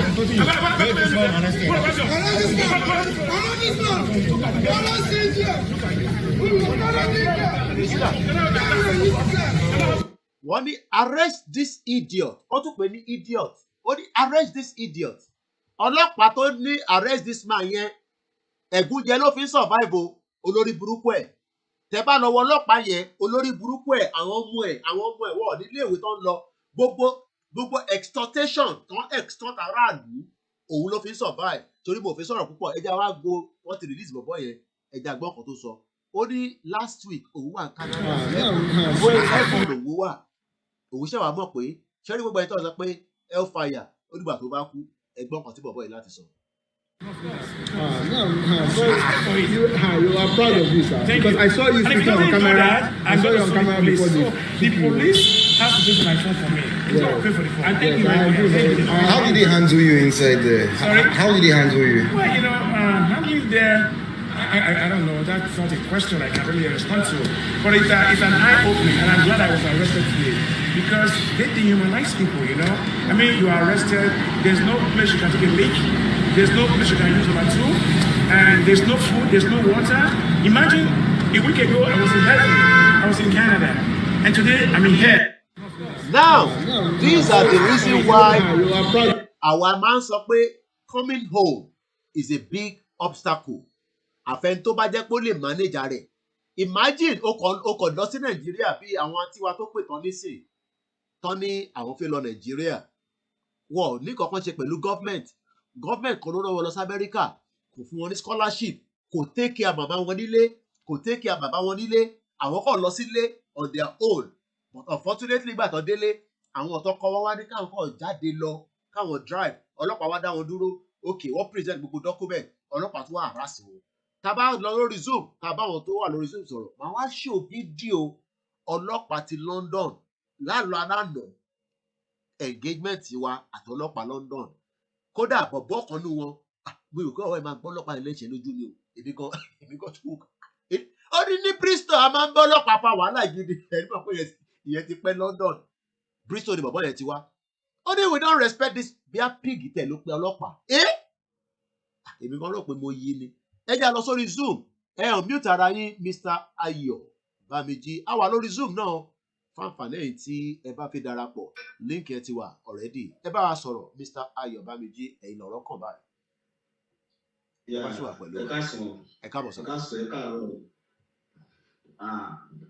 Ṣe rí tẹ́jú máa ń sọ̀rọ̀ máa ń prógámù yìí dáadáa. So tẹ́jú máa ń sọ̀rọ̀ pé a máa ja ẹjọ́ tó lè máa dá ọ̀rọ̀ ẹ dúró because tá a bá ń kíkọ́ láti máa sọ pé a máa jà tẹ́gbọ̀dọ̀ bá ti nínú mindset ẹ pé kí ní sì máa padà jìjà. Tíjà láti ṣe ìgbọ̀dọ̀ ní bẹ́ẹ̀rù mọ́ tó yẹ àtúbọ̀ àtúbọ̀ ká máa padà jà ọ̀rẹ́ tẹ́lẹ̀tẹ́lẹ̀ náà. But tábà sọ pé a máa jà lákàn sọ lẹ́nu lásán tá a sọ ọ̀rọ̀ bíjà mọ́. Tíjà yẹn bá dé máa bá ìbọn ìlú òjijì. Bí wàhálà ti dé wàhálà ti bọ̀ tíjà bá ti bẹ́ẹ̀ lẹ́ẹ̀kan náà wáyé ti mọ̀ pé yes ó ti ṣẹlẹ̀ nìyẹn.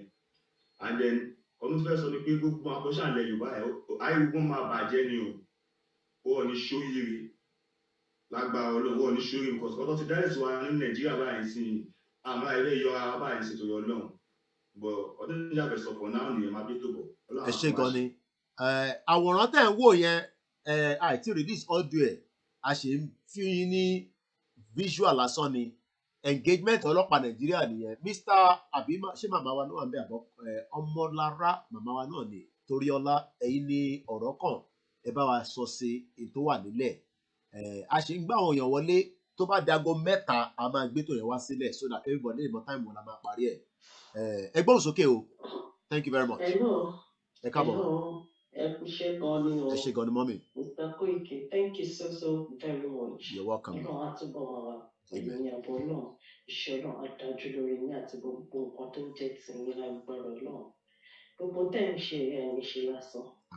Ṣé rí nǹkan gbogbo ọ̀rọ̀ yẹn ọtí sọ? Mi ò mú rò títí tí mo ní bóyá àwọn ọkọ̀ á ní Ọlọ́run á kọ́ àwọn yọ. Èmi náà mo gbàdúrà kò sẹ́ni tí ò fi lè rí ní prayer. But there are some things tó jẹ́ pé téèyàn bá take action láti ṣe kò sí nǹkan kan tàdúrà ìfẹ́ ṣe. Táwọn ọmọ Nàìjíríà tá bá ṣe expect Moses pé tó máa kó wa kúrò lọ́wọ́ Pharaoh. Honestly, I don't think that's gonna happen. I need láti prepare our seriously because the country is just it's nothing to write home about. Tabani home is not a home. That's not a home. When you go somewhere, they say feel at home. It's where you can relax, that you can feel secure. That is when you say you are home.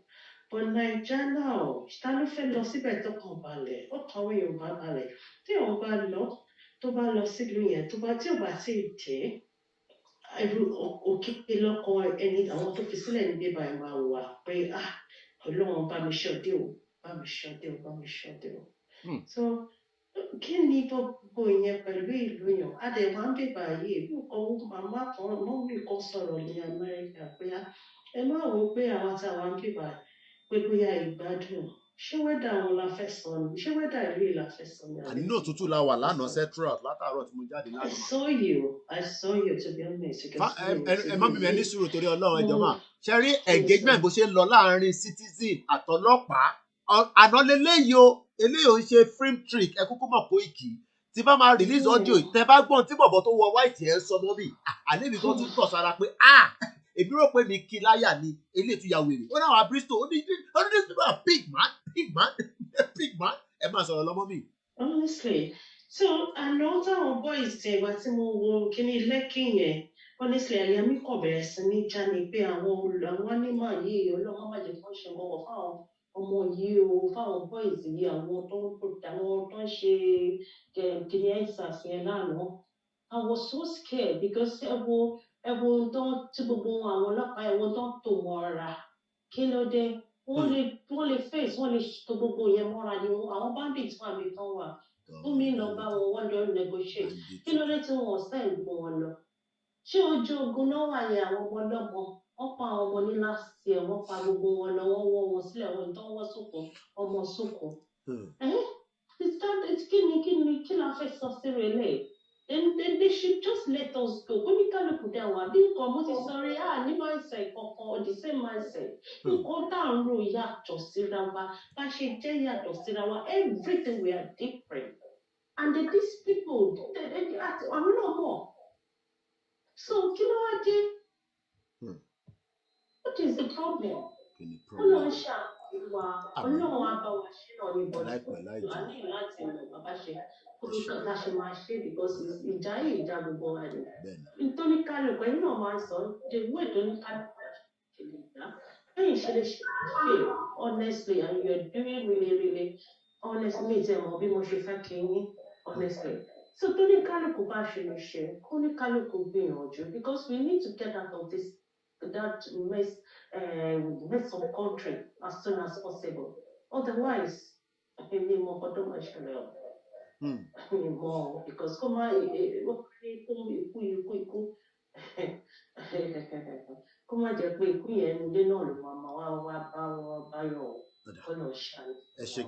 Thank you very much. Jẹ́ ká máa bẹ́tọ̀ ẹni ṣó.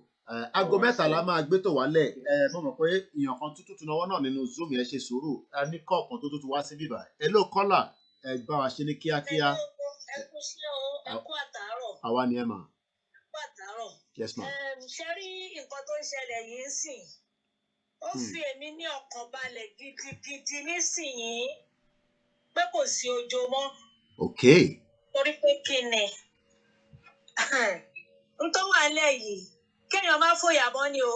Okay. Ká má ṣojo mọ́. Okay. Àwa ní ṣe ní Yorùbá nation nìkan. Okay. A máa darapọ̀ pẹ̀lú àwọn tilẹ̀ lọ́hùn. A dẹ̀ jẹ́ kó yé wọn pé tó bá gba Yorùbá nation kì í ṣe pé wọ́n fẹ́ lé Yíbò àbọ̀ fẹ́ lé kankan ní Formidable Force. Mo fi ṣe program níjẹta Formidable Force. Mo gbọ́ yín. Àmì tí ẹ mọ̀. Torí àgbájọ wọn la fi ń sọ̀yà o. Mo sọ nínú program kan inú meeting kan pé ohun tí ó ṣẹlẹ̀ sí Yorùbá láàrin Yorùbá yìí látàbádúró ti àwa ara wa ọ̀dàlẹ̀ ló pọ̀ jù. Ká má fi tiwa ṣe pé ohun tó ṣẹlẹ̀ sí Dára. Ká lọ dúpẹ́ lálẹ́ ẹjọ́ yẹn ni. Anyway ká pa tiyẹn tì. Ṣé rí àwọn yọ́ǹkìní kan wà níbì kan tẹ́yìn gan ọmọ tán lè jù yín lọ. Ní 2012 bọ̀bọ́ kan yọ jáde níbí báyìí ó ṣẹ̀dé láti Nàìjíríà ni. Ó wà ní yunifásitì mo ti gbàgbé ibi tí ó pè but mo ṣẹ̀ṣẹ̀ lọ wá ìwé yẹn jáde tá fi protest nígbà tí epo wà ní 65 litres. Àmọ́ ibi táwọn bàbá yẹn ti yọ bọ́n ṣe gbé protest jáde nìyẹn.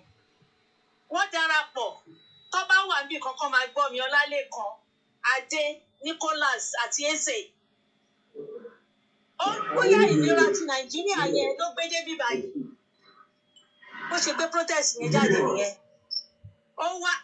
Kí ló ti pè náà 65 later or revolution now? Lọ́kọ̀ sórí kìíní yẹn. Tó fi di pé gbogbo ẹ̀ ó kárí. Àwọn kan ṣiṣẹ́ ní abẹ́lẹ̀ tí wọn ò ní gbà. Tó bá lérò yìí pé àwọn máa mú un tó ń ṣẹlẹ̀ lọ́wọ́lọ́wọ́ yìí jẹ́ ẹ sọ fún wọn pé wọn ò lòlù jẹ mọ́. Ó ti kúrò ẹja garawa láyà ò kì í ṣe ti Yorùbá àdúró dé Yorùbá ara wa nìkan. torí pé kí ni tí a bá wo inú ìwé kan Odùduwà tá tí ẹ ń pera wa yẹn tá a bá wo inú ìwé kan tí mo kà bí Yorùbá la máa sọra wa bí Oòduà la máa pè é Odùduwà yẹn mo kà á pé rúdurùdu ló wà nínú ẹ̀ mo kà á ní tí bá síbẹ̀ má kà fún ní ẹja àrò ìyẹn kọ́ ni òṣòro ìní. àgbọ̀yé mà. ìyẹn ò ṣe ọ̀rọ̀ ìní Odùduwà mo ti kà á lórí rédíò kan bíbá yìí náà rí fún wọn.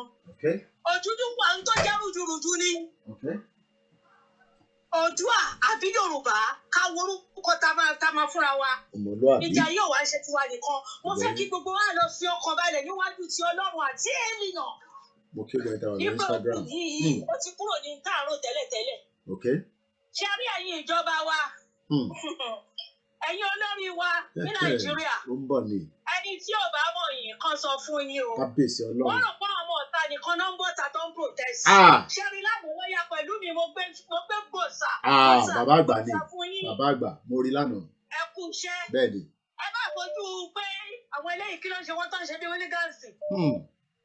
Lóòótọ́ wọ́n bú wa pé àwọn tó ti over 60 tó ti ṣe kinní kan.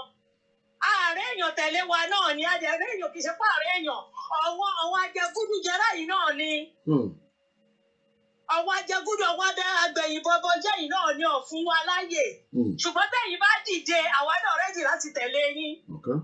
Èèyàn kọ̀ọ̀kan kan bá dé stéèjì kan ṣé ní gbogbo ọlọ́pàá mi tẹ̀ ń wò yẹn. Wọ́n á sáré. Wọ́n yìí máa darapọ̀ pẹ̀lú yín ẹ lọ́kọ́ sílẹ̀. Wọ́n á tẹ̀ sáré bọ̀ tẹ̀ darapọ̀ wọ́n á sáré. Wọ́n yìí máa torí tó bá gbédè ibi tó gbédè sẹ́ ẹsẹ̀ náà wọn ò ní rẹ́sẹ̀ kan fi rìn padà torí wọn ò ní rí tó gbé wá ti kó yín yẹn wọn ò ní rí gbé kúrò níbi tó wà mo tún tẹnu mọ́. Ẹ lọ wo ayé ìgbà wẹ́ẹ̀tì nígbà yẹn láwọn onímọ̀ṣí wọ́n á dára fún wọn tẹ bá rò pé Yorùbá ò ní nǹkan pé kínní wọ́n á jọ yín lójú ẹ̀yin tí ẹ̀yin olórí wa mo kàn mú wá bí ìmọ̀ràn fún yín ni àdàkẹ́ tètè ronú pìwàdà o. Tó bá jẹ́ pé ìfẹ́ máa ṣe bùlọ́bùlọ́ ti bàbá ni ẹ jọ̀ọ́ lára ìgbésẹ̀ tá a lè pè é ǹjẹ́ lè bá wa kóòtù ibi tí àwọn Mr. Aliu tó ti sọ wípé àwọn Fúlàní. Mo ní lọ́wọ́ ó wà lọ́wọ́ mi kan. À ń circulate gbogbo gbà là ń circulate à ń circulate. Tí wọ́n bá pa Tinubu Fúlàní ló tún bá burú ìlú yín ẹ jẹ́ kó rin yín pé. Ẹ ṣe gan ni mà. Thank you very much. Ẹ jẹ́ ká lọ sọ́dọ̀ bàbá wa Sadiq then mò ń bọ̀ lọ́dọ̀ bàbá wa Mr. Abdul then bàbá wa Mr. Kimbowale then tabarẹ́ni tó tún fẹ́ sọ̀rọ̀ sí so aago mẹ́ta aláti parí ètò yẹn generally so that a lè tún lọ sinmi ẹlòmíràn tún máa ṣe program ìrọ̀lẹ́ àtúlẹ̀ bá wa dá sí ò mute ara yín padà Mr. Sadiq tó bá pẹ́ ṣe fẹ́ sọ̀rọ̀ if otherwise. Okay. Àgbọ̀n sà. Ẹ̀gbọ́n àìsàn. Inú mi dùn pẹ̀lú gbogbo àwọn ọ̀rọ̀ tí àwọn èèyàn wá sọ lórí ètò yẹn látàárọ̀. Màá rọ̀ yìí níbi tó ti fi láàbáyé.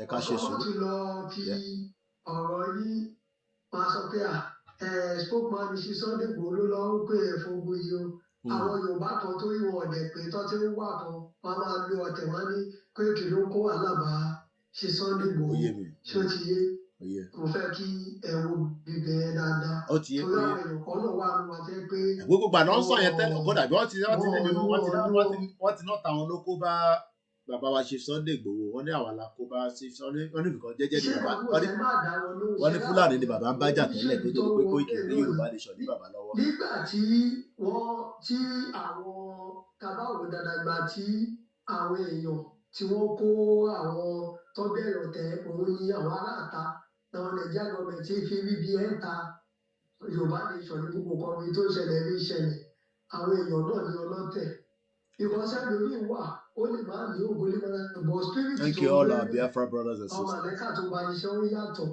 ìlànà tó bá ṣiṣẹ́ ó wà bẹ́ẹ̀ ni ṣé lọ́rọ̀ owó ọ̀rẹ́ àti Sunday Igboho gẹ́gẹ́ bí aró àtàṣọ funfun tó máa ní aṣọ funfun ló sunkún aró torí ẹ mọ nǹkan tí ẹ máa sọ àwọn èèyàn tẹ bá lórí Zoom ìtàgé kíní kan ìmọ̀ràn kí ẹ má sọ ọ̀rọ̀ indirect ọ̀rọ̀ ni ìrọ̀ tó máa lọ mú ọ̀rọ̀ yìí kọ́ máa tún sọ pé Koiki ló jẹ́ kí Sunday Igboho jáde lọ́tún kọ́ torí máa fẹ́ kí ẹ máa pẹ́ ọ̀rọ̀ sọ. ẹlẹ́ẹ̀kejì mi ò tún ní fẹ́ kí ẹ̀yìn lẹ́ẹ̀ta àwọn èèyàn tí ẹ bá mọ̀ àwa táwa lé a sì ní the working talking tí wọ́n bá lè rà ní ọdún ìṣẹ́kí ọ̀kan fún àwa táwa lé. a máa come back láti ṣe a lot of that because logistics wise ẹ̀ tó bá lè rà wọ́n lè send the same ní bíbá ìbá dẹ̀ pa àwọn làwọn máa rà níbà tó bá dẹ̀ ti wá tó bá ti ń tó bulk of it a lè ship wá sílé. Bẹ́ẹ̀ni kódà a máa láti padà sí part 2 campaign awareness wa láti ṣe poster láti ṣe more flyers because at the end of the day these are the things that they can distribute with Nigeria. Gbogbo yẹn náà là ń ṣe nígbà táwọn kan tó kúrò ní tẹ́lẹ̀.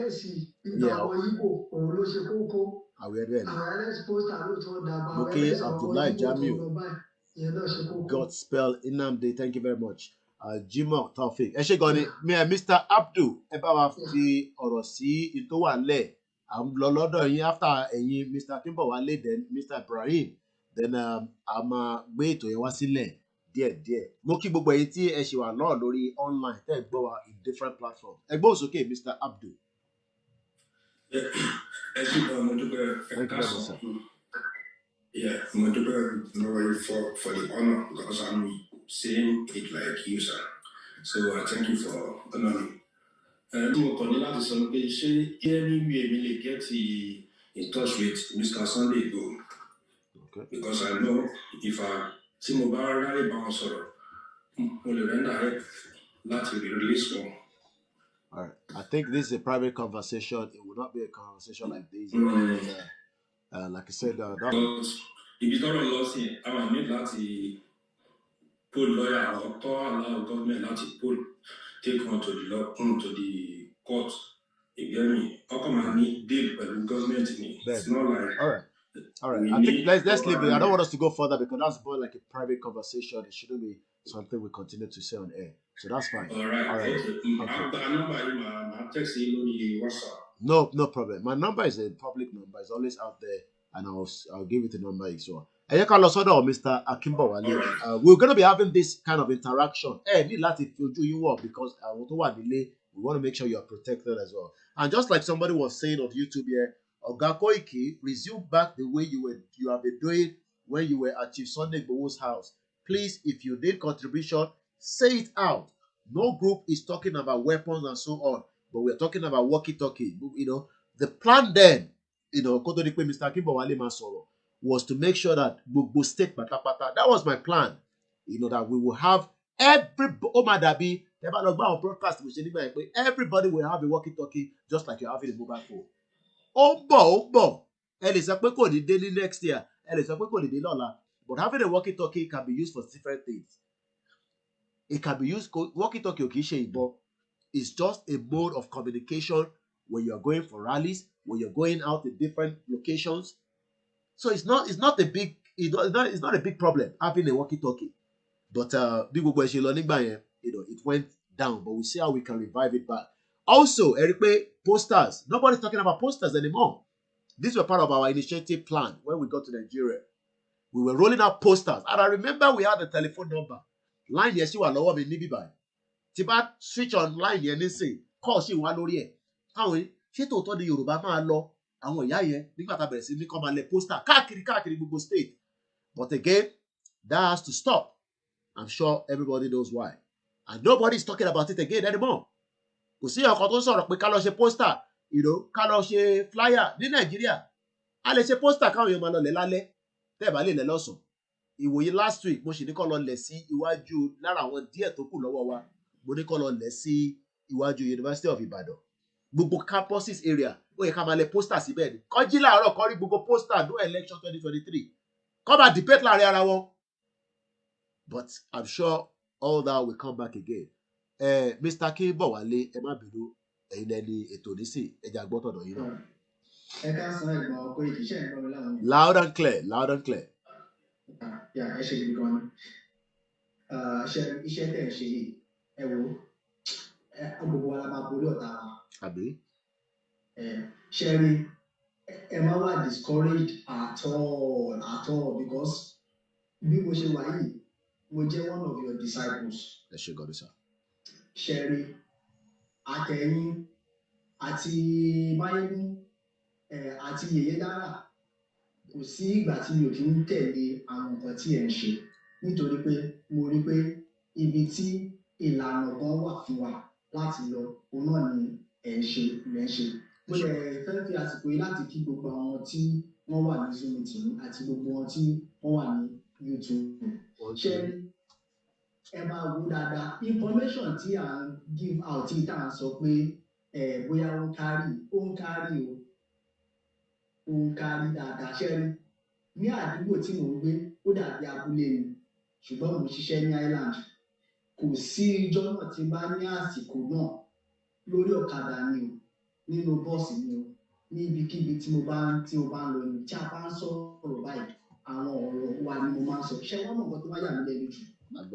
Gbogbo ẹnu ló kò lórí ọ̀rọ̀ pé nǹkan gbọdọ̀ yàtọ̀. Kẹ̀dẹ̀ ni pé ẹnikẹ́ni tó bá dẹ̀ fẹ́ yàtọ̀ omi tó fẹ́ pé nǹkan tó bá ń lọ lọ́wọ́lọ́wọ́ sí ó gbọdọ̀ change. So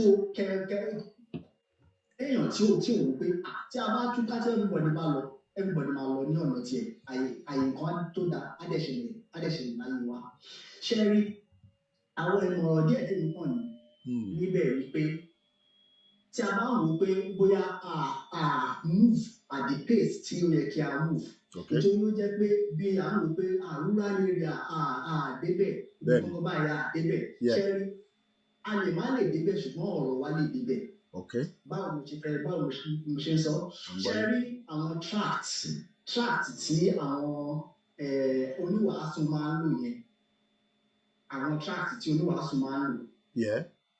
A lè imbibe tract lórí ọ̀rọ̀ ilẹ̀ wa lórí ibi tí a lọ. A lè ṣe tract. So àwọn tract yẹn a lè ṣe ó lè máa jáde ní bóyá ní ẹ̀ẹ̀mejì lóṣù ni o bóyá lọ́sẹ̀ ni o. Àwọn tract yẹn máa jáde àwọn nǹkan tó yẹ máa jáde nínú tract yẹn á jẹ́ àwọn nǹkan tó máa educate wa ní ibi tí a ti ń bọ̀ bí a ṣe rí tẹ́lẹ̀ àti ibi tí a bára wa báyìí àti bí a ṣe kóra wa yọ ká lè padà sí ibi tí a wà tẹ́lẹ̀. Ṣé mọ̀ irú àwọn ọba yẹn? So another thing tí mo tún fẹ́ sọ ni pé bírú àwọn ọ̀rọ̀ Dádì Akíntóyè tí a máa ń gbọ́ yìí irú àwọn ọ̀rọ̀ yẹn àwọn tó jẹ́ media person wa tó mọ̀ ṣe editing tó mọ̀ ṣe àwọn kìnìyàn a lè ṣe ní VN ní voice notes kéékèèké ó gbé àwọn ọ̀rọ̀ tó jẹ́ pé ó máa sọ wájí ó máa sọ ọ̀rọ̀ orí wájí ẹ̀ṣẹ́ ọ̀rọ̀ sábà tí mo sọ èèyàn tí ò mọ ìpìlẹ̀ tí ò mọ ibi tí ó ti ń bọ̀ ó lè mọ dàtà àjà kò lè mọ how valuable nǹkan tí a ń jà fún ṣùgbọ́n ẹni tó bá mọ ìpìlẹ̀ tó bá mọ ibi tí a ti ń bọ̀ ó máa mọ ibi tí a ń lọ because ṣe ẹ jẹ́ ká máa pààrọ̀ tọ̀ra wa àwọn ẹni tí ó ń bá wa ìjà yìí wọ́n mọ orúkọ tí ilẹ̀ ń jẹ́. Dìrìsì tí mo sọ bẹ́ẹ̀ ni pé wọ́n ti mọ̀ pé tí àwọn bá ti gba ilẹ̀ kò sí kankan tó kù ní ènìyàn mọ́. A jẹ́ pé àwọn ènìyàn yẹn ti ń lọ sí extinction ni. Ṣé ẹ understand? So ilẹ̀ yẹn tí wọ́n bá ti gbà tán bá dẹ̀ ti sọ orúkọ mìíràn. Ó ti parẹ́ Yorùbá wò ní ibi tí wọ́n ti wá mọ́ nìyẹn.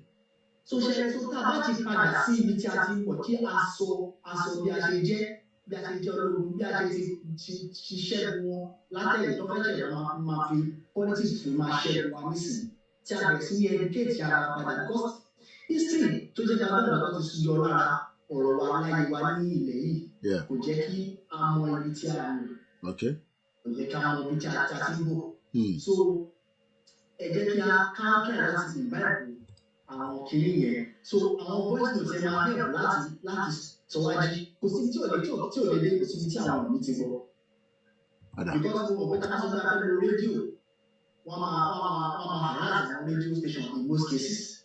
No, tẹ̀lé iṣẹ́ ní advert kankan lórí rédíò Nàìjíríà lórí ọ̀rọ̀ yìí.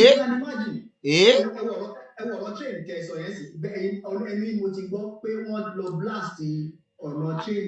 Òun ní náà ṣe bó ló mọ̀ ń ṣò níbí báyìí bó lọ ti blast yẹn òun náà ti pín sí méjì wọ́n ti pín sí méjì òun lélẹ́yìn náà wọ́n ti pín sí méjì òun ló ṣe nígbà.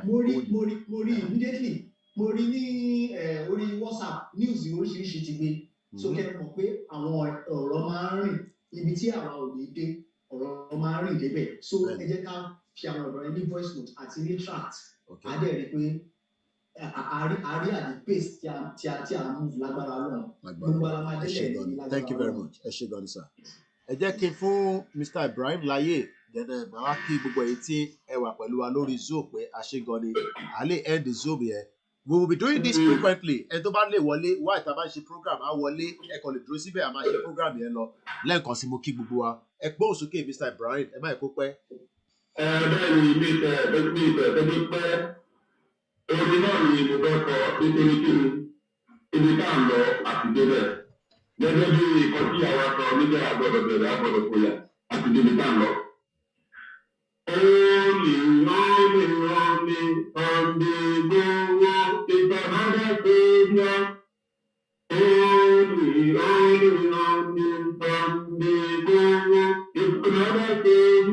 One more time.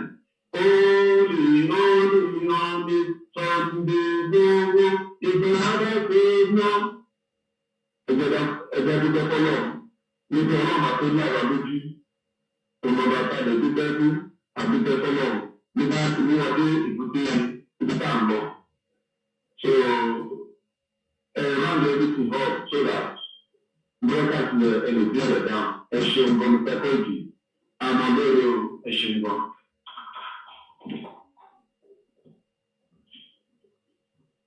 Ẹ ṣé gan ni bàbá Ibrahim ẹ má bínú mo kí gbogbo alẹ́ kan sí breaking news kan náà ni ó máa ń wá news tó dáa náà ni torí pé ọ̀pọ̀lọpọ̀ ọmọọba Felix ẹ bá wa gbóhùn sókè ẹ̀yin ló kàn ẹ bá wa ṣe ní kíákíá. Ẹ kọ́lẹ̀ o ṣé ń gbọ́ mi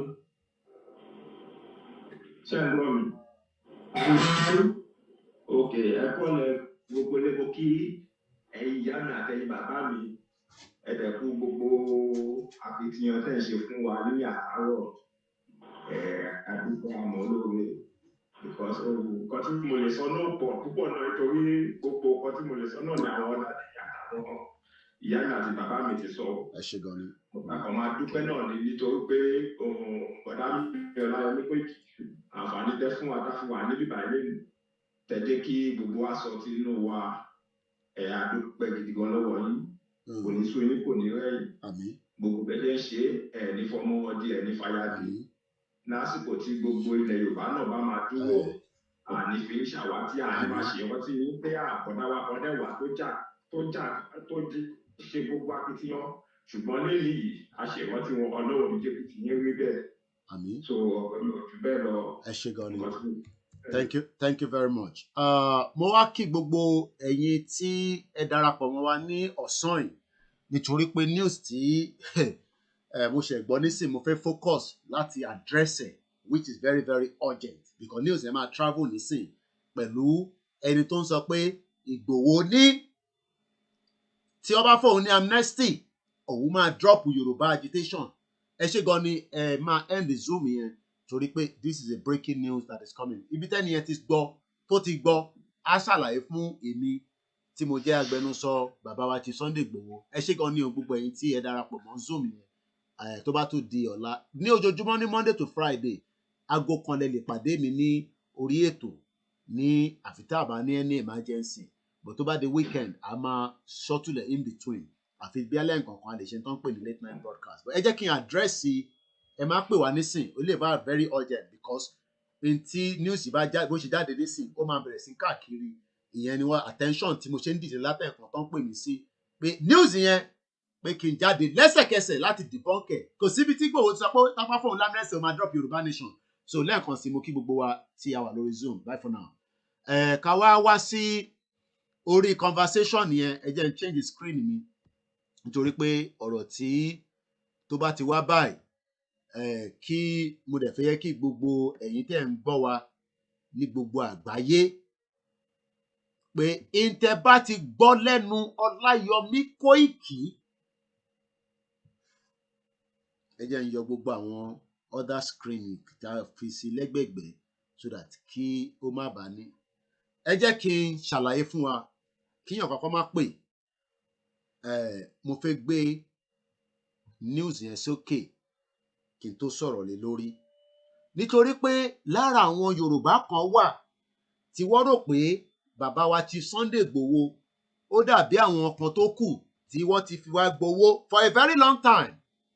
So lọ́kàn wọn bí àwọn ní intention míì ní o, bí àwọn ní àníyàn àbí kí la máa ń pè àníyàn náà la máa pè àbí, tí wọ́n fi wá ń sọ pé tí Chief Sunday Igboho bá ti fún ní amnesty, gbogbo ọ̀rọ̀ agitation nìyẹn ó máa gbé kalẹ̀, kò ní ṣe mọ́.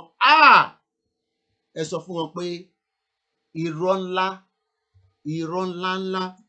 ẹ ṣe sùúrù o, mo fẹ́ gbé jáde náà because you send the link and see me and we have to debunk that is a total fallacy, is the biggest lie, because mo mọ̀ pé in the next 1 hour tó bá bẹ̀rẹ̀ sí circulate nísìn everybody will start calling. So èyí tẹ́ bá mọ screen recording ṣe dáadáa, mo mọ̀ pé mo ń ṣe dáadáa. Èyí tẹ́ wà nílé tí bá ti bẹ̀rẹ̀ ẹ bá mi screen record ẹ̀ kẹ́ send ẹ̀ sí mi náà, kẹ́ send ẹ̀ káàkiri pé there is nowhere ẹ dẹ̀ lè bẹ̀rẹ̀ náà nísìn that Chief Sunday Igboho says give me amnesty and I will drop the Yoruba agitation, regardless of whoever have said it or whoever is behind it. It is all total lies of the pit. And this motivate news and jáde ní simotiri. Ẹ jẹ́ kí n change the screen here. So fáfàní ẹ̀yin tí ẹ ń gbọ́ mi lọ́wọ́lọ́wọ́ báyìí, ẹ jẹ́ n close the Zoom link pátápátá. That's it. And I don't want any other interference, so let me just take all this out because ọ̀rọ̀ tó wà very very urgent tó lè máa mú ẹlòmíì yàgbẹ́ òun ni ọ̀rọ̀ yìí. Ṣe rí aláti wà very very careful with so many people, and I still remain the spokesman of Chief Sunday Adeyemo Igboho. Bẹ́ẹ̀ bá tí ọ̀bẹ bọ̀ lára báyìí Yorùbá ló bẹ lára ẹ̀, ọmọ Odùduwà ẹ̀jẹ̀ Odùduwà ló wà lára ẹ̀. So and this is not a joke. So if any group or any individual in any part of the world think that they can negotiate on behalf of Chief Sunday Adeyemo, popularly known as Igboho Osha, I, Olayom Koiki, can authoritatively tell you that Chief Sunday Igboho has never told anyone or groups of people, regardless of their status or whether they are whoever they are, that they must give him amnesty. Give amnesty to Igboho. He has accepted. Igboho accepted. That is a total pit of lies. And that is why we have to be very careful. This is the news. That's why but I was just doing some, which I don't want to go into details. But I can now confirm, news is still jáde because Monica send the link here, see me. And I've got the link. But before the link, I can confirm to you that is a total pit of lies. And that is why we have to be very careful as Yoruba people. Oduduwa, Omoluabi, whatever names you want to call yourself. Let me read out this article. This article was submitted to this platform some 7 hours ago. Give amnesty to Igboho. He has accepted to drop his agitation for Yoruba nation. YYF tells Buhari. YYF.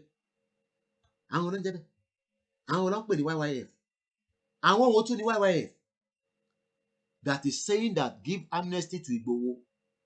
Ẹ sọ fún wọn pé Olayom Koiki, and I'm going to release a statement on this.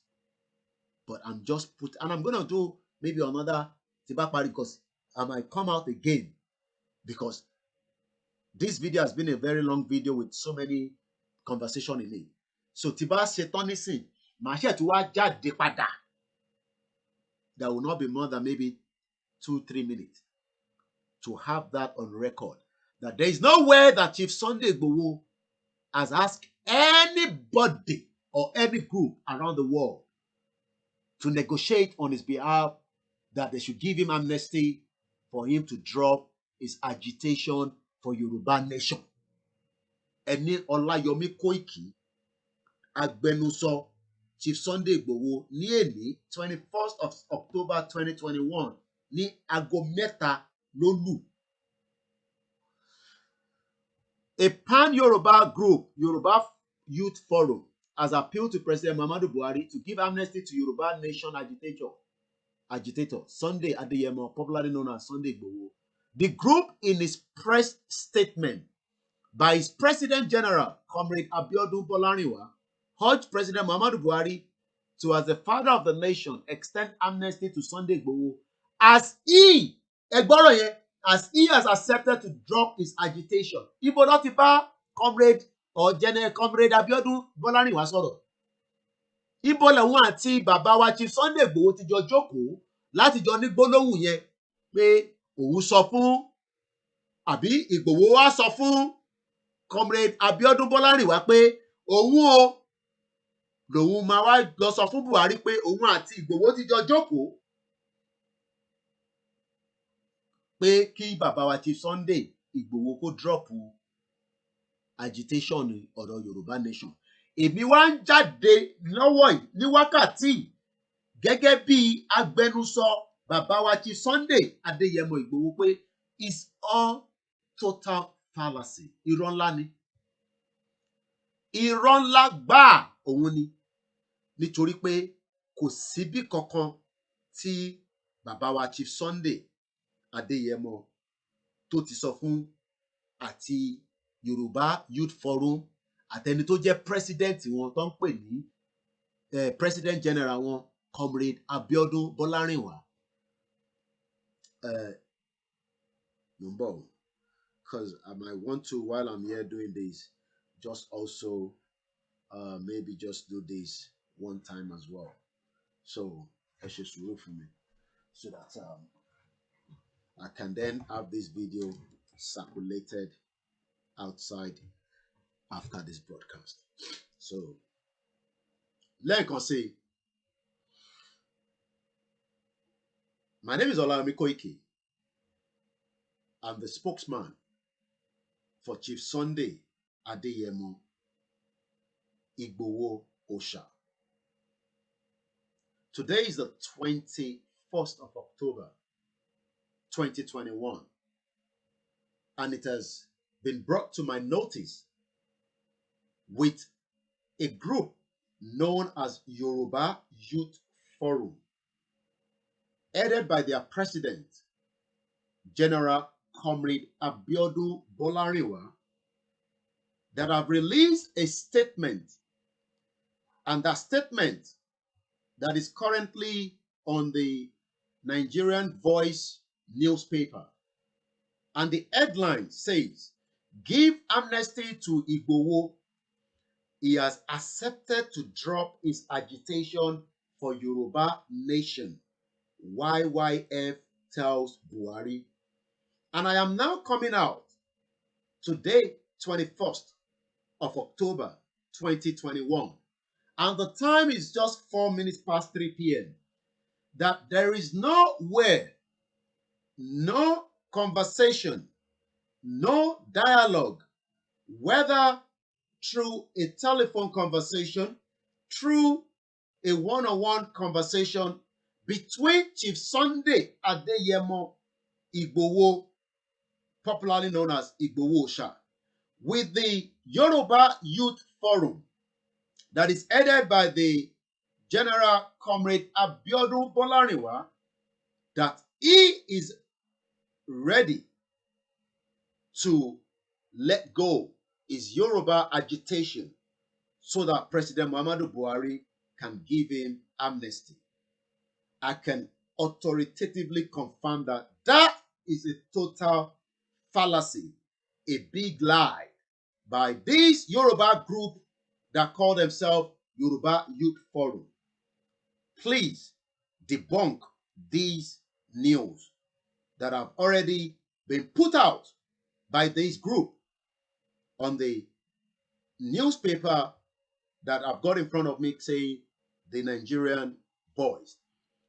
According to their statement, that the President General, Comrade Abiodun Bolariwa, urged President Muhammadu Buhari as a father of the nation to extend amnesty to Sunday Igboho as he has accepted to drop his agitation for Yoruba nation. Once again, please, this is a total lie. Fanfani tí ẹ̀ ń gbọ́ mi, èmi ni Olayom Koiki, agbẹnusọ fún bàbá wa Chief Sunday Adéyẹmọ Igboho, tí gbogbo wa mọ̀ sí Igboho Òòṣà. Èní ní October 21, 2021. Aago mẹ́ta ó ti lù lénìí nígbà tí mò ń ṣe fídíò yìí. Kò síbì kankan tí bàbá wa Chief Sunday Igboho àti àwọn tí wọ́n ń pera wọn ní Yoruba Youth Forum tí adarí wọn jẹ́ Comrade Abiodun Bolariwa tí wọ́n jọ jókòó papọ̀ àbí tí wọ́n jọ sọ̀rọ̀ lórí pílátífọ́ọ̀mù kan bíá lórí tẹlifóònù ni tí bàbá wa Chief Sunday wá fi sọ pé òun á gbé ọ̀rọ̀ Yorùbá nation kalẹ̀, òun ò ní ṣe mọ́ sódà kí Buhari ìyẹn olórí ìjọba Nàìjíríà kó lè dákun kó tú òun sílẹ̀ kó fóun ní tó ń pè ní amnesty. Nítorí pé ìwé ìròyìn kan ti gbé jáde tí wọ́n ń pè ní The Nigerian Boys tí wọ́n sọ pé bàbá wa Chief Sunday Adéyẹmọ ó ṣetán láti fi Yorùbá nation agitation tó ń ṣe lọ́wọ́lọ́wọ́ nítorí pé kí wọ́n lè tú sílẹ̀ ìyẹn ìjọba Buhari. Èmi wá fi ń tó gbogbo ọmọ káàárọ̀ òjíire àti ẹ̀yin oníwèé ìròyìn nílé àti lóko gẹ́gẹ́ bí agbẹnusọ bàbá wa Chief Sunday Adéyẹmọ pé irọ́ ńlá gbáà òun ni ọ̀rọ̀ tí ìwé ìròyìn yẹn gbé jáde. Gbogbo ara Chief Sunday Igboho káàárọ̀ òjíire ló wà lára ẹ̀. Gbogbo in tó ń sọ ni pé kí wọ́n jẹ́ kí àwọn èèyàn òun kàn jẹ́ kó máa lọ nírọ̀rùn nírẹ̀wẹ̀sì torí pé Nàìjíríà kò kí ń ṣe ìlú. Bẹ́ bá gbọ́ ètò yìí níbikíbi tẹ́ bá ti ń gbọ́, ẹ bá wa sọ fún gbogbo ẹni tí kò bá tí gbọ́ pé kò sí nǹkan kan tó jọ bẹ́ẹ̀. Lẹ́ẹ̀kan sí ẹ ṣé o. I was also recording that, and that I'm going to put out so that this can then be a message quickly, because we must always remind ourselves that that news that you have just watched or watching in front of you is a news that has become urgent for us to respond back to.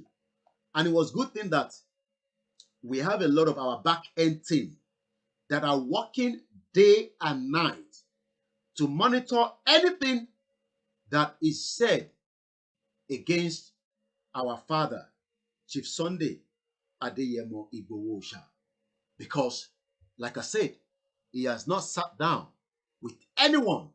And if you see this link, please, I would advise us not to even bother to share it, because it's all total lies.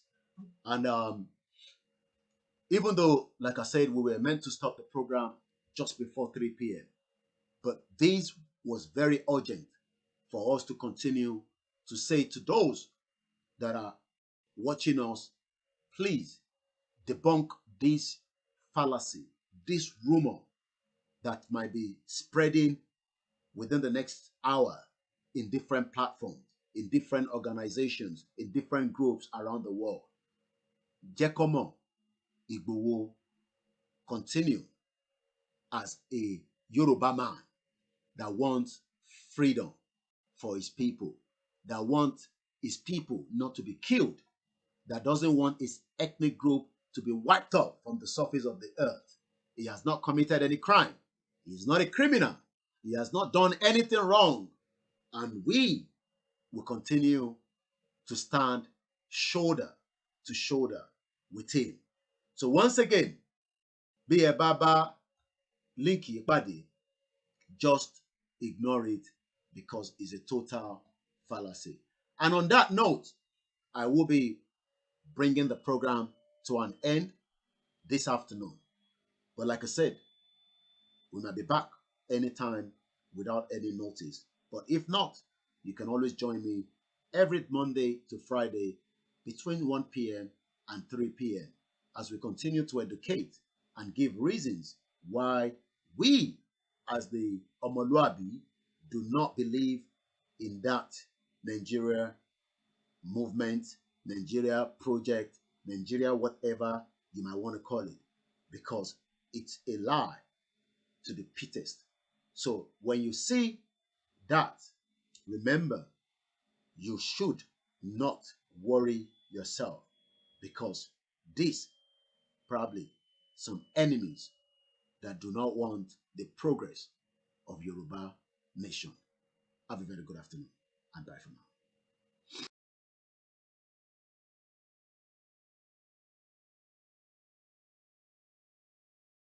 Come and separate what you match together as one. We are not one. We can never be one. We don't have the same culture. We don't speak the same language.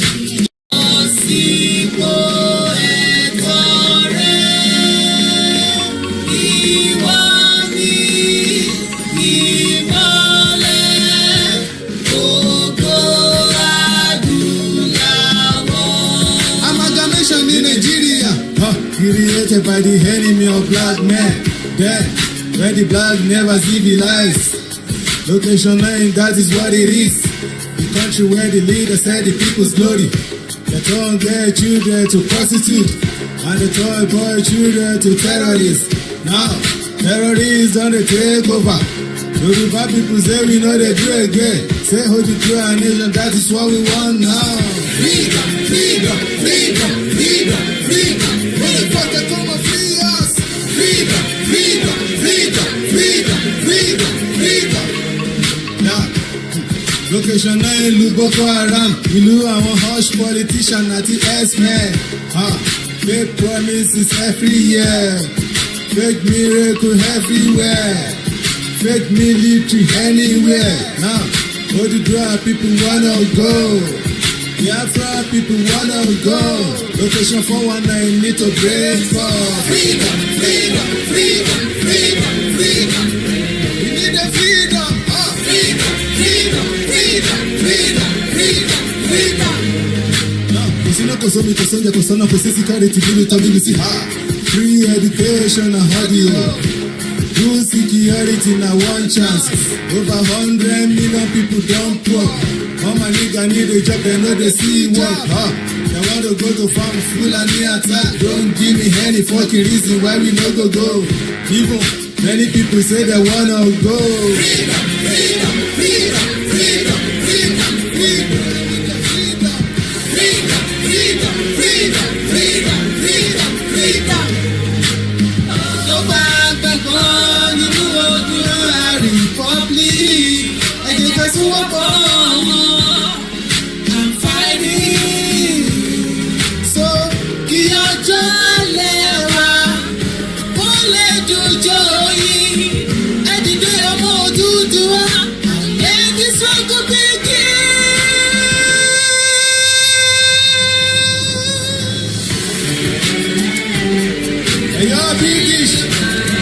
To Africa to come and enslave us, and you call it colonization. You join one nation together, and you call it one Nigeria. I tell you we are one, when only Yoruba never get themselves right. But you join us together, even with the people who never think like us. And since then, we damage our culture,